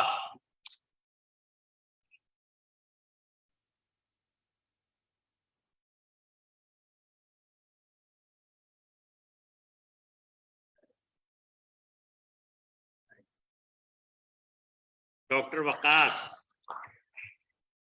Indus hospital.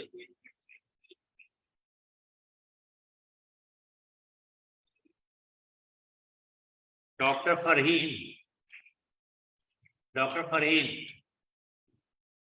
Farhan sorry doctor Farhan from Indus hospital.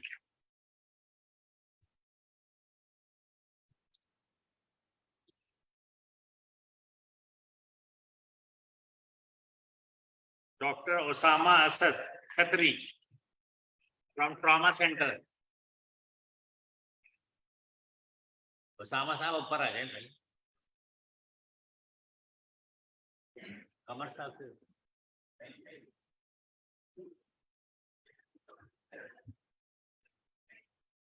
आपके 4 हो गए ना।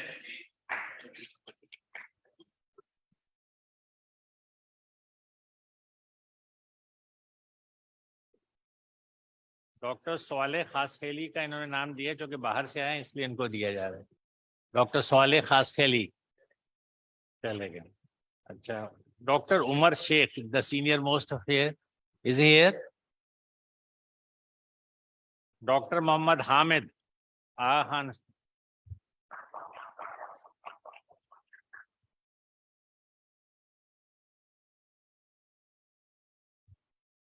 Doctor Hamid Ali from Abbasi Shaheed.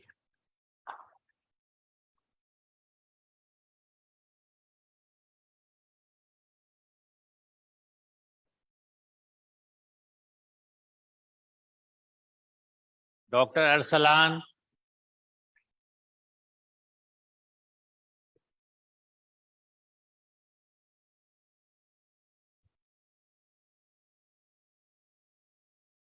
Doctor Ayesha Jamal.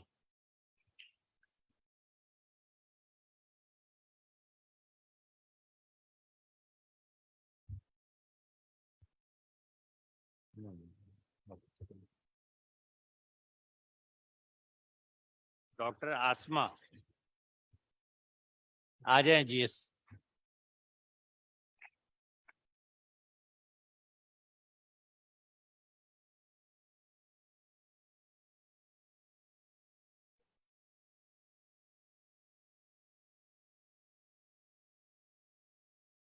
Sir आप आ जाइए। हाँ? हमारे हमारे मेहमान हैं लाहौर से आए हैं। Ismat Waseem Chaudhry professor Ismat Waseem Chaudhry from Lahore. Thank you Usman को। असूका please with the lucky with the डब्बा। डॉक्टर सईदा आप आ जाएं आप निकाल लें।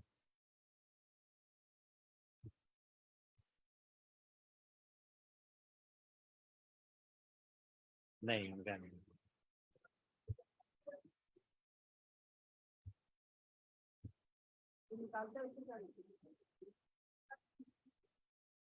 देर से आया तुम्हारा तो चला गया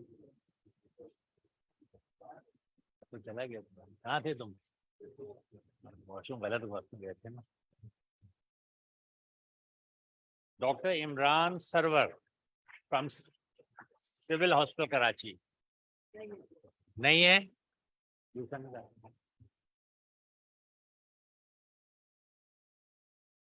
doctor Minhajuddin from Korangi Goth Kohi Goth hospital नहीं है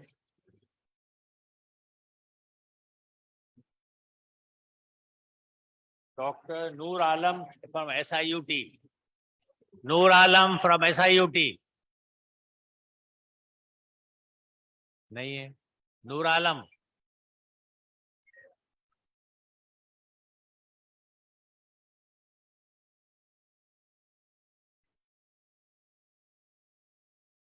हाँ ठीक है आप बैठे आपको बुलाते हैं अभी हम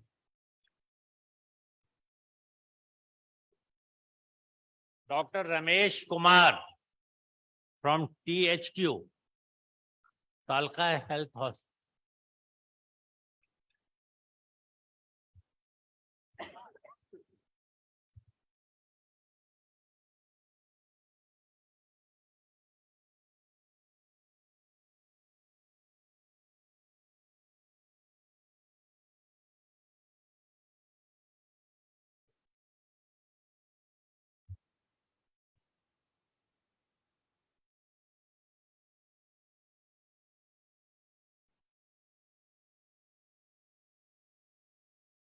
डॉक्टर उमर शेख सीनियर हमारे कंसल्टेंट हैं उनके लिए एक इनाम रखा है उमर शेख साहब please come on the stage please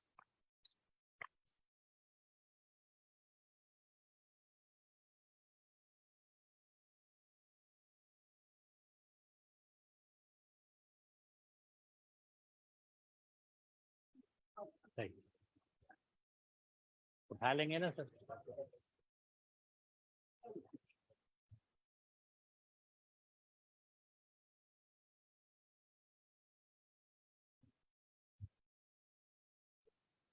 doctor Nabila Soomro doctor Nabila Soomro from SIUT हैं बाहर हैं ठीक है बाहर ही पहुंचा देते हैं ठीक है ना डॉक्टर सलमान शौकत NICVD भरा क्यों था भाई जब डॉक्टर अब्दुल्ला फ्रॉम SIUT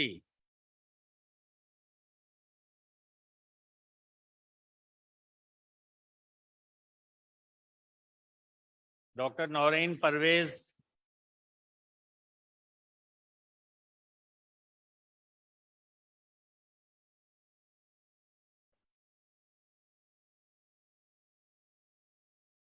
जल्दी जल्दी आए देर नहीं कर रहे थे अगला नाम बताइए।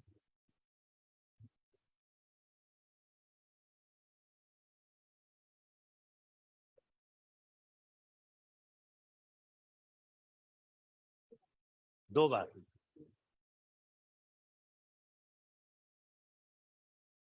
Naeem Shaikh from AKU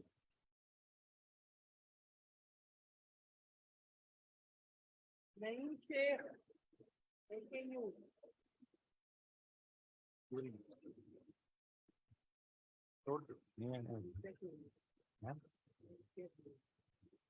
Naeem Shaikh doctor Kinza Zahra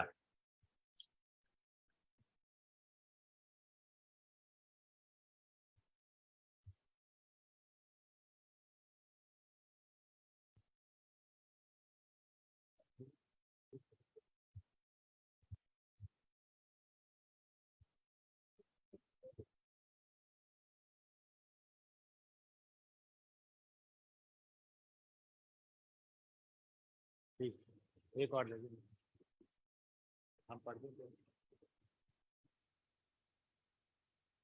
फरासत from LRBT doctor Farasat है यहाँ पे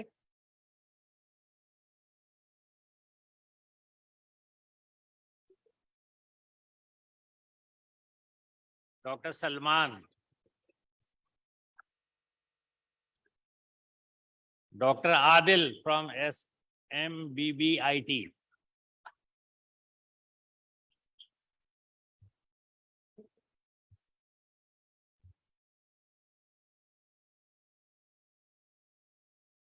नाम क्या बेटा?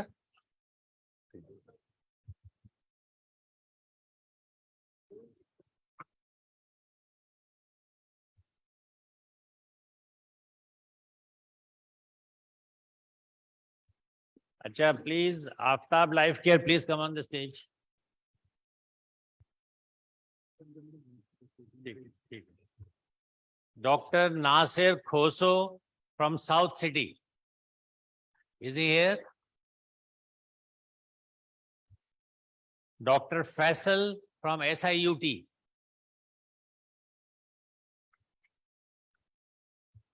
Zahid bhai, आप आ जाए.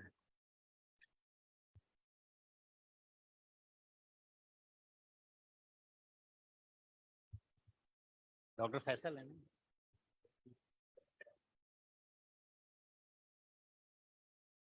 Dr. Arshad from LNH. Dr. Arshad चले गए. Dr. Fauzia from JPMC. Dr. Ashok Kumar from Civil Hospital Karachi.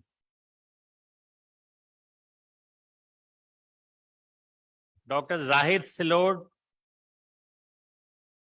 from Kurtalain Hospital. नहीं है वो भी.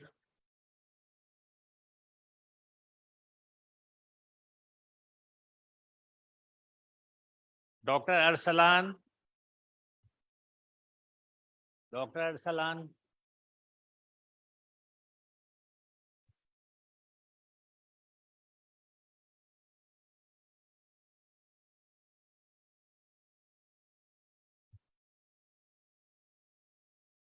आपके तो दो लोग एब्सेंट हैं, नासिर खोसो साहब, आप उनको दे देंगे. ठीक है, ओके.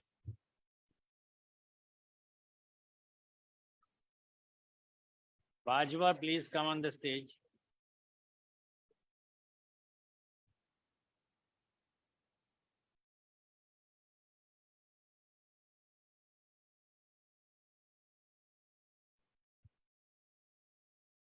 जैसे ना उसको पास करने टाइम बहुत लग जाएगा.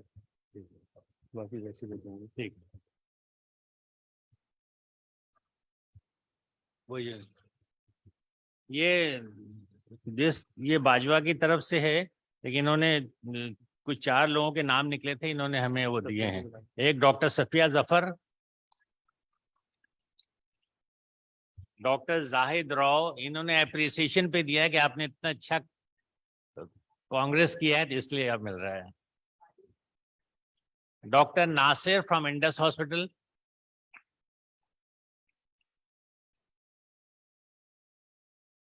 Doctor Vinod from Indus hospital.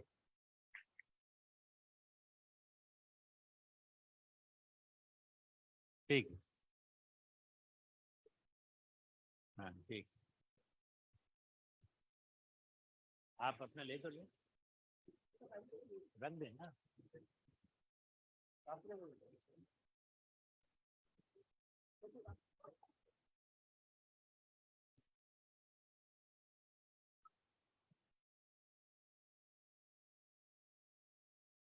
जिनका नाम निकला था वो यहाँ नहीं थे और अब हैं, तो वो प्लीज फॉरवर्ड आ जाएं ताकि उनको इनाम दे दिया जाए. बाकी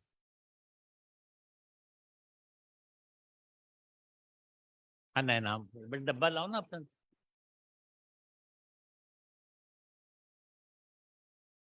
डॉक्टर जाहिद प्लीज आए ना, निकाल लेना आप. डॉक्टर सादका आप भी आ जाएं प्लीज.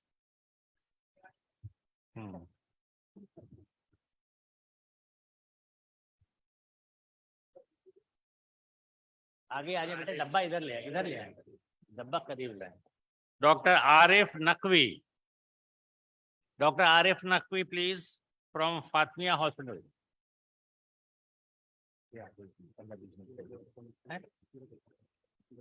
अरे कहाँ है? आ जाए मेरा, ऊपर आ जाए. Doctor Suraj please.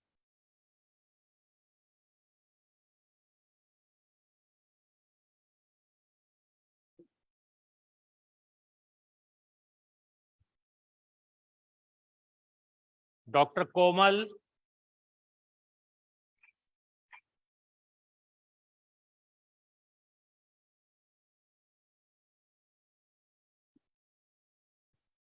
हमारे बॉस नहीं होंगे। डॉक्टर आयश में इनको तो आयशा को मिल चुका है मेरे ख्याल में, if I am not wrong.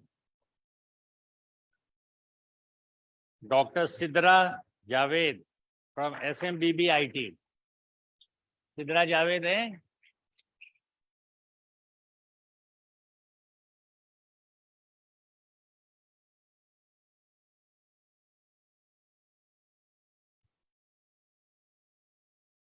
ये क्या नाम क्या है?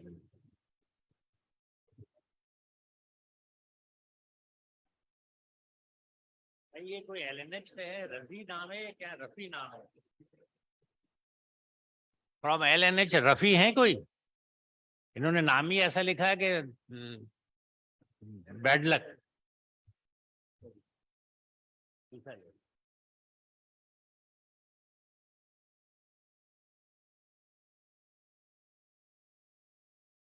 ये वही नाम है, निकल चुका है पहले। Doctor Yamuna Shahid.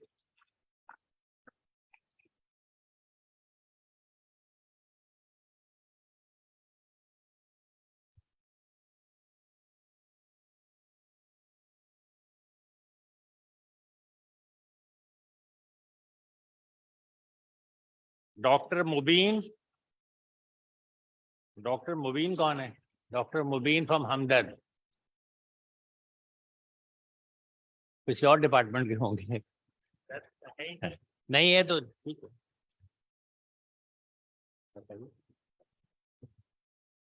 Doctor Shams Sheikh from इसरा यूनिवर्सिटी।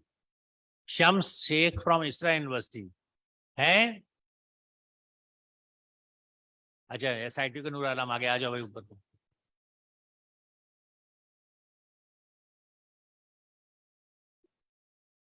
SIT के नूर आलम कितने रह गए आपके?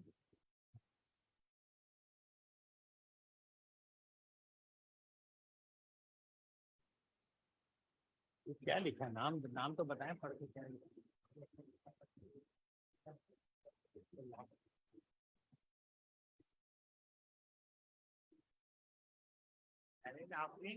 महरीन आफरीन है कोई? या मलीहा आरफीन? मलीहा आरफीन। ओके बेटा, नाम तो सही लिखो वरना रह जाओगे पीछे हमेशा। कहाँ थे बेटा? किस इंस्टीट्यूशन से? किससे हो? किस इंस्टीट्यूशन से हो? हाँ ठीक है, ओके दैट्स नाम साफ लिखा कर भाई। Thank you, Bajwa. Now I would like to call the FDL. Please come on the stage.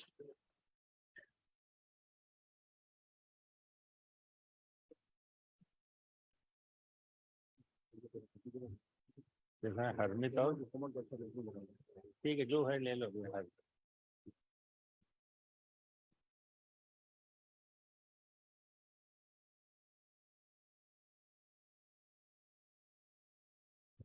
FDL की 4 हैं।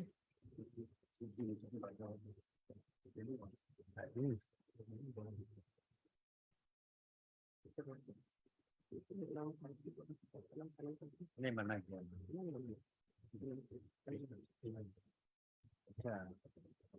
FDL please come on the stage. उनको बुलाओ, बॉस को। Doctor Ismat please come on the stage, और ताकि आप हाँ वो कर लें साथ में के। हाँ भला चौधरी को आपके दोस्त हैं ये तो। लकी ड्रॉ में तुम्हें वो नाम वही है?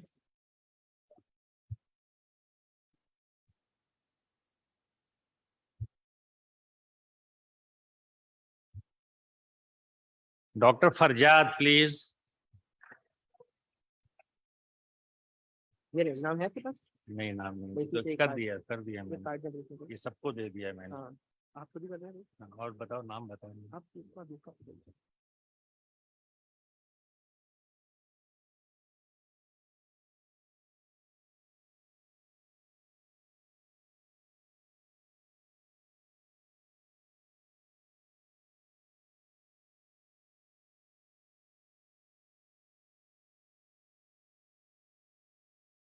Please come on the stage.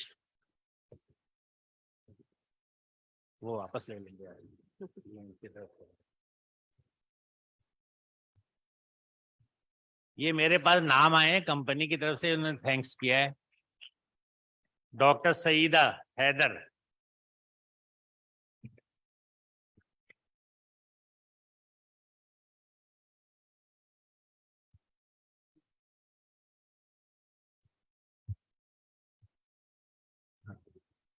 Dr. Dillu Raja, please come on the stage.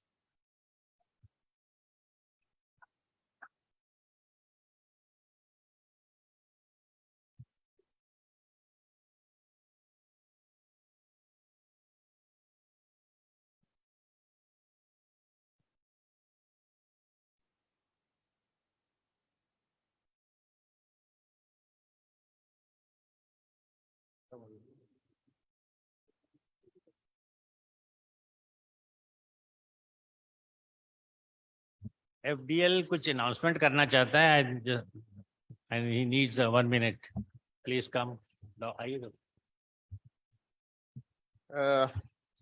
My name is Saeed Akhtar, and we are supplying IV infusions in Pakistan market. I don't have much to say, but I have just a token of my hearty gratitude for Dr. Noor for the successful decade of 3 decades and the professional reciprocity. Dr. Noor, please give him a very big hand. Thank you. Thank you. No, thank you.